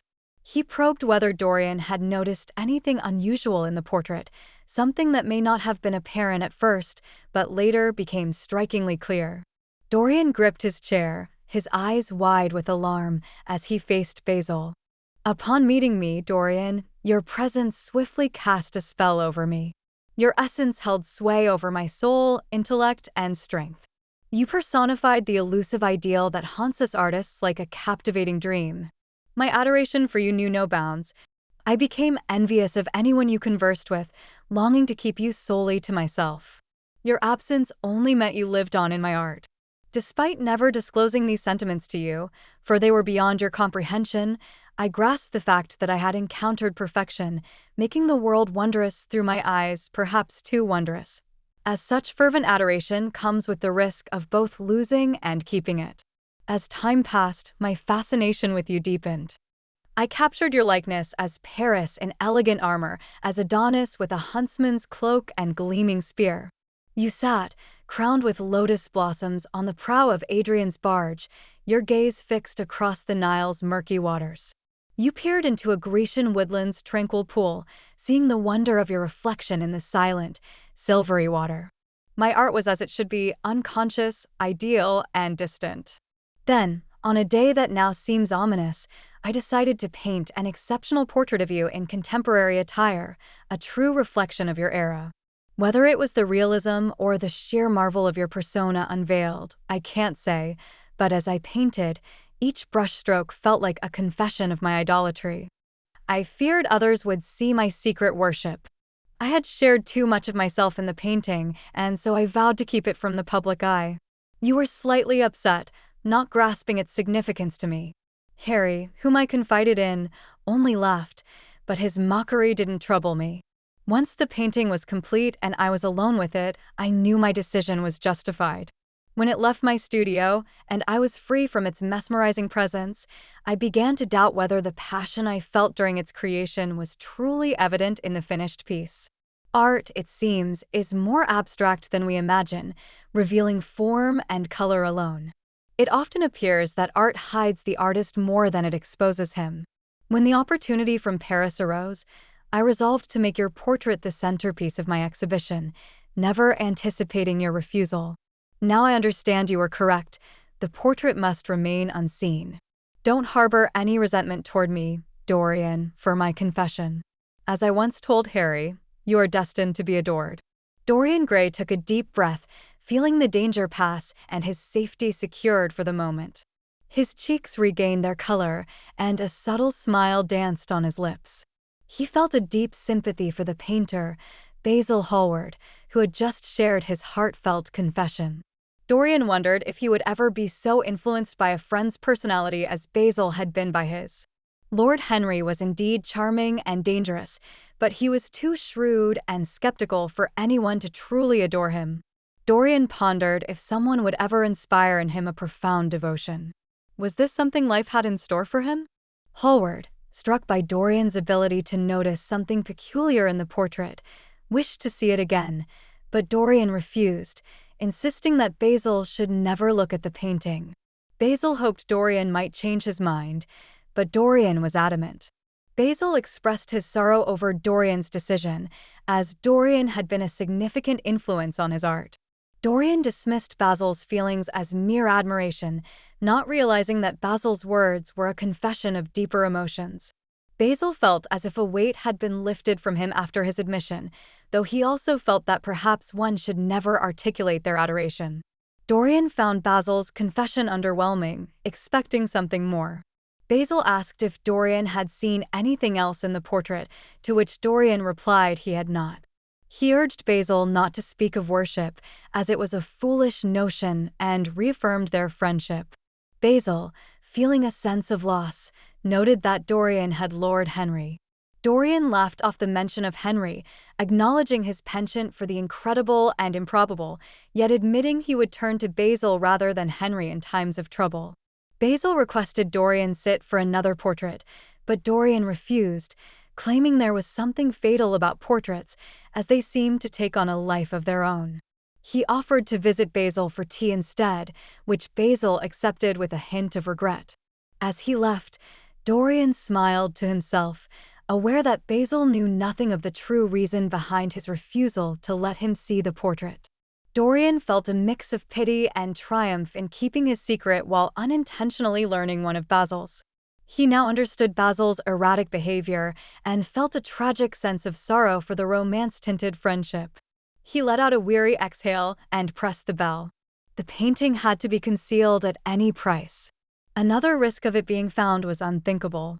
It was foolish of him to have let it stay, even momentarily, in a room his friends could enter. You're about to listen to Chapter 10. As his servant stepped into the room, he scrutinized him intently, pondering whether the thought to peek behind the screen had crossed the man's mind. The servant's face remained expressionless as he awaited instructions. Dorian, lighting a cigarette, strolled to the mirror for a quick look. Victor's face stared back at him from the reflection, calm and obedient like a mask of servility. He seemed harmless, yet Dorian felt it wise to stay cautious. He instructed the servant in a deliberate pace to inform the housekeeper of his request to meet her, and then to tell the framemaker to send 2 workers immediately. Dorian suspected the servant's gaze drifted towards the screen as he exited, but he couldn't be sure if it was just his imagination.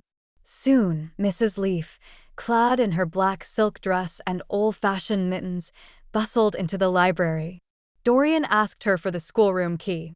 Surprised, she mentioned the room's dusty state and her intention to tidy it up first, as it hadn't been opened for nearly 5 years, not since the death of Dorian's grandfather.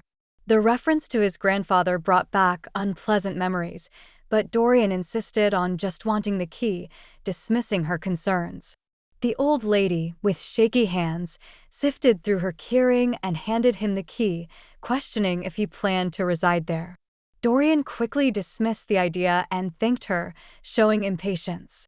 She stayed a bit longer, chatting about household matters, but he sighed and encouraged her to do as she saw fit. She left with a smile. Once alone, Dorian pocketed the key and surveyed the room.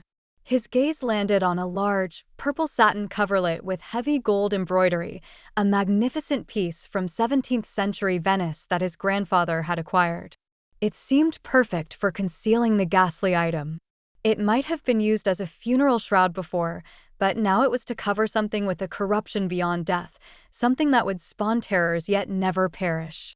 Like worms to a corpse, his sins would blemish and consume the beauty of the painted image on the canvas, defiling it into something disgraceful. Yet it would continue to exist, eternally alive. He felt a shiver run through him, regretting his choice to keep the real reason for hiding the picture from Basil. Basil would have been his ally against Lord Henry's sway and the toxic traits of his own nature. His affection for Basil was pure and intellectual, far from the fleeting allure of physical beauty that fades with the senses. It was a love shared by greats like Michelangelo, Montaigne, Winkelmann, and even Shakespeare. Basil might have been his savior, but it was too late. The past could be wiped away with regret, denial, or forgetfulness, but the future was set in stone. He was destined to unleash his dark passions and bring his sinister dreams to life. He lifted the ornate purple and gold fabric from the couch and, clutching it, moved behind the screen. He wondered if the face in the painting had become more corrupt, but it seemed the same, though his hatred for it grew. The golden locks, blue eyes, and rose-red lips were still there, but the expression had turned cruel. Basil's earlier criticisms about Sybil Vane paled in comparison to the condemnation he now saw in the painting. It was as if his own soul was staring back at him, demanding judgment. A wave of pain washed over him, and he quickly covered the painting with the fabric. Right then, there was a knock at the door. He left the room as his servant came in. "The guests have arrived, sir." He knew he had to dismiss the servant quickly, to keep the painting's destination a secret. The servant's sly demeanor and calculating eyes made him uneasy. Sitting at his desk, he wrote to Lord Henry, requesting something to read and reminding him of their meeting at 8:15 that evening. "Wait for a reply," he instructed, handing over the note, "and bring the men in." Soon after, another knock announced the arrival of Mr. Hubbard, the well-known frame-maker, and his rough-looking assistant. Mr. Hubbard, a small man with florid cheeks and red whiskers, had a tempered admiration for art, often hampered by artists' lack of funds. He usually stayed in his shop, waiting for clients, but he always made an exception for Dorian, who charmed everyone effortlessly. It was a treat just to see him. "What can I do for you, Mr. Gray?" Mr. Hubbard asked, his hands rubbing together. Dorian felt bad for the inconvenience, but explained he only needed help moving a heavy picture upstairs. He reassured Mr. Hubbard he'd stop by to see the new frame, though religious art wasn't his current interest. Mr. Hubbard was more than willing to help, asking which piece needed to be moved. Dorian shifted the screen aside, asking if the framemaker could transport the artwork without damaging it. The amiable craftsman, with his assistant's help, began to detach the painting from its brass chains. He inquired about the destination, and Dorian offered to lead the way to the top floor via the front stairs, which were more spacious. Opening the door for the framemaker and his helper, they started their climb. The picture's elaborate frame made it awkward to handle, but despite the framemaker's reluctance to accept help from a gentleman, Dorian occasionally assisted to avoid any damage. Upon reaching the final landing, the framemaker, out of breath, commented on the weight of the piece. Dorian, unlocking the door to the secret holding room, agreed with a hint of concern. This room, untouched for over 4 years, was once his childhood playroom and later a study. It remained largely unchanged, with the Italian chest, the satinwood bookcase with well-thumbed schoolbooks, and the torn Flemish tapestry still in place. Memories of his innocent youth flooded back, making the thought of hiding the corrupting portrait there seem dreadful. Yet, it was the safest place from prying eyes. Only Dorian held the key, ensuring the painted face could deteriorate unseen beneath its cover, reflecting his soul's decay without anyone witnessing it. He reassured himself of his preserved youth and pondered the possibility of a purifying love entering his life, diminishing the shame of his future and the allure of his yet-to-be-committed sins. It simply couldn't be. With each passing hour and week, the image on the canvas aged. It may avoid the ugliness of sin, but not the ugliness of age. Hollow or sagging cheeks, yellow crow's feet encircling dimming eyes, hair losing its luster, and mouths either foolish or vile like those of the elderly. His grandfather's stern image with wrinkled skin, cold, veiny hands, and a contorted frame came to mind. The painting had to stay hidden. There was no other choice. Exhausted, he instructed Mr. Hubbard to bring in the painting. He apologized for the delay, explaining his distraction. Mr. Hubbard, panting, expressed no mind for the wait and asked where to place the artwork. "Anywhere would do," he replied, not wanting it hung up, just propped against the wall. Mr. Hubbard's curiosity about the artwork was met with a swift dismissal, Dorian watching him closely, ready to pounce if he dared uncover the life secret veiled by the opulent drapes. He thanked Mr. Hubbard for his assistance, who then left with his assistant, the latter giving Dorian a look of awe, having never seen someone so impressive. Once alone, Dorian locked the door, the key now in his pocket, feeling secure that his secret was safe. No one else would see the abomination, only he would bear witness to his disgrace. In the library, he noted it was just past 5 o'clock with tea already served. A note from Lord Henry lay on a table, next to a book with a torn yellow cover and a copy of the St. James's Gazette. Victor must have come back. He pondered if Victor had encountered the men and learned their task. The missing picture would surely be noticed. The screen hadn't been moved back, revealing a blank space on the wall. He dreaded the thought of Victor sneaking up to the door at night, trying to break in. The idea of a spy in his home was unbearable, recalling tales of the wealthy blackmailed by servants who stumbled upon a secret letter or overheard whispers. He let out a sigh, poured himself some tea, and started reading the note from Lord Henry. It was a simple message about sending over the evening paper and a book that might catch his interest. Lord Henry also mentioned he'd be at the club by 8:15. With a lack of enthusiasm, he flipped through the St. James's newspaper. A mark made with red pencil on the 5th page grabbed his attention. It highlighted a paragraph about an inquest into the death of Sybil Vane, a young actress. She had died by misadventure, and the article noted the deep sympathy felt for her grieving mother. The mother had been visibly distressed while giving her testimony, as had Dr. Birrell, who conducted the postmortem. Annoyance crept in as he read, and he ripped the paper in half, tossing the pieces aside. The ugliness of reality struck him, and he found it distasteful that Lord Henry had sent this report, marking it so carelessly. Victor, who knew enough English, could have seen it. Maybe he already had and was starting to suspect something. But it didn't matter. Dorian Gray had no connection to Sybil Vane's death. He hadn't caused it. His gaze then landed on the yellow book from Lord Henry. He wondered about its contents as he walked over to the small, pearl-colored stand that reminded him of the craftsmanship of mystical Egyptian bees. He picked up the book, settled into an armchair, and began to read. The book quickly drew him in. It was unlike anything he had read before. It portrayed the sins of the world as though they were part of a silent, opulent procession, with the backdrop of flute music. It brought to life dreams he had only vaguely imagined and revealed things he had never even considered. The book was about a young Parisian who spent his life indulging in every passion and mode of thought from past centuries, except those of his own.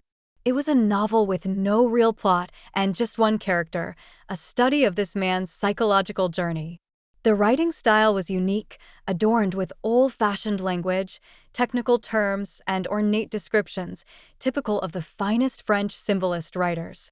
The metaphors were as exotic and colorful as orchids. It described the sensory life using mystical terms, blurring the line between the ecstasies of saints and the confessions of sinners.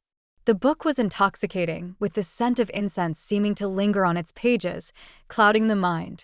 The rhythm of the sentences and the intricate patterns of the prose induced a dreamlike state in him, making him lose track of time as the day turned to evening. The sky was clear, lit by a lone star, and through the windows a copper-green hue shone. He continued to read in the faint light until his eyes could take no more. Despite his valet's repeated warnings about the hour growing late, he finally stood, moved to the adjoining room, and placed his book on the small Florentine table beside his bed before starting to get ready for his evening meal. He didn't make it to the club until nearly 9 o'clock, where he found Lord Henry by himself, looking quite uninterested. He apologized to Harry, explaining that the book Harry had given him was so enthralling he lost track of time. Harry thought he would enjoy the book, but he corrected Harry, saying it wasn't enjoyment but fascination, noting there's a big difference between the two. Harry simply noted his discovery, and they moved on to the dining area. You're about to listen to Chapter 11. Dorian Gray had been under the spell of a book for a long time. He didn't even try to shake it off. From Paris, he got 9 big copies of its first edition, each bound in a different color to match his moods and whims. These whims were something he couldn't always control. The book's hero, a remarkable Parisian with a mix of romantic and scientific traits, felt like a preview of Dorian himself. The book, to him, was like reading his life story before he lived it. In one way, Dorian was luckier than the book's hero. He never experienced the fear of mirrors and shiny surfaces that troubled the young Parisian. Reading about the character's decline brought Dorian a twisted kind of joy. He saw cruelty in every joy and pleasure. The beauty that captivated Basil Hallward and others seemed to cling to Dorian forever. Even those who heard bad things about him couldn't believe it when they saw his pure face. His appearance silenced those who spoke crudely. His presence reminded them of the innocence they had lost. They couldn't understand how Dorian stayed untouched by a tainted and indulgent era. After his secret trips, Dorian would sneak to his locked room. He would stand between the portrait Basil made and a mirror. He saw the wicked, aging face in the painting and his own youthful face in the reflection. The contrast delighted him. He fell deeper in love with his beauty and the decay of his soul. He would study the ugly marks of sin and age with fascination and horror, wondering which was worse. He compared his smooth hands to the rough ones in the portrait and laughed at the distorted figure in the painting. In his moments of insomnia, he would lie in his fragrant bedroom or a grimy inn by the docks, which he visited incognito, and feel a self-centered regret for the damage he'd done to his soul. These moments were fleeting. The curiosity Lord Henry ignited in him only grew with each indulgence. The more he learned, the hungrier he became to know more. Despite his secret indulgences, he maintained a cautious relationship with society. Several times a month in winter, and every Wednesday during the social season, he'd host lavish gatherings at his house, featuring renowned musicians. His dinners, arranged with Lord Henry's help, were famous for both the meticulous guest list and the elegant table settings, featuring exotic flowers, fine linens, and precious silverware. Many young men saw in Dorian Gray the epitome of their academic dreams, a blend of scholarly culture and worldly elegance. They admired him as one who sought perfection through beauty, just like the characters in the stories they read. For Dorian, life was the ultimate art form, and all other arts were merely a prelude. He was captivated by fashion and dandyism, which for a time makes the outrageous seem normal. His style choices greatly influenced the fashionable young men of Mayfair and Pall Mall, who emulated his every move and tried to capture his effortless charm. While he embraced his role in society, deep down he yearned to be more than just a trendsetter. He wanted to create a new way of life, with a solid philosophy and structured principles, where the refinement of the senses reached its highest form. The devotion to sensory pleasures has been criticized, and rightly so. People fear desires and feelings that seem too powerful, especially when they realize even simple creatures experience them. However, Dorian Gray believed we never fully grasped the essence of our senses. They remained wild and untamed because the world tried to suppress or destroy them through pain, instead of integrating them into a new kind of spirituality where an instinct for beauty would prevail. Looking at humanity's journey, he felt a sense of loss. So much was given up, and for what? There were senseless rejections and extreme self-denial born from fear, leading to a fall far worse than the one they feared. Ironically, nature would send the recluse out to live with wild beasts, making them the companions of hermits. Indeed, as Lord Henry predicted, a new hedonism was on the rise, one that would renew life and save it from the grim, strict Puritanism that's making a comeback today. It would honor the intellect, yet refuse any theory that demanded giving up passionate experiences.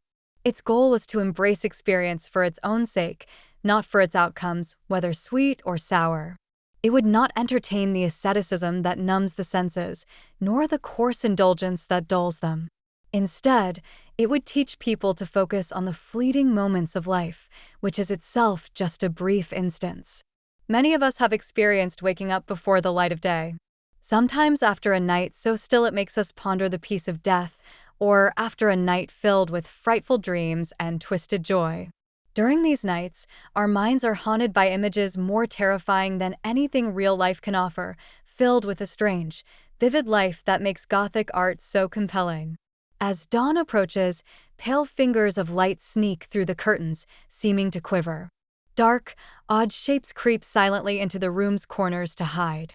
Outside, birds rustle in the leaves, or we hear the sounds of people starting their day, or the wind sighs, circling the quiet house, reluctant to disturb the sleepers yet compelled to summon sleep from her deep hideaway. Layer by layer, the morning light peels back the filmy darkness, slowly bringing back color and form to the world. We watch as the dawn reshapes the world in its old pattern. The mirrors regain their ghostly images. The candles stand untouched, next to the book we hadn't finished reading, the flower from the dance, or the letter we were too scared to open or had read too many times. Everything feels the same. The night's unreal shadows give way to the life we recognize. We must pick up where we left off, overwhelmed by the thought of continuing this same tiring cycle of habits. Or perhaps we wish to wake to a world transformed overnight for our delight, a world with new forms and colors, with different secrets, where the past holds no sway over us, free from regret or obligation, even the happiest memories tinged with sadness. For Dorian Gray, creating such worlds was one of life's true purposes. He sought experiences that were both novel and pleasurable, tinged with the unfamiliarity that romance requires. He would immerse himself in thoughts he knew were not his own, let their subtle power wash over him, and then, having absorbed their essence and quenched his intellectual thirst, he would move on, indifferent but passionate. This indifference, some modern thinkers argue, is often a sign of a fiery spirit. There was a time when whispers went around that he was on the verge of embracing the Roman Catholic faith. The rituals of Rome held a special allure for him. The solemnity of their daily offerings, far more profound than ancient rites, captivated him. He was moved not just by the ceremonial rejection of the senses, but also by the raw simplicity of its practices and the deep sorrow of the human drama it aimed to represent. He found joy in kneeling on the chill marble, watching the priest in his ornate dalmatic carefully reveal the tabernacle's secrets or lift the bejeweled monstrance high, holding what some believed to be the heavenly bread. He was moved when the priest, dressed for Christ's passion, broke the bread over the cup and beat his chest, admitting his wrongdoings. The swinging censers, carried by solemn boys in lace and red, casting up smoke like giant golden blooms, held a secret charm for him. On leaving, he'd gaze at the dark confession booths, yearning to sit in their shadowy embrace and hear the raw truths of lives whispered through the grating. Yet, he never allowed himself to be trapped by any rigid belief or system. He didn't confuse a temporary shelter for a permanent home. For a while, he was drawn to the enchanting strangeness of mysticism and the inherent defiance that seemed to follow it. At another time, he was swayed by the materialistic ideas of the Darwinism movement in Germany, taking pleasure in attributing human thoughts and desires to mere cells and nerves, fascinated by the notion of the spirit's reliance on the physical. Nonetheless, he believed that no theory was more significant than life itself. He was acutely aware of the futility of intellectual speculation without practical application. He recognized that both the senses and the soul had their own spiritual secrets to unveil. So, he turned his attention to perfumes, seeking to unlock the mysteries of their creation. He distilled fragrant oils and burned exotic resins, convinced that every mental state had a sensory counterpart. He pondered the effects of different scents: frankincense for mysticism, ambergris for arousal, violets for nostalgia, musk for confusion, champic for creativity, and sought to map out a true psychology of fragrance. He explored the impact of various aromatic substances, like the sickening spikenard, the madness-inducing hovenia, and aloes rumored to chase away gloom. There was a period when he threw himself into the world of music. In a spacious room adorned with a red and gold ceiling and olive-green lacquered walls, he would host unusual musical gatherings. At these events, fierce gypsies would passionately play tiny zither, while serious Tunisians in yellow shawls plucked at the strings of large lutes. Negroes with wide smiles would rhythmically pound on copper drums. Indians, slender and wrapped in turbans, would sit on red mats and play long reed or brass pipes, seemingly enchanting massive snakes and fearsome adders. The exotic sounds of foreign melodies would move him in ways that even the works of Schubert, Chopin, and Beethoven sometimes could not. He sought out the world's most bizarre instruments, those buried with ancient civilizations or used by remote tribes barely touched by the West. He enjoyed experimenting with their sounds. Among his collection was the secret of juriparis, forbidden to women and uninitiated boys, the Peruvian jars that wailed like birds, and flutes made from human bones. He owned green jasper stones from near Cuzco that emitted a uniquely sweet tone. There were painted gourds that rattled with pebbles inside, a Mexican clarin that was played by inhaling air, and the harsh chore of Amazonian sentinels. He had the teponazli, a wooden instrument that vibrated under gum-smeared sticks, Aztec yotl bells that hung in clusters, and a massive drum cloaked in serpent skin, reminiscent of the one described by Bernal Diaz in a Mexican temple. The peculiar nature of these instruments captivated him, and he delighted in the idea that art, like nature, could produce monstrous creations with strange forms and jarring sounds. However, his fascination faded over time, and he would find solace in the opera, listening to Tannhauser and reflecting on the tragedy within his own soul. At a different point, he delved into the world of gemstones and once dressed as indulges, Admiral of France, his costume adorned with 560 pearls. This passion consumed him for years and never truly left him. He could spend entire days arranging and rearranging his precious stones, marveling at their beauty and unique properties. His treasures included an olive-green chrysoberyl that turned red in lamplight, a cymophane with a silvery line, and a peridot of pistachio hue. He had topazes that ranged from rose-pink to wine-yellow, fiery scarlet carbuncles with quivering stars, cinnamon stones ablaze with red, along with orange and violet spinels, and amethysts that layered ruby and sapphire. The red gold of the sunstone and the moonstone's pearly luster captivated him, as did the fractured rainbow within the milky opal. He acquired 3 emeralds of remarkable size and color from Amsterdam, and a turquoise that was the envy of all who knew its worth. He came across enchanting tales of jewels. In Alfonso's work, a serpent with jacinth thighs was described, and in Alexander's adventures, it was told that he found snakes with emerald collars in the Jordan Valley. Philostratus spoke of a dragon with a gem in its brain that could be lulled to sleep with gold letters and a red cloak, then killed. The alchemist Pierre de Boniface claimed diamonds could make a person invisible, and Indian agates bestowed eloquence. Carnelian calmed anger, hyacinth induced sleep, and amethyst warded off drunkenness. Garnet could expel demons, and hydropicus faded the moon's color. Selenite changed with the moon, and Melotius, which exposed thieves, was sensitive to goat blood. Leonardus Camillus had seen a toad's brain yield a white stone that countered poison. The bezoar from an Arabian deer's heart was believed to cure the plague. Arabian birds' nests held the aspalates, which Democritus said protected wearers from fire. At his coronation, the king of Ceylon carried a large ruby. John the priest's palace gates were made of sardius, with a horned snake's horn, to prevent poison. Golden apples with carbuncles adorned the gable to shine by day and night. In Lodge's tale, one could see silver figures of virtuous ladies through mirrors of precious stones. Marco Polo witnessed rose-colored pearls placed in the mouths of the deceased in Zipangu. A sea creature killed a pearl thief for King Perozes and grieved for 7 moons. The Huns tricked the king into a pit, and he tossed the pearl, never found again despite the emperor's hefty reward. The king of Malabar showed a Venetian a rosary of 304 pearls, each for a deity. When the Duc de Valentinois visited France, his horse glittered with gold and his cap shone with rubies. Charles of England had diamond-studded stirrups. Richard II owned a coat bedecked with rubies worth a fortune. Henry VIII wore a jacket with diamonds and other gems on his way to his coronation. James I's favorites sported emerald earrings.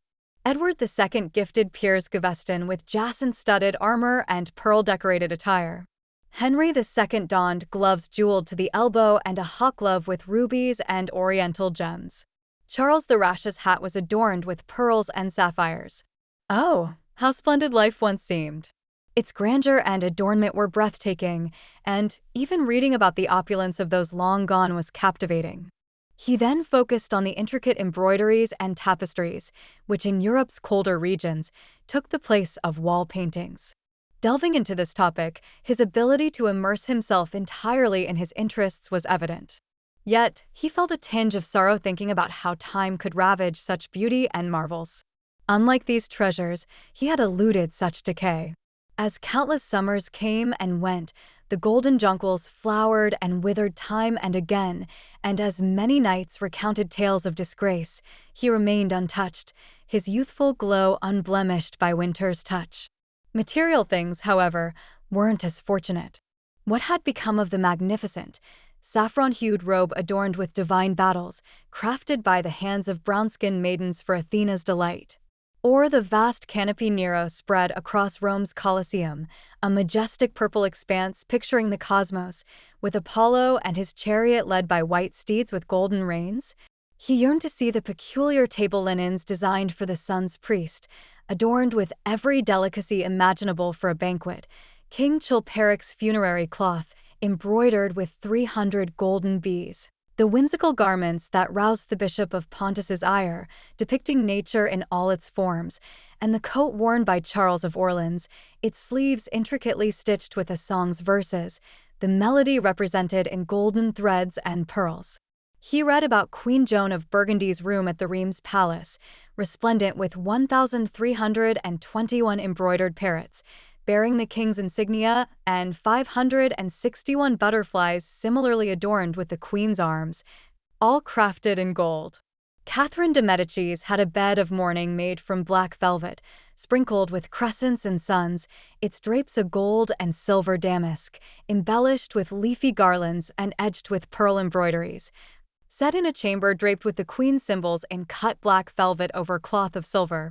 Louis XIV boasted 15-foot-tall gold-embroidered caryatids in his chamber. The Polish King Sobieski's state bed, a treasure seized from the Turkish camp before Vienna, was a masterpiece of Smyrna gold brocade, turquoise embroidered with Quran verses, resting on silver-gilt supports, adorned with enameled and jeweled medallions, all under a canopy that once sheltered the standard of Muhammad. For a year, he sought out the world's finest textiles and embroideries. He gathered delicate Delhi muslins with gold thread palm patterns and iridescent beetle wings, Dhaka gauzes, so sheer they were called woven air, running water, and evening dew, exotic patterned cloths from Java, vibrant yellow Chinese hangings, books bound in tawny satins or bright blue silks, adorned with fleurs-de-lis, birds, and figures, Hungarian point-lace veils, Sicilian brocades, stiff Spanish velvets, Georgian pieces with gilt coins, and Japanese fukusas with their green, tinged golds and exquisitely feathered birds. He cherished a deep love for church garments and all things related to church services. His house's west gallery was lined with long cedar chests filled with exquisite church attire, symbolizing the adorned bride of Christ. These garments were meant to cover the frail body scarred by self-denial and pain. Among his collection was a stunning crimson silk cope with gold damask, adorned with a pattern of golden pomegranates and 6-petaled flowers, framed by a pineapple motif in seed pearls. The panels on the cope depicted scenes from the Virgin Mary's life, with her coronation vividly illustrated on the hood in colorful silks, a masterpiece of Italian craftsmanship from the 15th century. Another treasure was a green velvet cope, its embroidery a dance of acanthus leaves and white blossoms, highlighted with silver threads and colored crystals. A seraph's face, crafted in gold thread relief, graced the clasp. The red and gold silk orphreys sparkled with medallions of saints and martyrs, including Saint Sebastian. His collection also boasted chasubles of amber silk, blue and gold brocade, yellow damask, and cloth of gold, all depicting scenes of Christ's passion and crucifixion, and adorned with lions, peacocks, and other symbols. White satin dalmatics, pink silk damask with tulips, dolphins, and fleurs-de-lis, crimson velvet altar frontals, blue linen, and numerous corporals, chalice veils, and sideria completed the collection. These sacred items stirred his imagination in their spiritual use. The treasures in his beautiful home were his escape, a way to forget his deep-rooted fears. The locked room of his youth housed a haunting portrait that reflected his life's decay, veiled by a purple and gold drape. Sometimes he'd avoid this room, regaining his light-heartedness and joy. But at other times, he'd wander to unsavory places, returning to confront the portrait, torn between loathing and a perverse pride. As years passed, he couldn't bear long absences from England. He let go of his shared villa in Trouville with Lord Henry and the small house in Algiers. He dreaded being away from the portrait that had become an integral part of his existence, fearing someone might discover it despite the heavy security he installed. He knew well that his explanation would reveal nothing to them. Despite the hideous corruption of the portrait's face, it still bore a striking resemblance to him.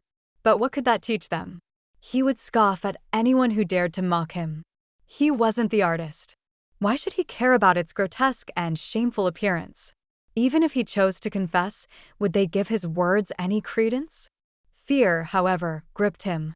Sometimes, while hosting his fashionable peers in his grand Nottinghamshire residence, reveling in extravagant luxury, he'd abruptly depart and hurry back to the city.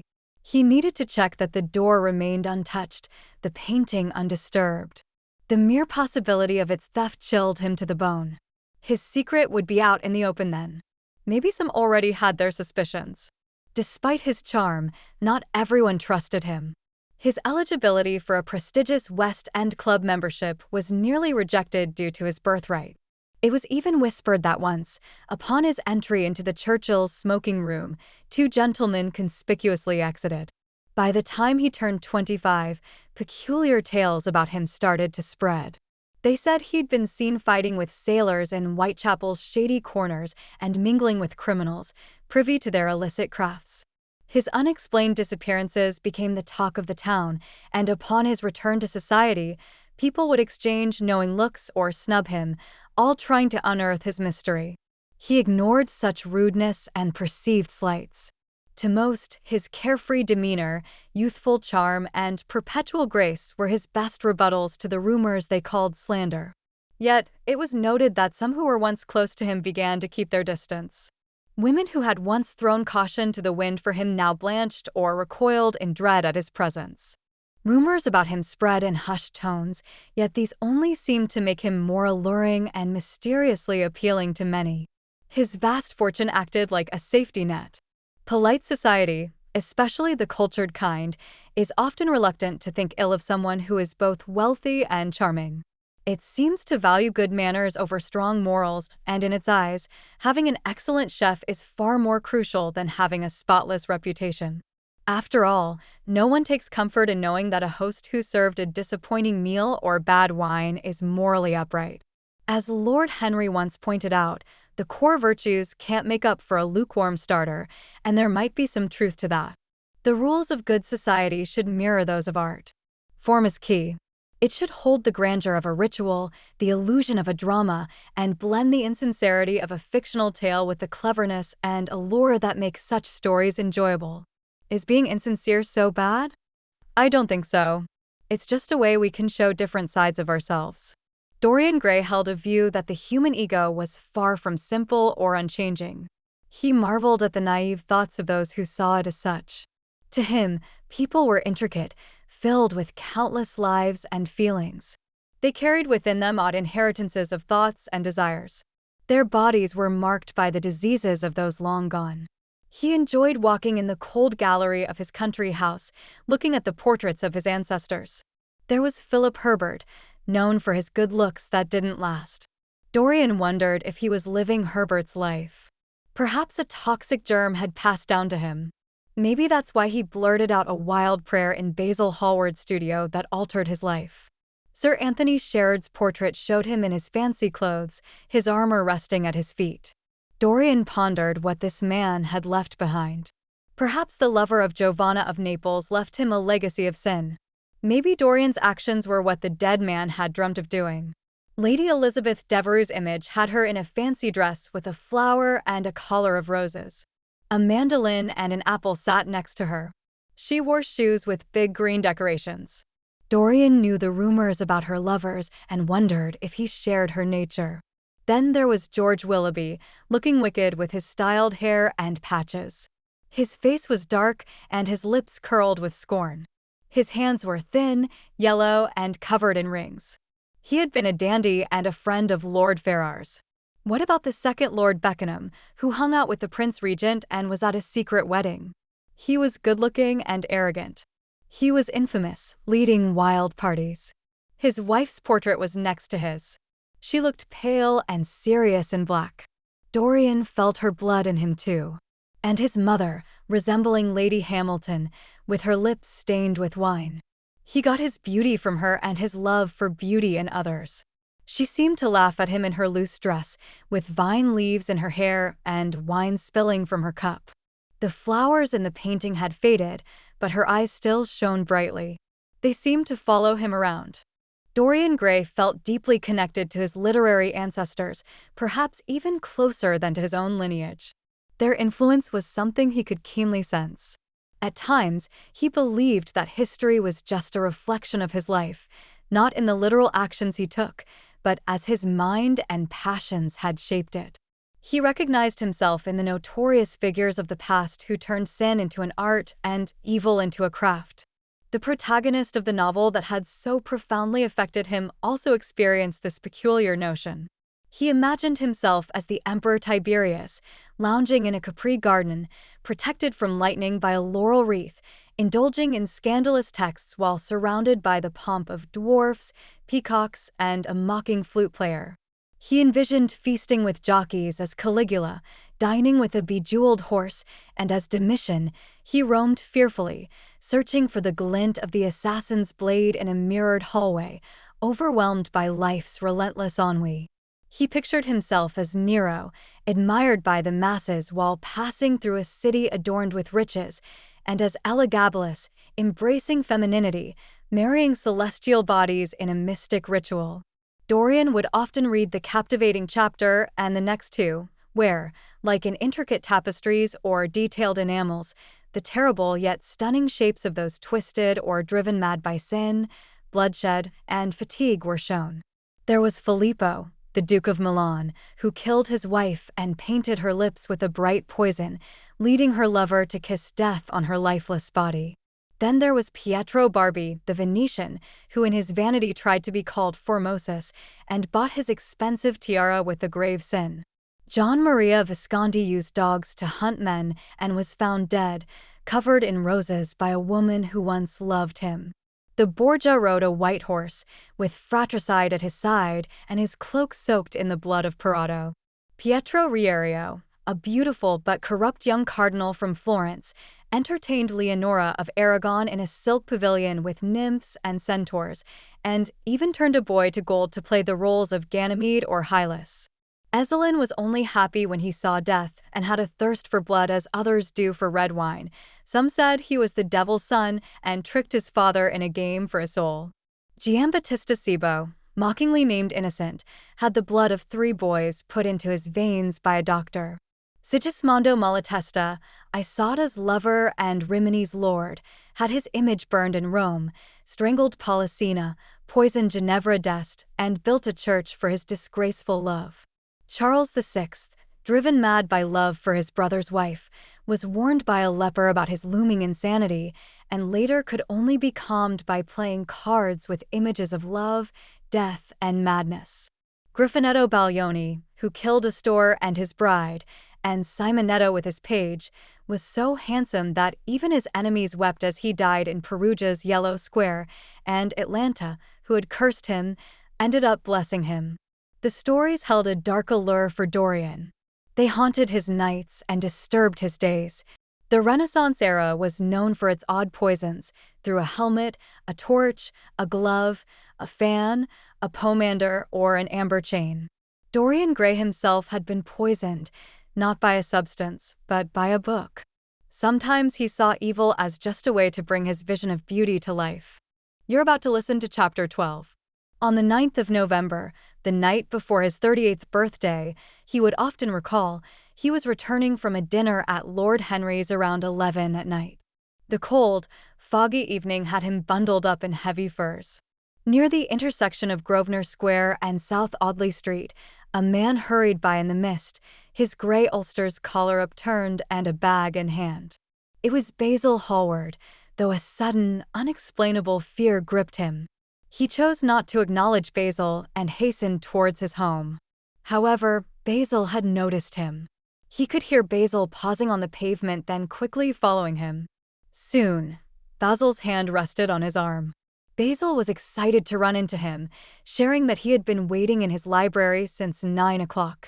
Having taken pity on the tired servant and sent him to bed, Basil was now on his way to Paris with the midnight train and had wanted to see him before departing.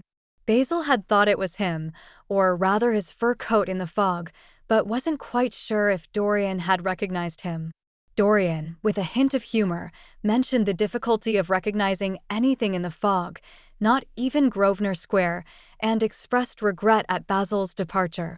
Upon learning of Basil's 6-month absence from England and his plans to complete a significant painting in Paris, Dorian showed curiosity. Basil, however, was more interested in discussing something else and asked to enter Dorian's home for a brief talk.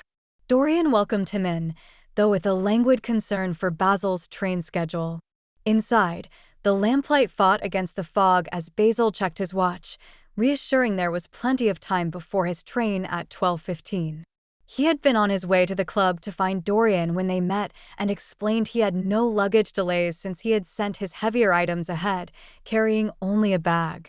Dorian smiled at Basil's simple travel style and invited him in, insisting the fog stay outside and that the conversation remain lighthearted, as nothing should be taken too seriously these days. In the library, a warm fire crackled and the lamps cast a soft glow. A Dutch silver spirit case was out on display, with soda water siphons and large glass tumblers ready on a table. Basil noted how Dorian's servant had made him comfortable, providing everything including gold-tipped cigarettes, and mentioned his preference for him over the previous French servant, inquiring about his whereabouts. Dorian gave a nonchalant shrug, sharing his belief that the man in question had wed Lady Radley's maid and set her up as a dressmaker in Paris. With the current craze for all things English in the French capital, it seemed a rather foolish trend to him. Despite never warming up to the servant, Dorian had to admit the man was competent and showed a surprising amount of devotion towards him, even seeming regretful at their parting. Dorian, always one for his own comforts, suggested another drink, preferring hock and seltzer for himself, but the painter politely declined, expressing a desire for a serious conversation. This made Dorian frown, hoping it wasn't going to be about him, as he was weary of himself that evening and wished to be anyone else. Hallward, with a seriousness in his tone, insisted on discussing Dorian, even if it took half an hour of his time. Dorian sighed, lighting a cigarette and resignedly noting the time commitment. Hallward pressed on, feeling Dorian needed to be aware of the alarming rumors circulating about him in London. Dorian, however, expressed a lack of interest in personal scandals, finding them lacking the allure of those about others. Dorian, your reputation should capture your interest. A gentleman values his good name, and you wouldn't want to be the subject of vile and degrading gossip. Your status and wealth matter, but they aren't everything. I don't put stock in the rumors about you.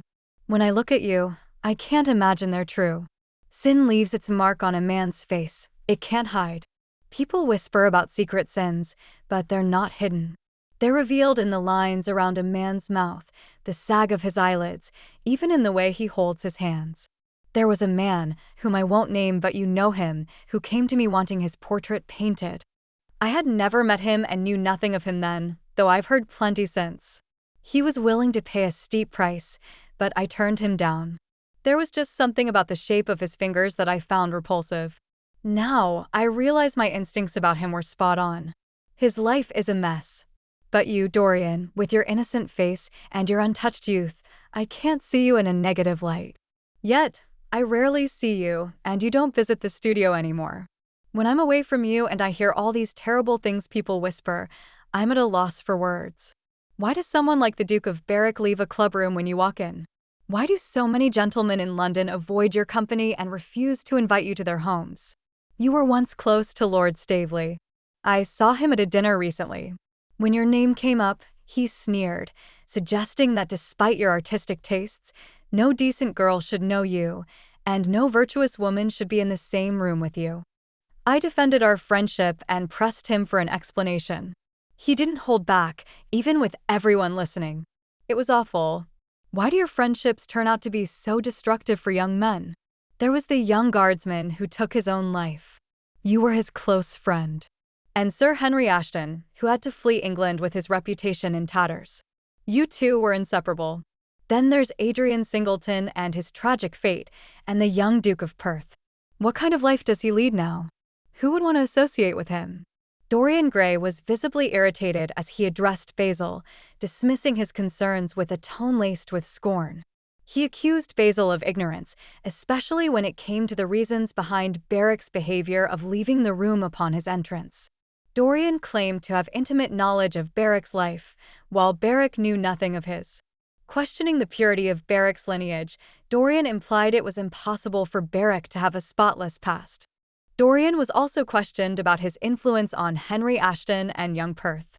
He defended himself by asking rhetorically whether he was responsible for teaching Ashton his vices or Perth his debauchery. He shrugged off the implications of his involvement in the moral failings of others, such as Kent's son marrying a woman of ill repute or Adrian Singleton's financial indiscretions. He criticized the English middle class for their hypocrisy, noting how they gossiped about the alleged indiscretions of their social betters while pretending to be part of high society.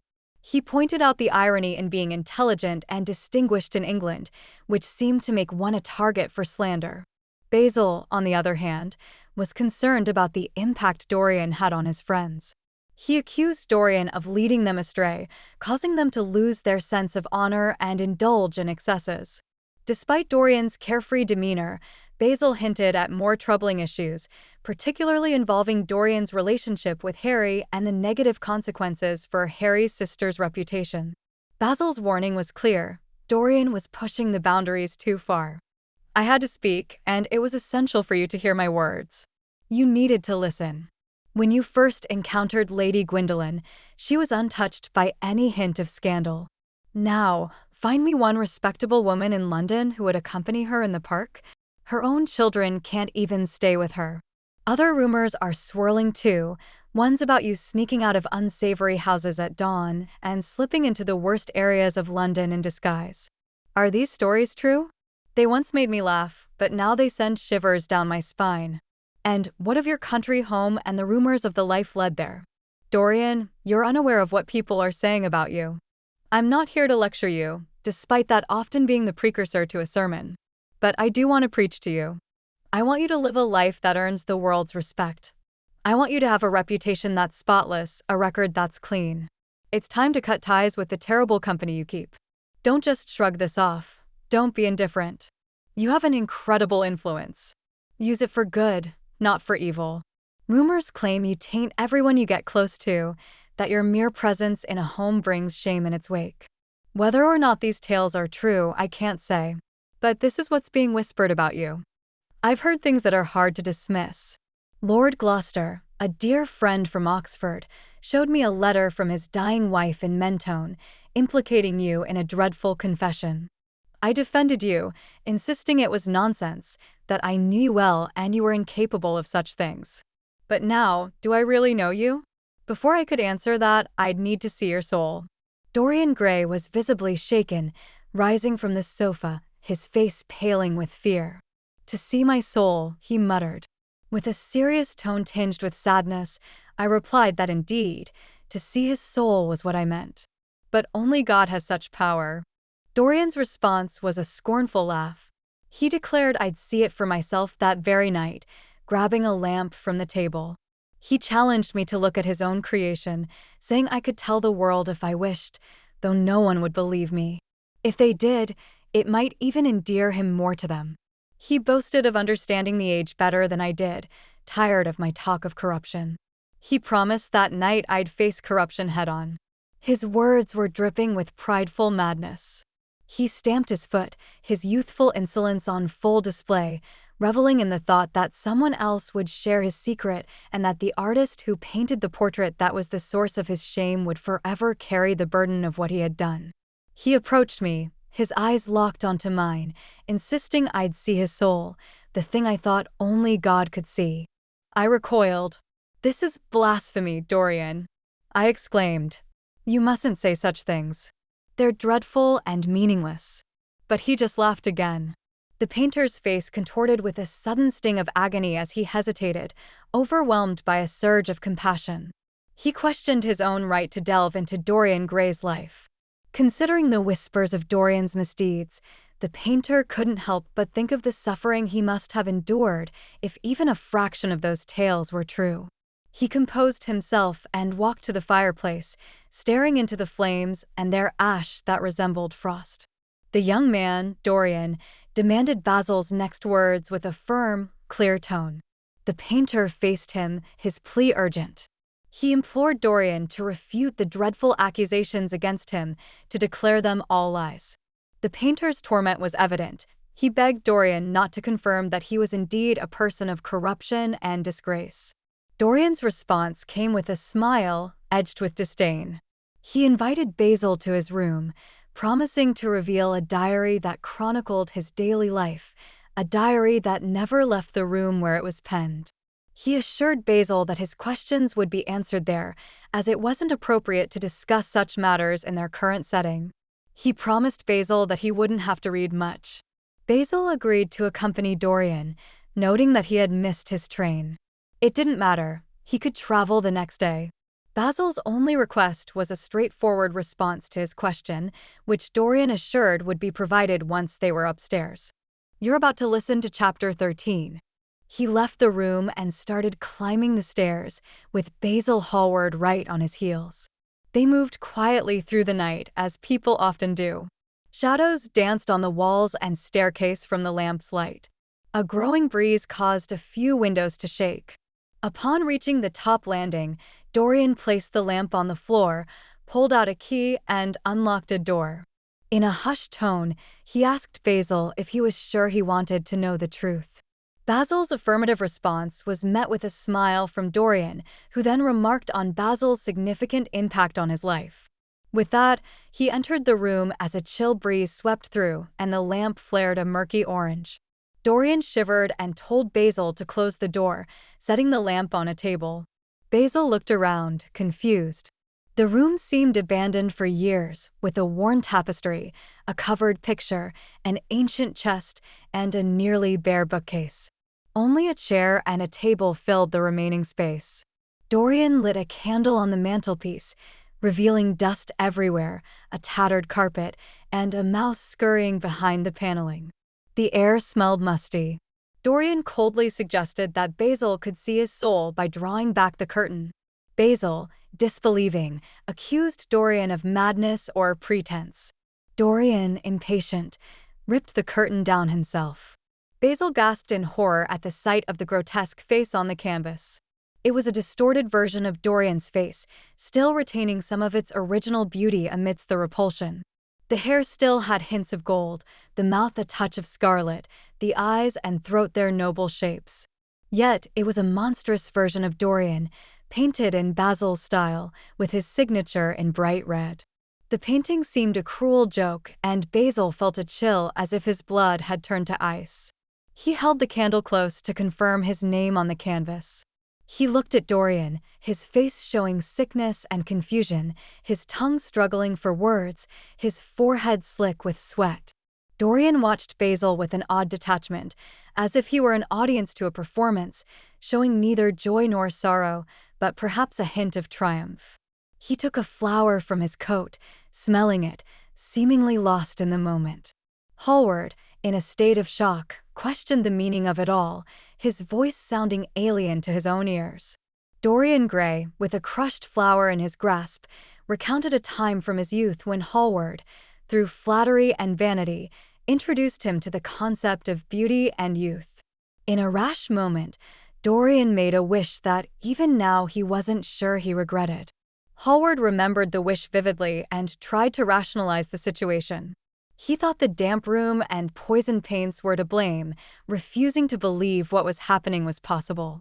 Dorian, leaning against the window, questioned what was impossible, revealing that the portrait Hallward thought he had destroyed was in fact the cause of his own destruction. Hallward denied that the image before them could be Dorian's, to which Dorian replied with bitterness, asking if Hallward could not see his own ideal in the painting. Hallward, in disbelief, insisted that there was nothing evil in his vision of Dorian, but the painting now showed the face of a satyr, not the ideal he once held. Dorian declared the painting to be the face of his soul, horrifying Hallward, who saw in it the eyes of a devil. Dorian, in despair, exclaimed that everyone carries both heaven and hell within them. Hallward, returning to the portrait, was struck by the possibility that Dorian might be even worse than his detractors imagined, as the portrait seemed to be decaying from within. Shaken, Hallward extinguished a fallen candle with his foot and slumped into a chair, his face buried in his hands. He realized the grave lesson in front of them. Dorian, sobbing at the window, heard Hallward suggest they pray together, recalling the prayers of their youth. Hallward expressed his regret for worshipping Dorian too much, believing they were both being punished for their vanity. Dorian, with tears in his eyes, told Hallward it was too late. But Hallward, refusing to give up hope, suggested they pray for forgiveness, quoting a verse about redemption. Dorian, however, felt the words meant nothing to him anymore. Hallward, in a final plea, implored Dorian not to give in to evil, but to turn away from the cursed image that seemed to mock them. Dorian Gray's eyes fell upon the portrait, and a surge of hatred for Basil Hallward bubbled up inside him. It felt as if the painting itself was suggesting this loathing, the grin on the canvas almost whispering to him. Wild, primal anger, like that of a cornered beast, flared within Dorian. He despised the man sitting at the table more than he had ever despised anything in his life. His gaze darted around the room until it landed on a gleam atop a painted chest. It was a knife he had used days earlier and had left behind. Moving with deliberate slowness, Dorian approached the knife, passing by Hallward. Once behind him, he grabbed the knife and spun around. Hallward made a move as if to stand, but Dorian was too quick. He lunged, driving the knife into the vein behind Hallward's ear, pinning his head to the table and stabbing repeatedly. A muffled groan emerged, followed by the ghastly gurgling of blood. Hallward's arms jerked upward thrice, his hands twitching grotesquely in the air. Dorian stabbed him 2 more times, but Hallward was still. A trickle began to pool on the floor. Dorian waited, still pressing down, then tossed the knife onto the table and listened. Only the sound of dripping blood on the worn carpet filled the silence. Dorian opened the door and peeked out. The house was silent, deserted. He lingered for a moment, peering down the pitch-black stairwell before locking himself back in the room. The lifeless figure remained in the chair, slumped over the table, its back hunched and arms outstretched. If not for the gaping wound in the neck and the expanding pool of blood, one might think the man was asleep. It had all happened so fast. Dorian felt an eerie calm. He walked to the window, opened it, and stepped onto the balcony. The fog had cleared, revealing a sky glittering with countless golden stars. Below, a policeman made his rounds, a hansom cab flashed by, and a woman staggered past, occasionally stopping to look back and laugh after a brief exchange with the officer. A cold gust swept through, the gas lamps flickered, and the trees shook their bare limbs. Shivering, Dorian closed the window and returned inside. He unlocked the door and left the room without a second glance at Hallward. Dorian knew he mustn't fully grasp what had just transpired. The man who had painted his cursed portrait had been erased from his life, and that was all that mattered. Suddenly, he thought of the lamp. It was an unusual one with Moorish design, dull silver with patterns of shiny steel, dotted with rough turquoises. His servant might notice it missing and ask questions.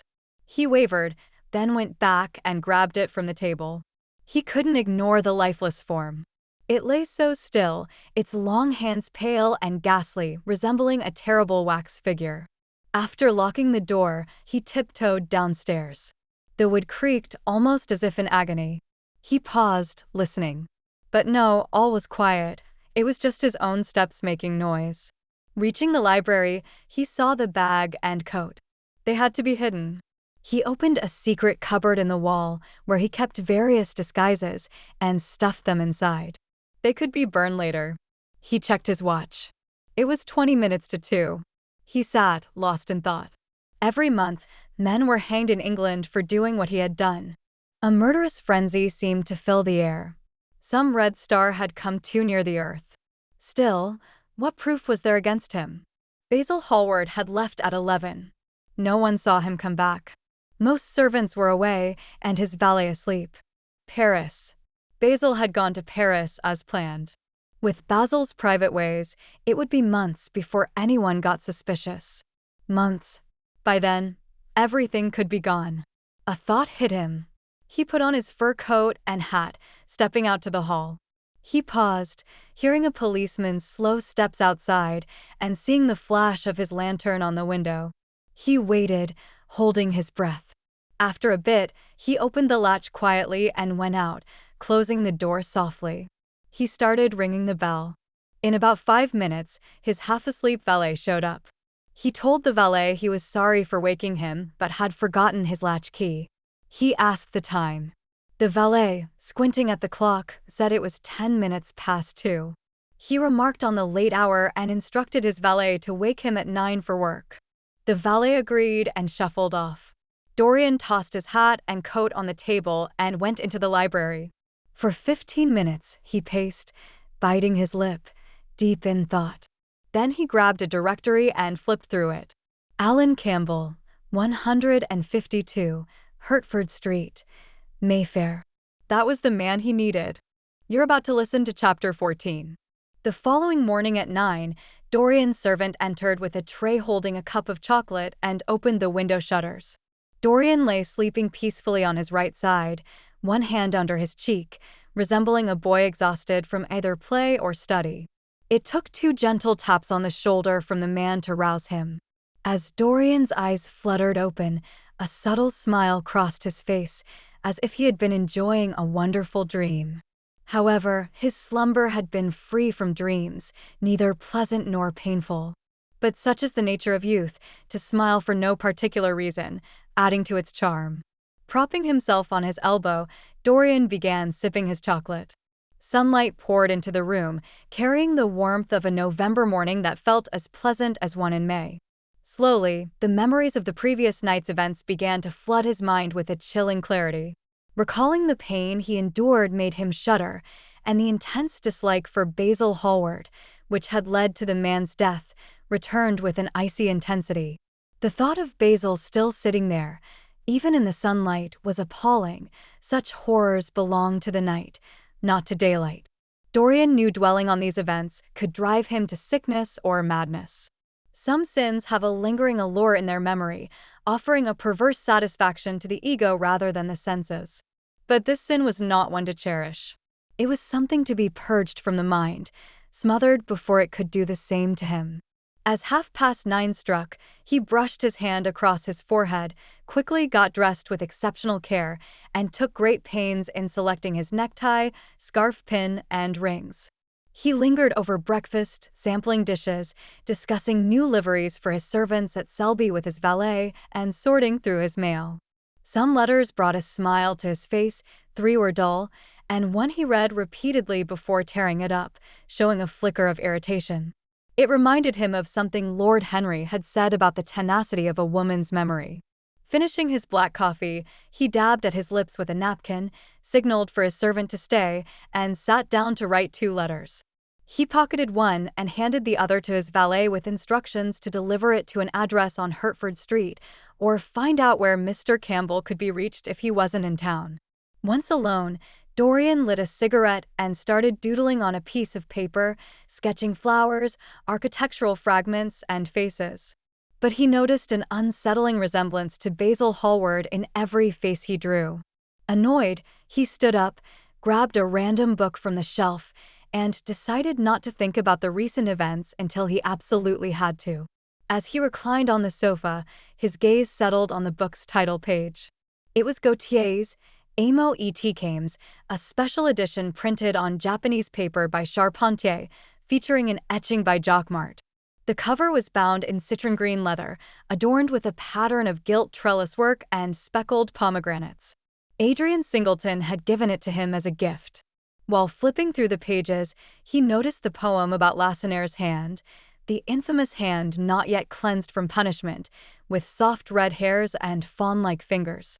He looked at his own pale, slender fingers, feeling a slight shiver, but continued reading until he reached the beautiful verses about Venice. The words were enchanting. Reading them made one feel like they were drifting along Venice's green waterways, seated in a black gondola with a silver tip and curtains that trailed behind. The lines themselves seemed to him like the turquoise-blue streaks that one sees when heading to the Lido. The bursts of color brought to mind the radiant birds that circle the tall campanile or stride through the shadowy arcades with noble elegance. Half closing his eyes, he leaned back and repeated to himself, Devant un façade rose, sur le marbre d'un escalier. Those two lines seemed to capture the essence of Venice. He thought back to the autumn he had spent there, swept up in a breathtaking romance.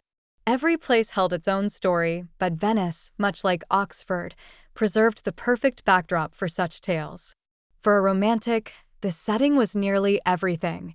Basil had been with him for some of that time, marveling at Tintoret. Poor Basil, what a dreadful end he had met. He sighed, picked up the book again, and attempted to distract himself. He read about the swallows darting in and out of a cafe in Smyrna, where Hajis counted their amber beads and turbaned merchants smoked their long pipes, speaking in serious tones. He read about the lonely obelisk in the Place de la Concorde, longing for its home beside the Nile, with its sphinxes, rose-red ibises, white vultures, and crocodiles. His thoughts lingered on verses that sang of a statue in the Louvre, likened to a contralto's voice, a charming monster, resting in a room of porphyry. But after a while, he couldn't hold on to the book any longer. A sense of nervousness overtook him, and he was struck by a wave of terror. What if Alan Campbell was not in England? It could take days for him to return, and he might even refuse to come. Time was slipping away, and every second mattered. They had been close friends 5 years earlier, nearly inseparable. But their friendship had abruptly ended. Now, when they encountered each other in social settings, only Dorian Gray would offer a smile. Alan Campbell never did. He was a remarkably bright young man, but he didn't quite grasp the beauty of art. His understanding of poetry's allure came solely from Dorian. Science was his true passion. During his time at Cambridge, he was often found in the laboratory, excelling in his studies, particularly in the natural science tripos. His dedication to chemistry remained, evidenced by the personal lab where he spent countless hours, much to his mother's dismay. She had dreams of him in Parliament and misunderstood his profession as a mere pharmacist.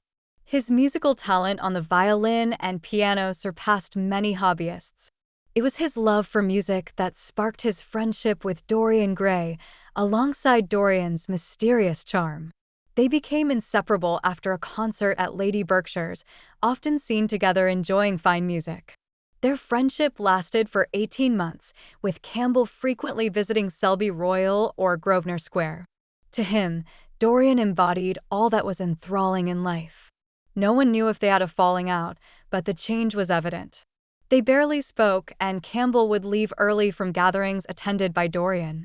He turned melancholic, lost his interest in music, and refused to play, claiming his scientific pursuits left no time for practice. His growing fascination with biology led to recognition in scientific circles for his innovative experiments. Dorian Gray awaited him, restless and anxious. He paced the room, his elegance resembling a trapped animal. His hands felt unnaturally cold.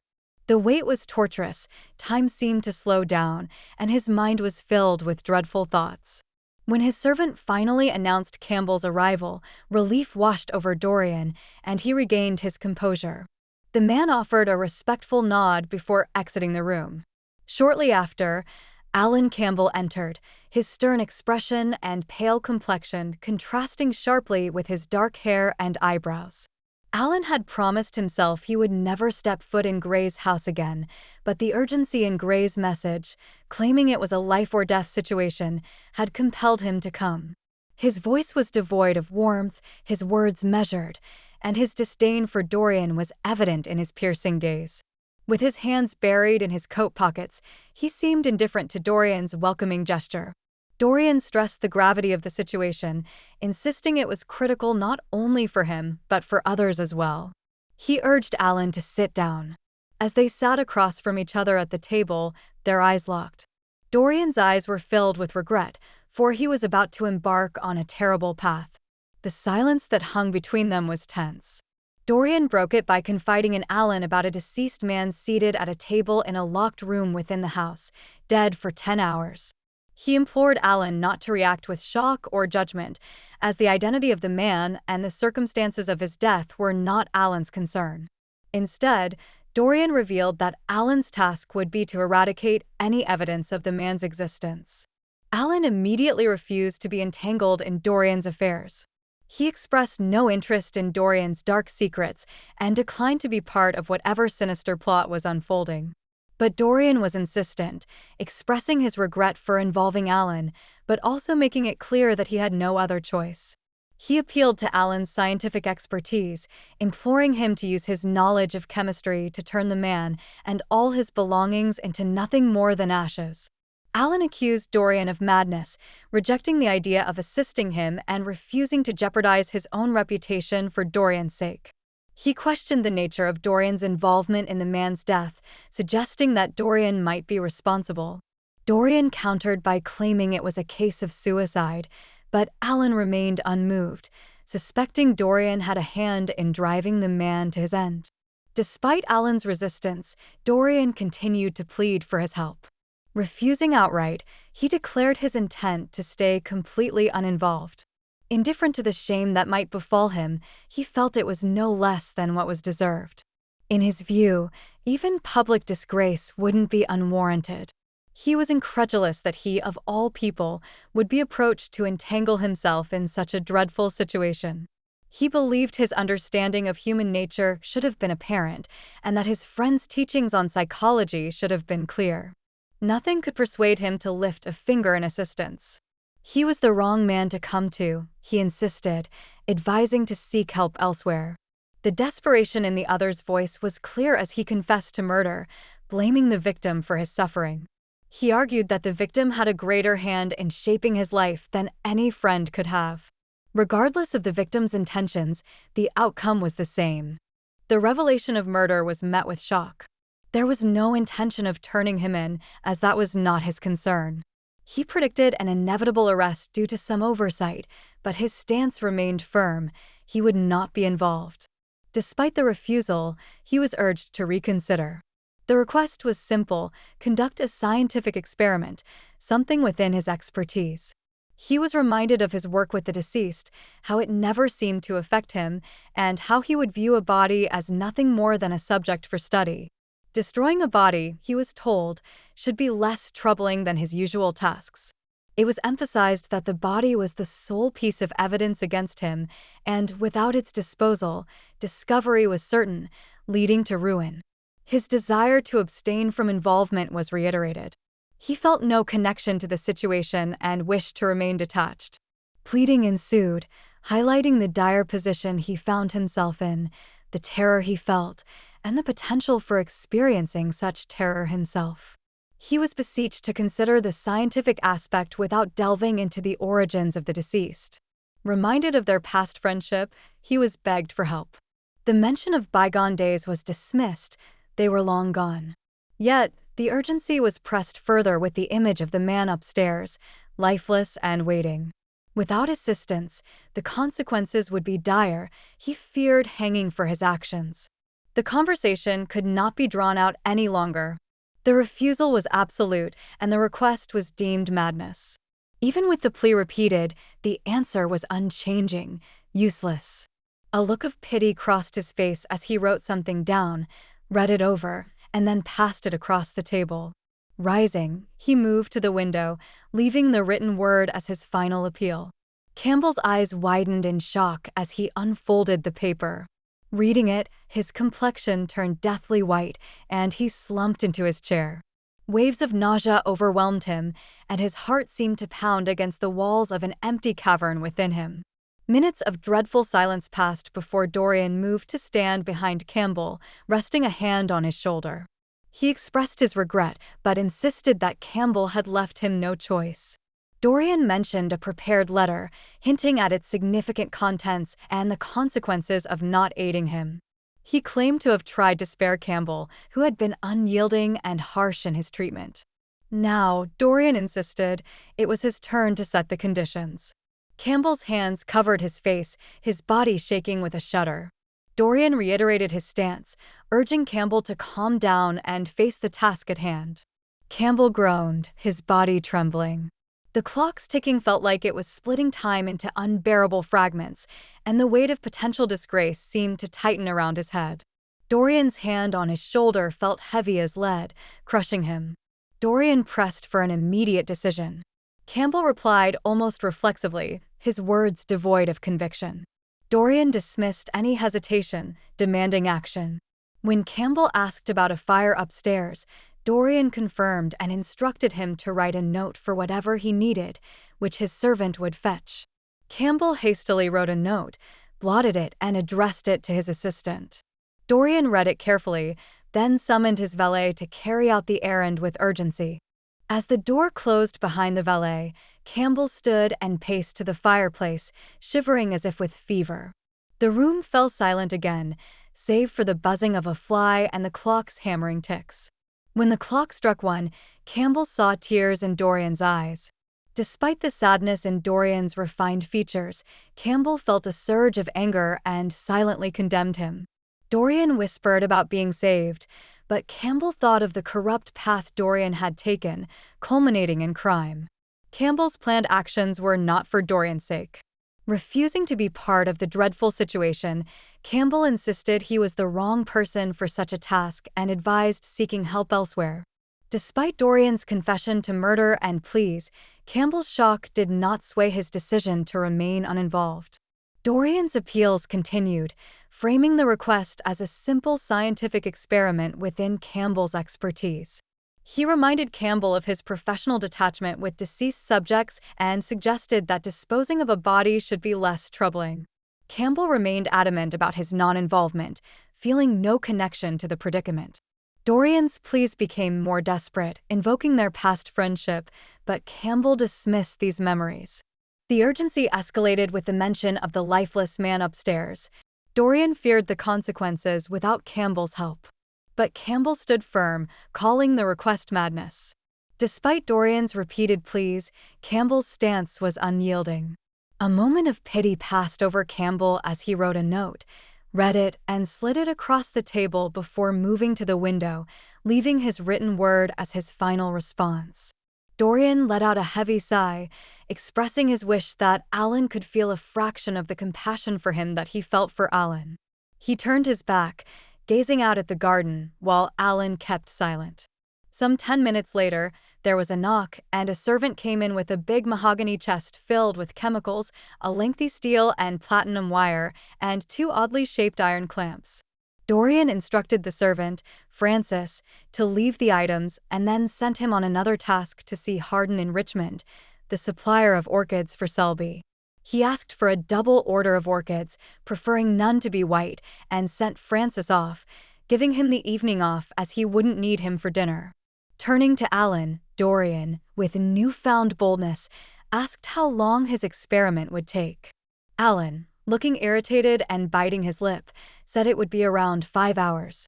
Dorian calculated that Francis would return in time and told him to leave his dressing items out. Once the servant left, Dorian urged Alan to hurry as there was no time to waste, offering to carry the heavy chest himself and asking Alan to bring the rest. They both left the room, feeling Dorian's commanding presence.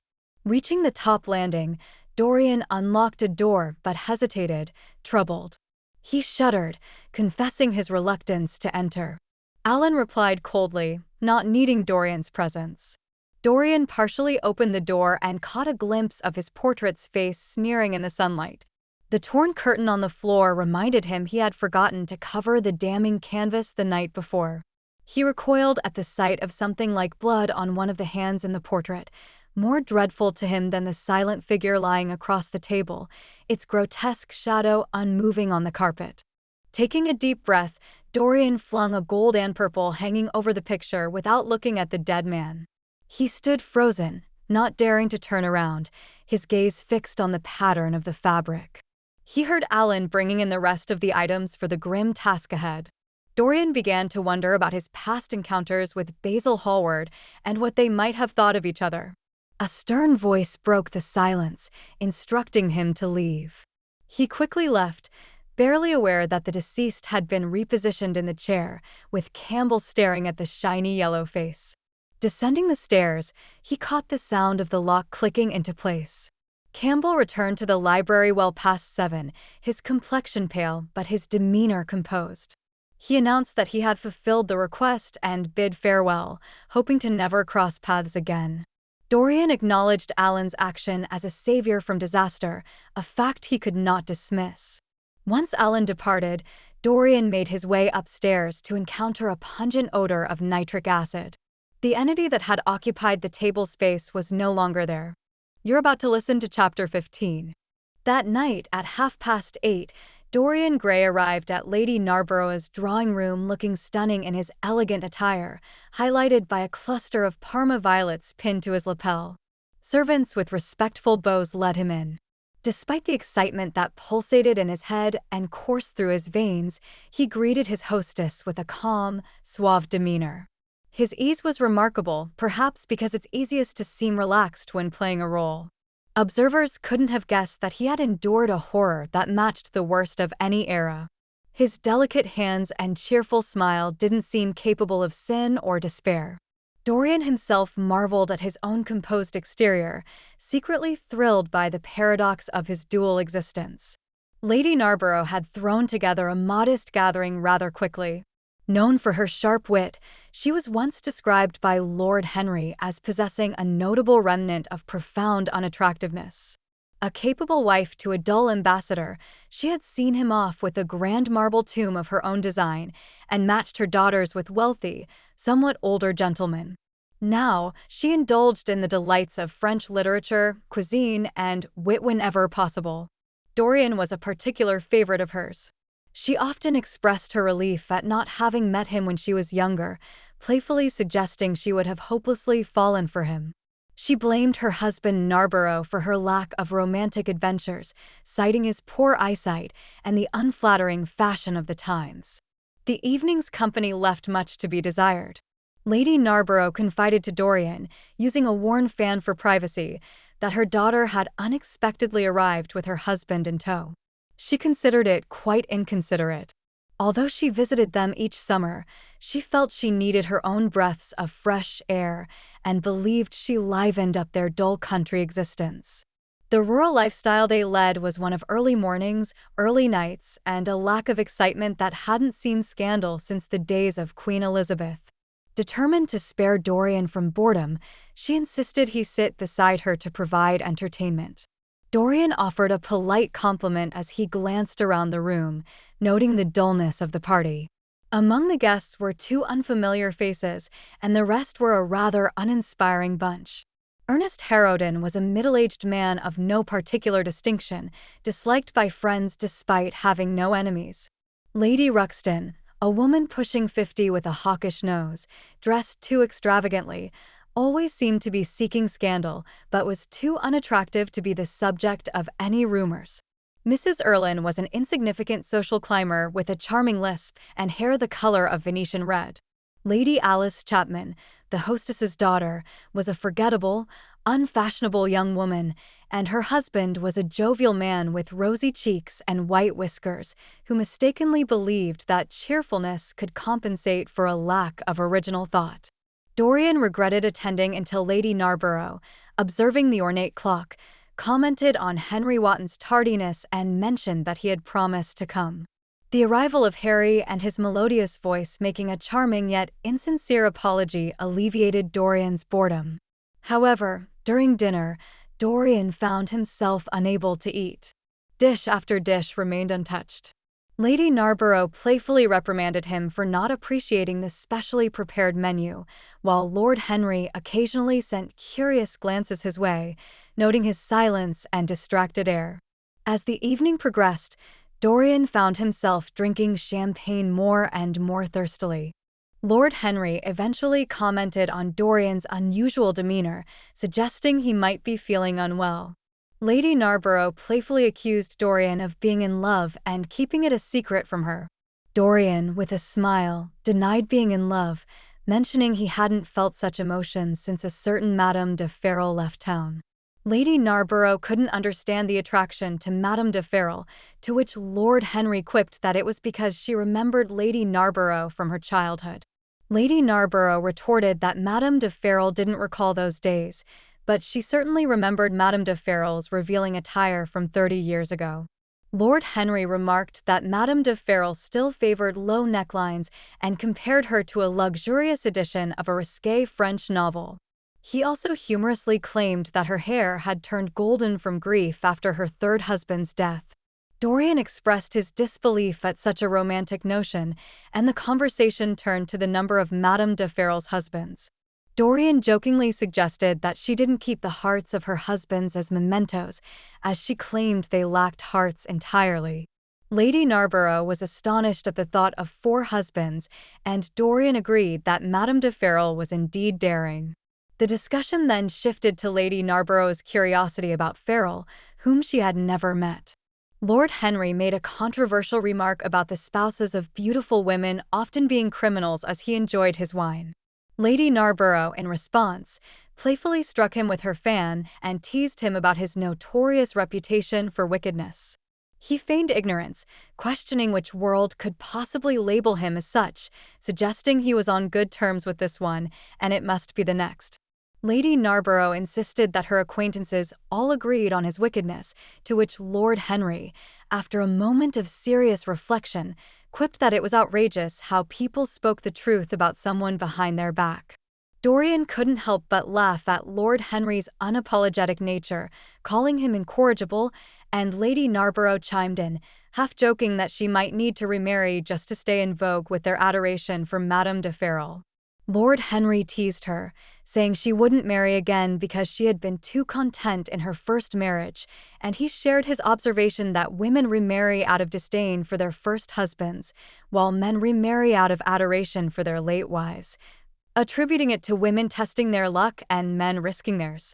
Lady Narborough playfully objected, saying her late husband wasn't perfect. Lord Henry retorted that his imperfections were precisely why she loved him, suggesting women are drawn to men's flaws, and that his candid comment might cost him future dinner invitations from her. Yet, she agreed with his sentiment, humorously remarking that if women didn't love men for their defects, none would ever wed, and they'd all be bachelors, though she noted that married men nowadays lived like bachelors and vice versa. Lord Henry mused on the decadence of the era, to which Lady Narborough wittily replied with a reference to the end of the world. Dorian, with a sigh, expressed his wish that it were indeed the end, calling life a great disappointment. Lady Narborough, preparing to leave, advised Dorian not to claim life had disappointed him, as that often meant he was the one exhausted by life. She noted his good nature and vowed to find him a suitable wife, prompting Lord Henry to reveal he often suggested the same. Lady Narborough declared she'd scour the social registry for potential matches, while Dorian inquired if she'd include the young ladies' ages, edited for propriety, of course. Lady Narborough wanted a perfect match for Dorian, one that would bring happiness to both parties, despite Lord Henry's cynical interruption that happiness in marriage was nonsense, and a man could be happy with any woman as long as he didn't love her. Lady Narborough dismissed his cynicism as she bid farewell, promising to host another dinner soon and asking Lord Henry about his preferred guests. He cheekily replied he preferred men with potential futures and women with interesting pasts, questioning whether that would lead to a female-dominated party. Lady Narborough laughed off the idea as she apologized to another guest for not noticing they were still smoking. Lady Narborough dismissed her concerns about smoking too much, deciding she would cut back in the future.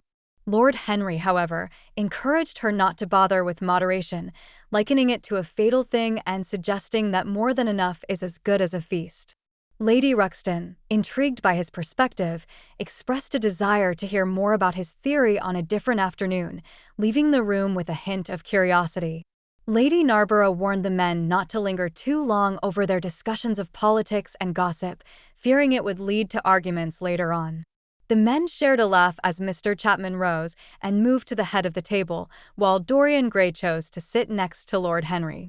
Chapman began speaking loudly about political affairs, laughing at his opponents and repeatedly using the word doctrinaire to express his disdain.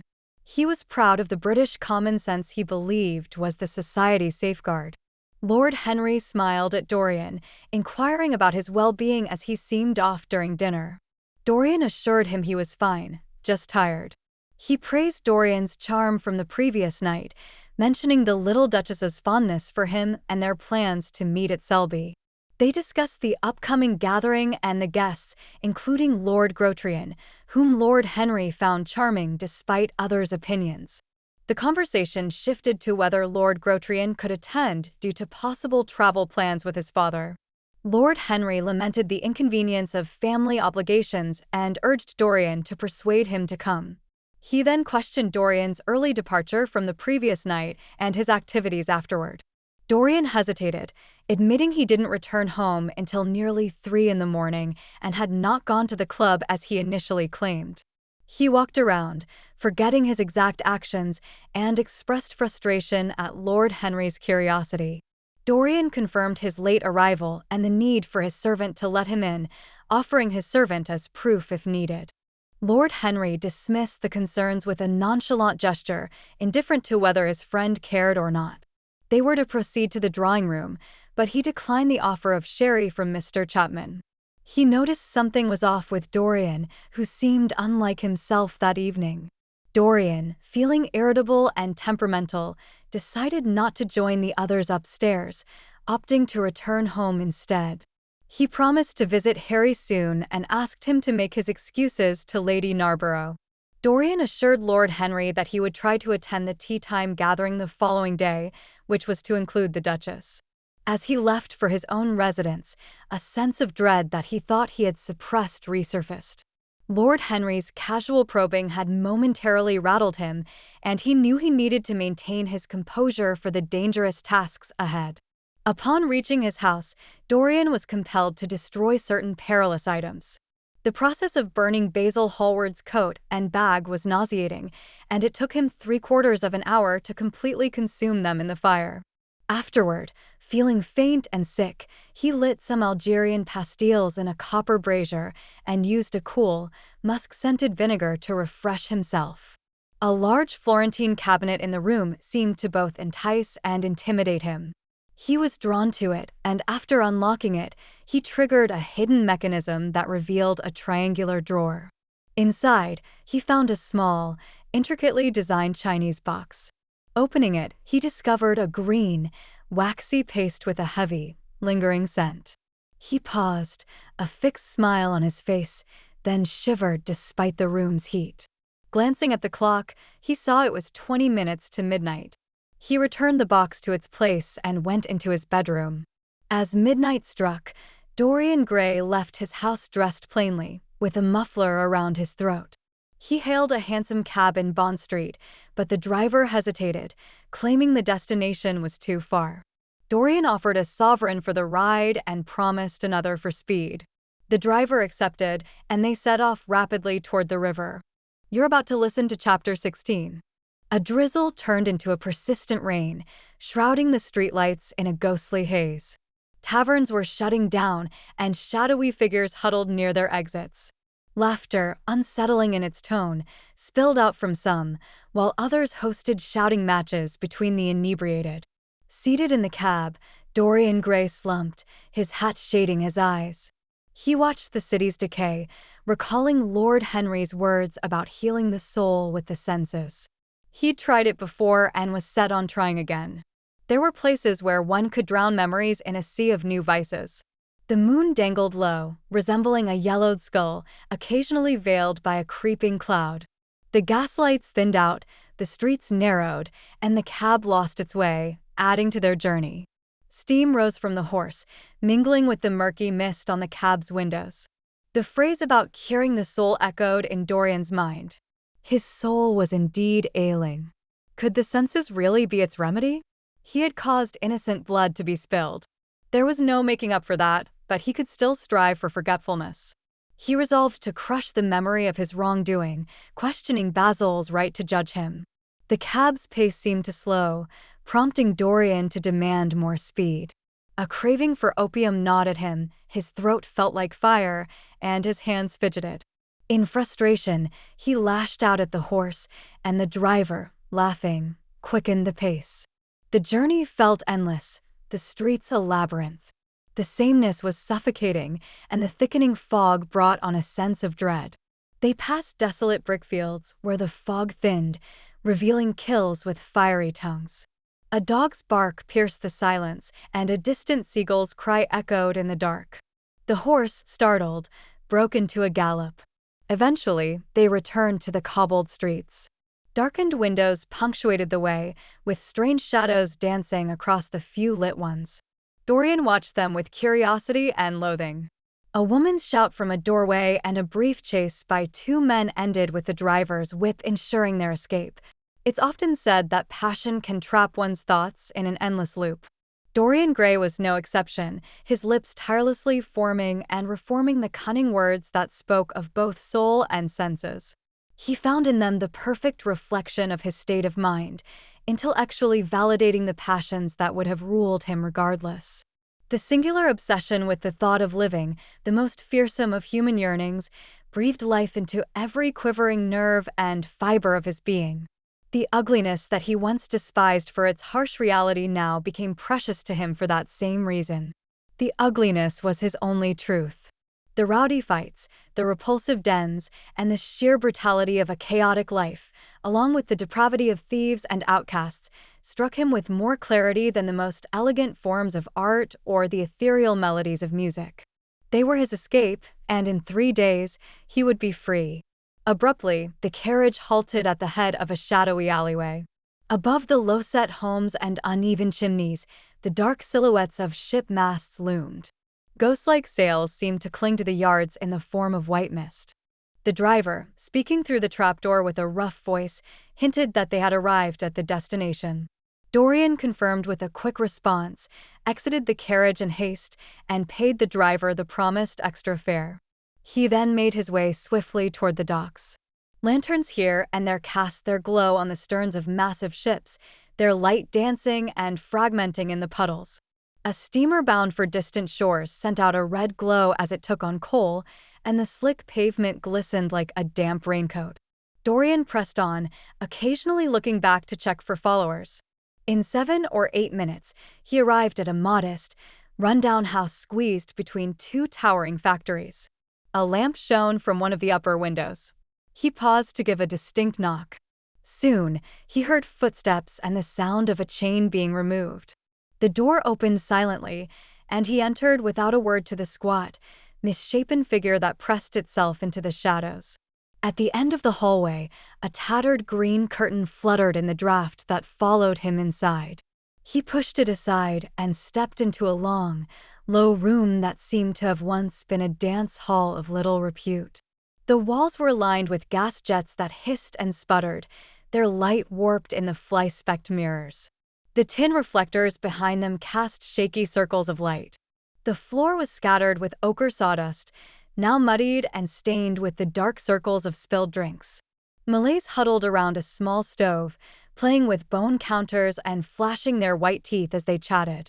In a corner, a sailor was slumped over a table, his head buried in his arms. Along one side of the room ran a bar, its paint garish, where two worn-out women teased an old man who was brushing off his coat sleeves with a look of revulsion. They joked about him thinking he had red ants crawling on him as Dorian walked by. The old man's eyes widened in fear, and he started to whimper. At the room's end, a small set of stairs beckoned, descending into a dimly lit space. Dorian ascended the 3 shaky steps eagerly, greeted by the thick scent of opium that filled him with a perverse delight. His entrance was met by a young man with sleek blonde hair, tending to a lamp and a slender pipe, who acknowledged him with an uncertain nod. Dorian's presence surprised Adrian, who felt abandoned by his peers and had nowhere else to turn. Despite his family clearing his debts, he found solace in the numbing embrace of opium, indifferent to his social isolation. The sight of the others, contorted and lifeless on their tattered beds, captivated Dorian. He envied their escape from reality, while he remained trapped by his own tormented thoughts, haunted by Basil Hallward's gaze. Dorian decided to leave for another place, seeking anonymity. Adrian mentioned a woman, no longer welcome here, who would likely be at the wharf. Dorian expressed his preference for the love of those who despise him, along with the better quality of the drug. He invited Adrian for a drink, though the latter declined. They moved to the bar where a man of mixed heritage presented them with brandy. Women approached, chattering, but Dorian dismissed them, offering money to be left alone. One woman's eyes briefly flared with avarice before becoming dull once more as she snatched the coins. Adrian confessed his contentment with his current state, declining Dorian's offer of assistance. They parted ways, with Adrian climbing the steps, wiping his dry mouth. Dorian left, pained, as a woman mocked him with a jarring laugh, calling him the devil's bargain. He rebuked her, rejecting the title she jeered at him with. The sleepy sailor sprang up as she spoke, casting frantic glances around. The echo of the hall door closing reached his ears. He bolted outside as if chasing someone. Dorian Gray sped down the quay, the light rain falling around him. His encounter with Adrian Singleton had left him deeply unsettled. He wondered if he was to blame for the young man's downfall, just as Basil Hallward had accused him with such scorn. A pang of sadness flickered in his eyes as he bit his lip. But he shrugged it off. Why should he care? Life was too short to shoulder the mistakes of others. Everyone had their own path and the prices that came with it. The real tragedy was how often one paid for a single mistake. Over and over, indeed. Destiny, in her transactions with humanity, never seemed to settle the score. Psychologists say there are times when the urge to sin, or what is deemed sin by the world, overwhelms a person so completely that every part of their being is filled with dark desires. At such times, men and women lose control of their will. They move towards their grim destiny as if they were mere machines, without choice, their conscience either dead or only serving to make defiance more alluring. After all, every sin is a form of disobedience, as theologians tirelessly remind us. Even the morning star of evil, when he fell from heaven, fell as a rebel. Hardened and focused on wrongdoing, with a mind marred by sin and a soul craving defiance, Dorian Gray hastened his pace. But as he slipped into a shadowy alley he often used as a shortcut, he was suddenly grabbed from behind. Before he could react, he was slammed against the wall, a rough hand gripping his throat. He fought desperately for his life and managed to pry the suffocating grip from his neck. Then he saw the glint of a revolver barrel aimed at his head and the figure of a stocky man before him. The man demanded Dorian's silence, threatening to shoot if he moved. Dorian was accused of ruining Sybil Vane's life, who was the man's sister. She had taken her own life, and he held Dorian responsible, vowing to kill him in return. He had searched for years with no leads until he overheard the pet name Sybil used for Dorian that evening. The man, identifying himself as James Vane, gave Dorian a minute to make peace with his fate before he left for India that night. Dorian was paralyzed with fear, denying any knowledge of Sybil and pleading his innocence. But James was resolute, giving Dorian 1 minute to settle his affairs. Dorian's arms dropped helplessly, but then a desperate idea struck him. He begged James to tell him how long it had been since Sybil's death. At the room's end, a small set of stairs beckoned, descending into a dimly lit space. The man reflected on the passage of 18 years, questioning the significance of time. Dorian Gray, filled with a sense of victory, urged to be examined under the light to reveal his youthful face. James Vane, initially confused by Dorian's request, soon grasped his intention and forcefully pulled him from the shelter of the archway. In the dim, flickering light, James realized his grave mistake. The man before him bore the fresh appearance of youth, his face untouched by time, resembling a young man in his early 20s. This stark contrast to the man James sought, who would now be nearing 40, made it clear that Dorian Gray was not the one responsible for his sister's ruin. Overwhelmed by the revelation, James released Dorian and staggered back, horrified at the thought of nearly committing murder. Dorian, catching his breath, warned James against taking justice into his own hands. James, filled with remorse, explained how a misheard conversation had led him astray. Dorian suggested James should return home and secure his weapon to avoid further trouble, then walked away with a sense of dismissal. James stood frozen on the sidewalk, shaking uncontrollably. Suddenly, a shadowy figure approached him. It was a woman from the bar, questioning why he hadn't killed Dorian. James insisted that Dorian was not his intended target, as he sought justice for his sister, not money. The woman scoffed, revealing it had been nearly 18 years since Dorian had wronged her, and yet he remained unged. James accused her of lying, but she swore to the truth of her words, pleading for James not to expose her to Dorian, for she feared him.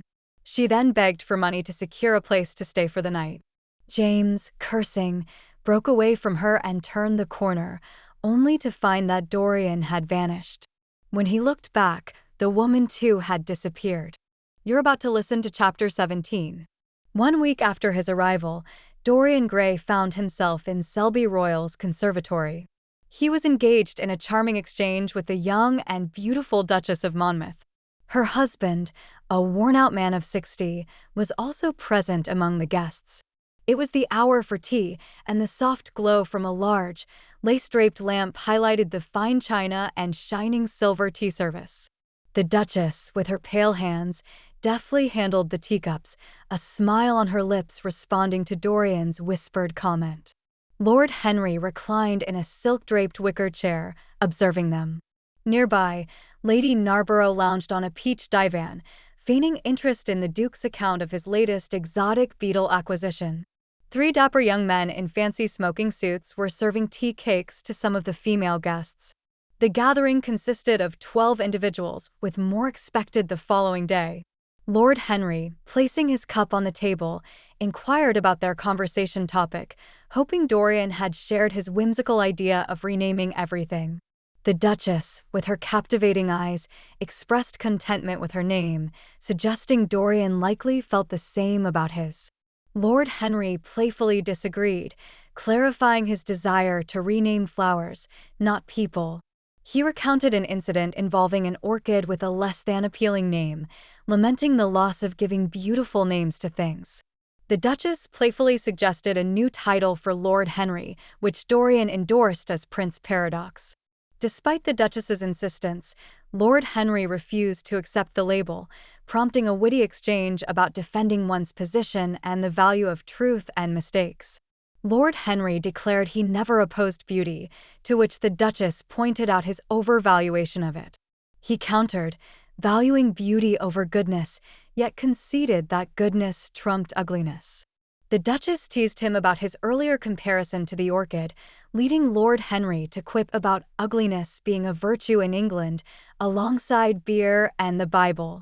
When the Duchess questioned his fondness for England, Lord Henry cleverly responded, suggesting he needed to be part of it to critique it properly.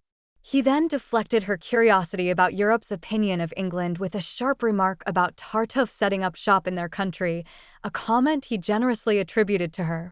Dorian Gray couldn't bring himself to use the item, feeling it was too accurate. He reassured the Duchess that their fellow countrymen were unlikely to recognize a description, not because they were practical, but because they were shrewder, often equating foolishness with wealth and wrongdoings with pretense. Despite this, the Duchess believed they had accomplished significant feats, though Dorian suggested these achievements were more imposed than chosen, and their efforts only extended as far as the financial markets. The Duchess, undeterred, expressed her faith in their people, seeing them as the embodiment of ambition and progress. Dorian, however, was more intrigued by decay.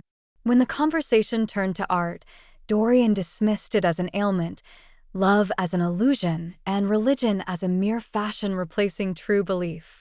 The Duchess accused him of skepticism, but Dorian argued that skepticism was simply the first step toward faith. Trying to define himself, he claimed, would only impose limitations. As the Duchess sought a hint to understand him, Dorian warned that any thread of explanation would snap, leaving her lost in a maze of complexity. They shifted the topic to their host, recalling his past nickname of Prince Charming, which Dorian Gray wished to forget.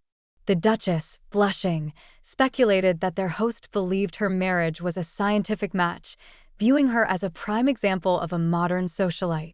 Dorian joked about her not being pinned down like a specimen, and the Duchess shared her maid's habit of pinning her down metaphorically when irritated by the Duchess's tardiness. She described how her maid creatively crafted hats from nothing, drawing a parallel to how reputations are formed. Lord Henry interjected, cynically noting that one becomes an enemy for every impact made and that mediocrity is the key to popularity, a notion the Duchess dismissed, claiming that women, who truly hold power, do not tolerate mediocrity. The Duchess believed that women love with their ears, while men, if they love at all, do so with their eyes. Dorian mused that they seemed to do nothing else but love, to which the Duchess playfully suggested he had never truly loved.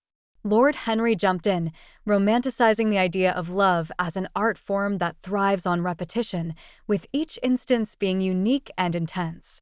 The Duchess questioned whether this was true even when love caused pain, and Lord Henry affirmed it, especially then.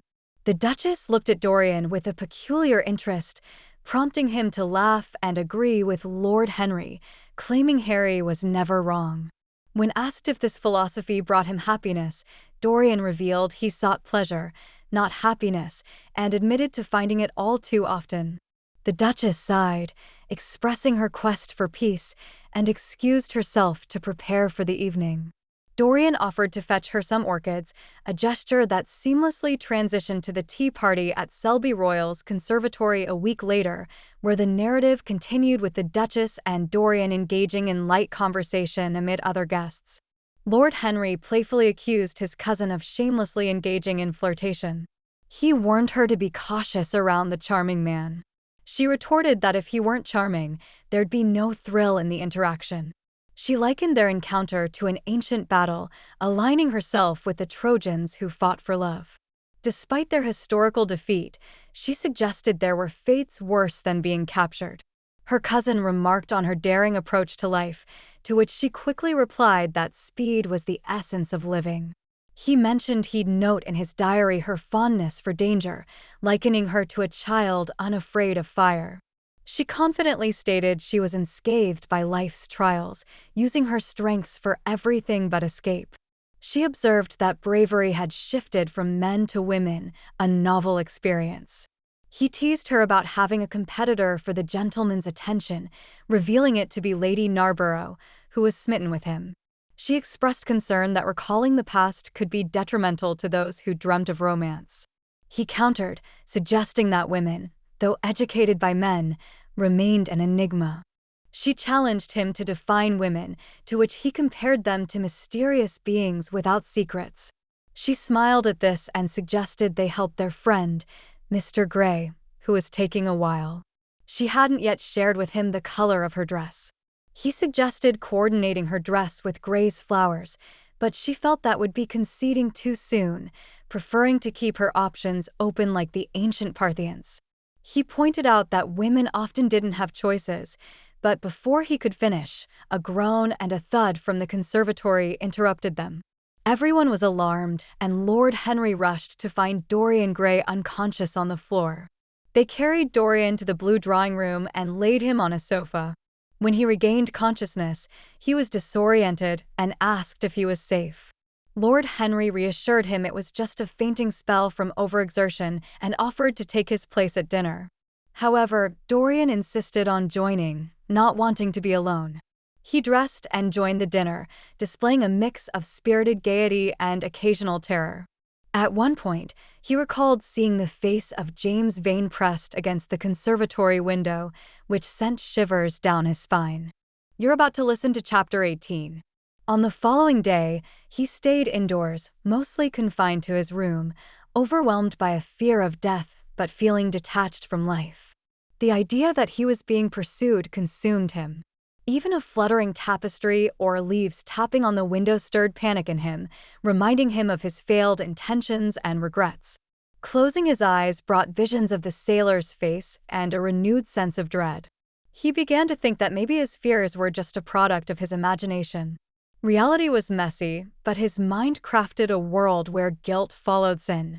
In real life, justice wasn't guaranteed, power often meant success, weakness led to failure. He reassured himself that if someone was lurking, the servants or guards would have noticed. No evidence suggested Sybil Vane's brother was after him. He was likely far at sea, and besides, he couldn't possibly recognize him behind his youthful facade. Still, The idea that his conscience could conjure such horrifying images was unsettling. He imagined being haunted by his misdeeds, taunted and tormented at every turn. This thought chilled him and filled him with remorse for the madness that drove him to kill his friend. When Lord Henry found him at 6 o'clock, he was weeping from a broken heart. It wasn't until the third day that he dared to step outside. The crisp, pine-scented air of the winter morning seemed to revive his spirits and his zest for life. But it wasn't just the environment that had lifted his mood.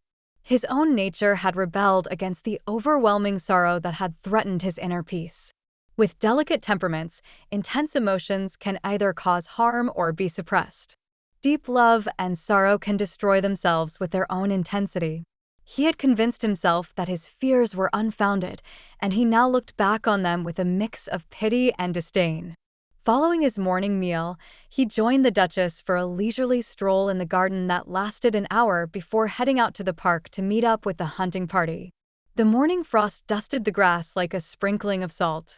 Above, the sky presented itself as a deep blue, metallic dome. The edges of the nearby lake, fringed with reeds, were encased in a delicate sheet of ice. As he neared the edge of the pine forest, he spotted Sir Geoffrey Clouston, the Duchess's brother, vigorously ejecting empty shells from his shotgun. He hopped off the cart and instructed the groom to return the mare home, then made his way through the dry bracken and tangled underbrush towards his guest. Inquiring about the success of the hunt, he learned from Geoffrey that the game was scarce, possibly having moved to more open areas, but hopes were high for better luck after lunch in new territory. Walking beside Geoffrey, the invigorating scent of the forest, the interplay of brown and red hues in the woods, the distant calls of the beaters, and the consequent sharp reports of the guns captivated him, instilling a sense of exhilarating freedom. Joy and carefree happiness enveloped him. Suddenly, a hare with black-tipped ears and long legs sprang from a clump of grass, darting towards a cluster of alders. Despite Geoffrey's readiness to shoot, the creature's elegant movement charmed Dorian Gray, prompting an immediate plea to spare its life. But Geoffrey, unfazed by the request, discharged his gun as the hare vanished into the thicket. The air was pierced by two cries, one of a wounded hare, the other of a man in distress. Sir Geoffrey realized in shock that he had accidentally shot a beater and loudly commanded the shooting to stop, as someone was injured. The headkeeper rushed to the scene, questioning the location of the injured man. As the gunfire ceased, Geoffrey, frustrated by the incident ruining his day's sport, led the way to the thicket. Dorian observed them push through the older branches, and soon after, they reappeared, dragging a lifeless body into the daylight. He turned away, shaken by the sight and the thought that misfortune seemed to shadow his every step. As he learned of the man's immediate death, the forest around him came to life with the sound of footsteps and murmurs. A pheasant burst through the branches above. After a tense, silent walk alongside Lord Henry, Dorian expressed his foreboding sense of doom. Lord Henry questioned the nature of the incident. He dismissed it as unavoidable, blaming the man for his own misfortune and highlighting the inconvenience it caused Geoffrey. He noted that such accidents could damage a reputation, but insisted there was no point dwelling on it. Dorian, troubled, sensed an ominous sign, fearing a dreadful event loomed, possibly for himself. He felt a pang of distress. Laughing, the elder man dismissed Dorian's fears, declaring boredom the only true horror. He assured Dorian that his life was enviable and brushed off the notion of omens, vowing to steer dinner conversation away from the incident. Dorian confessed a desire to trade places with anyone, even the deceased peasant. He spoke of his fear not of death, but of its approach, feeling as if its presence loomed over him. He suddenly grew tense, believing someone was lurking nearby. Lord Henry, amused, pointed out the gardener coming to inquire about Dorian's floral preferences for the evening. He teased Dorian about his nerves and suggested a doctor's visit once back in town. Relieved, Dorian watched the gardener approach and hand him a letter from the Duchess, awaiting a reply. Dorian pocketed the letter, instructing the gardener to inform her of his impending arrival. Lord Henry mused on the thrill women find in risky endeavors, a trait he admired. Dorian clarified his feelings for the Duchess, stating admiration without love. Lord Henry quipped about their perfectly matched affections, prompting Dorian to accuse him of spreading rumors. Lord Henry countered, claiming scandals are rooted in immoral certainties. Dorian accused Lord Henry of being willing to sacrifice anyone for a witty remark, to which Lord Henry responded that the world willingly offers itself up. Dorian Gray was filled with sorrow as he expressed his yearning to love again. He lamented his lost passion and desire, burdened by his own personality and longing for an escape. He regretted coming down and considered sending a wire to Harvey to prepare the yacht, believing it to be a place of safety. Lord Henry noticed Dorian's distress and offered help, but Dorian, weighed down by a sense of foreboding from a recent accident, felt unable to share his troubles, dismissing them as mere fancy. The arrival of the Duchess, compared to Artemis in her tailored attire, shifted the conversation. She mentioned how upset Geoffrey was and found it odd that Dorian had asked him not to shoot the hare. Dorian, puzzled by his own request, regretted that the Duchess had been informed about the unpleasant incident involving a man. Lord Henry interjected, finding no psychological interest in the topic, and mused about the intrigue of knowing someone who had committed a real crime. The Duchess, appalled by the thought, noticed Dorian's pallor and feared he would faint. Dorian, gathering his strength, downplayed his condition as a mere consequence of overexertion and nerves. He politely excused himself, needing to rest, and left the conservatory for the terrace. Once alone, Lord Henry inquired if the Duchess was in love with Dorian, to which she responded with uncertainty. Lord Henry philosophized about the allure of uncertainty and the inevitability of disillusionment, which the Duchess acknowledged as her introduction to life, now weary of its trappings. Their conversation continued with playful banter about public appearances and jealousy, with Lord Henry looking for a lost button from the Duchess's foil, complimenting her eyes as she mentioned still having the mask. The narrative then seamlessly transitions into the continuation, where Lord Henry dismisses the incident as an inconvenience, and Dorian grapples with a sense of foreboding, considering the gardener's approach and the letter from the Duchess. In his private quarters, Dorian Gray reclined on a couch, his body pulsing with fear. Life had become an unbearable horror for him. The violent end of a beater, mistaken for game and shot dead, had foreshadowed his own demise. Lord Henry's offhand, cynical remarks had almost made him faint. By 5 p.m, Dorian had summoned his servant, instructing him to prepare for an overnight journey to the city via the night express and to have the carriage ready by 8:30.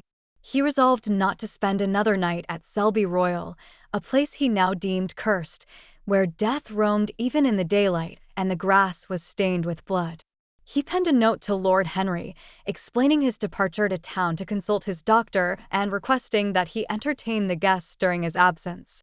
As he was sealing the note, there was a knock at the door. His valet announced the headkeeper's presence. Dorian hesitated, but eventually asked to have him sent in. Dorian opened his checkbook as the man walked in. He assumed the visit was about the morning's tragic mishap and inquired if the deceased had a family to support. Offering financial assistance if needed, Dorian was surprised to learn that the man's identity was unknown and he was possibly a sailor. Hearing the man had sailor-like tattoos and no identification, only a small sum of money and a firearm, Dorian's grip on reality faltered. A frantic hope seized him as he demanded to see the body immediately, which was being kept in an empty stable at the home farm, a place avoided by the locals who believed a corpse brought misfortune. Dorian instructed the headkeeper to meet him there and decided to fetch his horse from the stables himself to save time. In less than 15 minutes, he was racing down the avenue, the trees blurring past him like ghosts, and the shadows dancing menacingly on his path. When the mare spooked at a gatepost, he whipped her, and she sped through the dim air, her hooves kicking up stones. Finally, he arrived at the home farm where he saw 2 men idling in the yard. He jumped off his horse and handed the reins to one of them. In the back stable, a faint light was shining. An instinct told him that the corpse was there, so he rushed to the stable door and touched the latch. He hesitated, knowing he was about to uncover something that could change his life forever. Pushing open the door, he stepped inside. In a distant corner on a pile of sacks lay a man's lifeless form, clad in a simple shirt and blue pants, his face covered with a spotted handkerchief. A candle, wedged into a bottle, flickered nearby. Dorian Gray felt a chill run through him. He couldn't bring himself to remove the handkerchief, and instead, he called for a farmhand to assist. He instructed the farmhand to remove the cloth covering the face. Leaning on the doorpost for support, he needed to see the face beneath. As the farmhand complied, Dorian moved closer and a surge of relief washed over him. The dead man was James Vane. He spent several moments observing the lifeless figure. On his ride back, tears filled his eyes with the knowledge that he was out of danger. You're about to listen to Chapter 19. Lord Henry teased, his fingers dipped in a bowl of rose water, that there was no point in Dorian claiming he would be good, as he was already perfect and shouldn't change. Dorian disagreed, shaking his head, insisting he wouldn't do dreadful things anymore, having started his goodness just the day before. He had been in the country, alone at an inn. Lord Henry chuckled, saying anyone can be good without the temptations of the city, suggesting that country people, lacking the chance to be cultured or corrupt, simply stagnate. Dorian thought about his experiences of culture and corruption, finding it awful they could coexist. He felt changed, with a new ideal in mind. Curious, Lord Henry asked about Dorian's good deed, as he prepared his strawberries with sugar. Dorian confided that he spared someone, a girl reminiscent of Sybil Vane, named Hetty. Unlike Sybil, Hetty was just a village girl, but Dorian believed he truly loved her. He would visit her often, and one day, under the apple blossoms, they planned to run away together. But Dorian decided to leave her unspoiled. Lord Henry suggested that the novelty of the emotion must have been thrilling, but cynically guessed that Dorian gave her advice and broke her heart, marking the start of his reformation. Dorian objected, saying Hetty wasn't disgraced and could still live happily, like Perdita in her garden. Laughing, Lord Henry imagined Hetty later despising her future husband because of Dorian's influence, questioning the morality of Dorian's renunciation. He even darkly hinted that Hetty might end up like Ophelia, drowned among water lilies. Harry's playful mockery and suggestions of grievous events overwhelmed his companion, who regretted sharing his thoughts. Despite Harry's words, he stood firm in his belief that his actions were just. As he passed the farm that morning, the sight of Hetty's pale face, resembling a spray of jasmine at the window, struck him. He pleaded to change the subject, expressing a desire to improve himself and refusing to see his recent act of selflessness as a sin. The conversation shifted to the ongoing gossip in town about Basil's mysterious vanishing. It had been 6 weeks of chatter, and the British public, not accustomed to processing more than one topic every 3 months, found themselves spoiled with not only Basil's case, but also a high-profile divorce and a tragic suicide. Rumors suggested Basil had fled to Paris, but the French police reported no sign of him there. Speculation was rife that he would next be spotted in San Francisco, a city seemingly synonymous with the disappeared. Curiosity arose about Basil's fate, with Harry admitting no knowledge or concern whether Basil was in hiding or had met his end. Death was the one thing that terrified Harry, a finality that couldn't be rationalized away in their era, where everything else could be. They decided to move to the music room for coffee, with Harry requesting Chopin, a reminder of his wife who had eloped with a man who played the composer's works beautifully. Though marriage was a mere habit, Harry felt the absence of his spouse, acknowledging the strange attachment to even one's worst habits. As Dorian played the piano, the conversation took a darker turn when he suggested the possibility of Basil being murdered. Harry dismissed the idea with a yawn, citing Basil's lack of cleverness to have enemies, despite his artistic genius. Harry only found Basil interesting once, when he confessed his deep admiration for Dorian, claiming he was the inspiration for his art. Dorian shared his affection for Basil, tinged with a touch of sorrow. He pondered if rumors of Basil's murder were true. The notion seemed unlikely to him, as Basil wasn't one to frequent the more dangerous parts of Paris. He lacked the curiosity that might lead him there, a flaw in his character, Dorian thought. The idea of Dorian himself being the murderer of Basil was a hypothetical he posed, observing the reaction it provoked. The suggestion was met with disbelief. His friend couldn't imagine Dorian capable of such vulgarity, equating crime with a lack of sophistication, something beneath them. Crime, to the lower classes, might be akin to their experience of art, a pursuit of intense experiences. The conversation turned to the nature of crime and whether a murderer could repeat his crime. The friend laughed it off, stating that repetition can turn anything into a pleasure, a secret of life. However, he believed murder to be a mistake, an act that couldn't be discussed casually over dinner. Moving on from the subject of Basil, he speculated on a less dramatic end for him, perhaps an accidental fall into the Seine, with the incident being covered up. Dorian sighed as the topic shifted to Basil's artistic decline.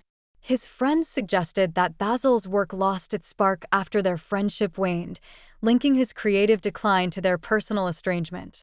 The masterpiece portrait of Dorian came up, a piece that had gone missing during transport and never recovered, much to his friend's disappointment. He remembered it as Basil's finest work, now lost along with Basil's declining talent, which had descended into a blend of poor craftsmanship and good intentions.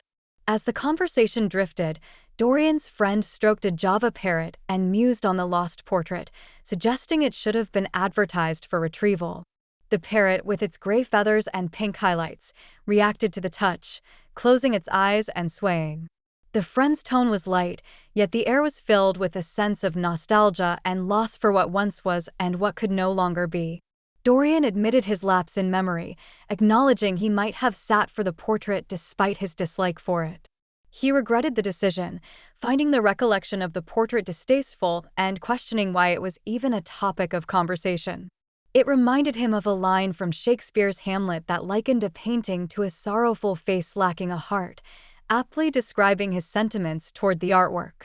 Lord Henry, with a chuckle, suggested that for a man who approaches life with an artistic flair, his brain serves as his heart. He settled into an armchair, comfortable with his notion. Dorian, unconvinced, softly played the piano, echoing the line about the sorrowful painting, reinforcing his troubled thoughts. Observing Dorian, Lord Henry, with eyes half shut, casually brought up another famous line, this time questioning the value of gaining the world at the cost of one's soul. The music faltered as Dorian turned abruptly, puzzled by the sudden seriousness of the question. Lord Henry, with a raised eyebrow, explained his curiosity, recounting a recent Sunday stroll through the park where he overheard a street preacher dramatically posing the same question to his audience. The scene had struck him as peculiarly theatrical, typical of London's rich tapestry of street performances. He had considered enlightening the preacher about the soul of art, but doubted the man would grasp the concept. Dorian, with a sense of urgency, implored Lord Henry not to trivialize the soul, insisting on its profound reality and vulnerability to corruption or perfection. He firmly believed that everyone possessed a soul. Lord Henry, intrigued, questioned Dorian's certainty, to which Dorian replied with unwavering confidence. It seemed to him that certainty was an illusion, a trick of the mind. He believed that what one is sure of is often not true. This, he thought, was the tragedy of having faith and the teaching of romantic tales. He noticed a seriousness on his friend's face and urged him not to be so solemn. They had both abandoned the old beliefs, he mused, including the idea of the soul. He wanted to hear music, a nocturne, and while listening, he was curious to learn the secret of his friend's enduring youth. Despite being only 10 years older, he felt aged and worn, his skin marked with the signs of time. In contrast, his friend was a vision of charm, unchanged since the day they first met, still youthful and vibrant. He longed to know the secret to regaining his own youth, declaring he'd do anything but exercise, wake early, or live a respectable life. Youth was unparalleled, and he now valued the insights of the young far more than the outdated views of the elderly. As the music played, he wondered if it was a piece by Chopin, inspired by a stormy sea in Majorca. The music was full of romance, and he was thankful for the art of music, unique in its non-imitative nature. He felt like Marsyas listening to Apollo as he confessed his own hidden sorrows. Old age, he reflected, was tragic not because of the years, but because one still felt young inside. He marveled at his own candor and envied his friend's seemingly perfect life, one that had experienced everything fully, yet remained unscathed, as fresh as music. His friend, however, quietly disagreed, hinting that he was no longer the same person. Affirming his belief in his friend's unchanging nature, he pondered the future that lay ahead. He advised against self-denial, asserting that his friend was an exemplary figure of perfection, urging him not to diminish himself. He emphasized that life's course isn't steered by sheer will or intent. Instead, it's a complex interplay of nerves, fibers, and cells where thoughts and passions take refuge. He warned his friend of life's fragility, how simple things like a hue, a scent, a line of poetry, or a melody could upend one's existence. He referenced Browning's musings on the subject, but acknowledged that their own senses craft such experiences. He confessed how the scent of white lilacs could transport him back to a peculiar time in his life. He envied his friend, acknowledging the world's adoration for him, a sentiment he believed would persist. He celebrated the fact that his friend had never produced any art or tangible work, proclaiming that his friend's life itself was a masterpiece, likening his days to sonnets. His friend, rising from the piano, acknowledged the beauty of his life but hinted at a change on the horizon. He gently chided his companion for his lofty praises and suggested that there were aspects of his life unknown to him that might alter his friend's perception. His friend lamented the cessation of the piano playing and suggested a return to the music, referencing the enchanting moon. Upon his friend's refusal, he proposed a visit to the club to meet a young admirer who emulated his friend's style. Despite the offer, his friend expressed weariness and a desire for an early night. His friend praised his musical performance, claiming it had a newfound expressiveness. His friend attributed this to a commitment to goodness, hinting at a subtle transformation already underway. Despite the talk of change, his friend reassured him of their enduring friendship. Yet his friend recalled a past grievance, a book that had left a bitter taste, and implored his companion to never share that book again, fearing its harmful influence. Harry gently chided his friend for starting to preach about right and wrong.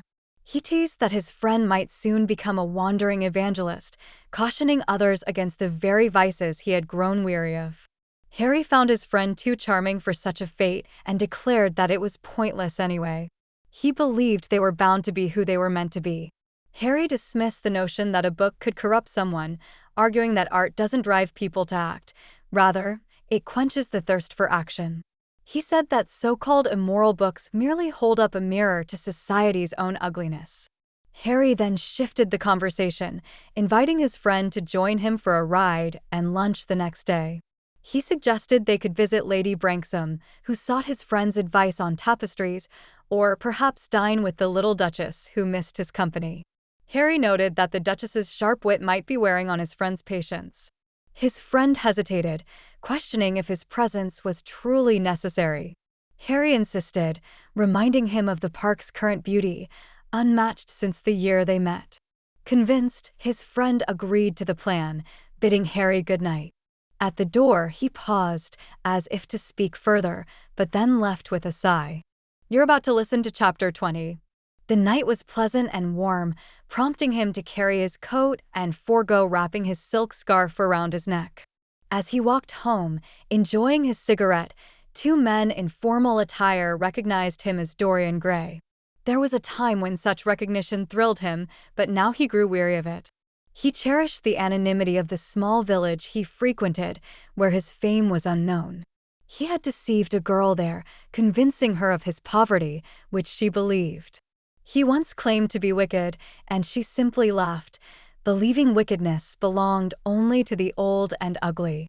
Her laugh was melodious, reminiscent of a singing thrush, and she was charming in her simple cotton dresses and wide-brimmed hats. She was innocent, possessing everything he had lost. Arriving home, he dismissed his waiting servant and lounged on the library sofa, pondering Lord Henry's words. He yearned for the untainted innocence of his youth, now stained by his own actions. He wondered if his corruption and the harm he had brought to others, especially the most promising lives, could ever be undone. He recalled the moment of vanity when he wished his portrait to age instead of him. All his downfalls stemmed from that wish. He now believed that immediate punishment for each sin might have cleansed him, rather than the prayer for forgiveness.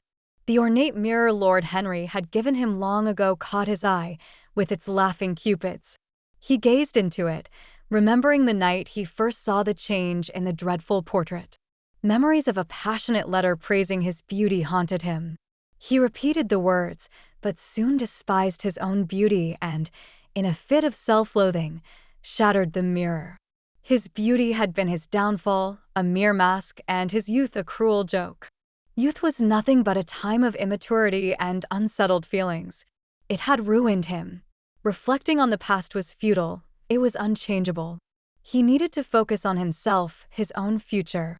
James Vane rested anonymously in Selby churchyard. Alan Campbell had ended his life in his laboratory, keeping their secret intact. The stir caused by Basil Hallward's vanishing was subsiding, soon to be forgotten. His safety was assured. Yet, it wasn't Basil's death that burdened him the most. It was the suffocating death of his soul that haunted him. Basil's portrait had wrecked his life, an act he couldn't pardon. The portrait was the root of it all. Basil's unbearable words had once been met with his patience. The murder was a brief lapse into insanity. Alan Campbell's choice to die was his own. It held no consequence for him.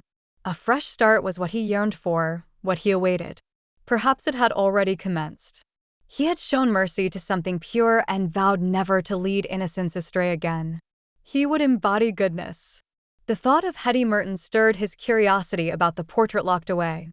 Could it have transformed, reflecting a less gruesome state? Maybe if he purified his life, the visage would clear of all malevolent traces. Possibly, it had already begun to cleanse. He decided to check. Lamp in hand, he tiptoed upstairs.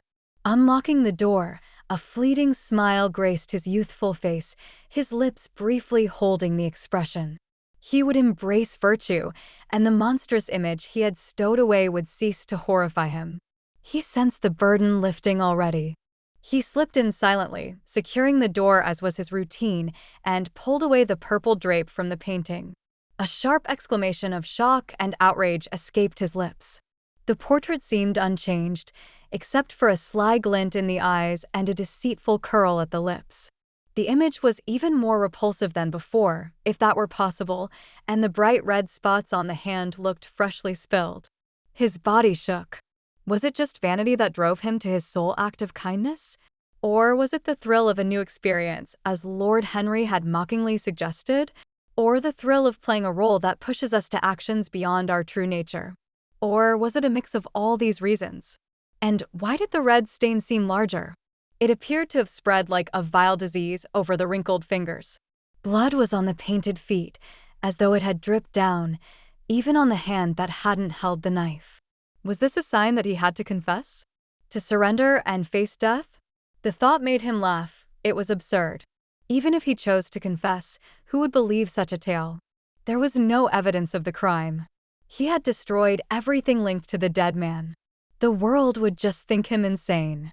They would lock him up if he insisted on his story. Yet, wasn't it his responsibility to admit his guilt, endure public disgrace, and atone openly? He believed in a higher power that demanded men confess their sins to the world as well as to the heavens. Nothing would absolve him until he confessed. But the death of Basil Hallward seemed trivial to him now. His thoughts were on Hetty Merton. The mirror of his soul, the portrait, was unjust. Was there nothing more to his renunciation than vanity, curiosity, and hypocrisy? He had believed there was more. But now he wasn't so sure. No, there had been nothing more. He had spared her out of vanity. He had donned the mask of goodness out of hypocrisy. Out of curiosity, he had experimented with self-denial. He understood that now. But would this murder haunt him forever? Was he to always carry the weight of his past? Was he truly to confess? No, he decided. There was only one piece of evidence left against him, the painting. It was time to destroy it. He had once enjoyed watching it age, but it no longer brought him pleasure. It had kept him up at night, filled him with dread when he was away, fearing others might see it. It had cast a gloom over his joys, acted as his conscience. Yes, it had been his conscience. And now he would destroy it. He glanced around and spotted the knife that had ended Basil Hallward's life. He had cleaned it until no trace of the deed remained. It shone brightly. Just as it had silenced the artist, it would silence the artist's creation and everything it signified. It would erase the past, and with that gone, he would be free. It would end this monstrous inner life, and without its ghastly warnings, he would find peace. He grasped the knife and plunged it into the painting. A scream pierced the air, followed by a loud crash. The sound was so filled with torment that it startled the servants awake, prompting them to tiptoe from their rooms. Outside, two men strolling through the square halted, gazing up at the grand residence. They continued on until they encountered a police officer and persuaded him to return with them. The officer repeatedly pressed the doorbell, yet no one answered. The house remained shrouded in darkness, save for a solitary light in an upper window. Eventually, the officer retreated to a nearby portico, keeping watch. One of the men, older in years, inquired about the ownership of the house, to which the constable replied it belonged to Mr. Dorian Gray. The men exchanged glances, their expressions filled with disdain as they walked off. The elder was the uncle of Sir Henry Ashton. Back inside, the house staff, scantily dressed, huddled together, murmuring quietly. Old Mrs. Leaf was in tears, her hands twisting together in distress. Francis was deathly pale. After what felt like 15 minutes, he mustered the courage to gather the coachman and a footman to ascend the stairs. They knocked and called out, but silence was their only answer. Their efforts to open the door proved futile, so they climbed to the roof and descended onto the balcony. The windows, with their aged bolts, opened with ease. What they discovered inside was a stark contrast to the chaos outside. A magnificent portrait of their master hung on the wall, his youthful beauty captured perfectly as they remembered him. On the floor, however, lay a man in evening attire, a knife buried in his heart. His features were withered, wrinkled, and repulsive. Only when they inspected the rings did they realize the dead man was their master. Thanks for tuning into BookyRookie. Together, we're turning pages into possibilities. Let's make learning limitless. Catch you on the next stream.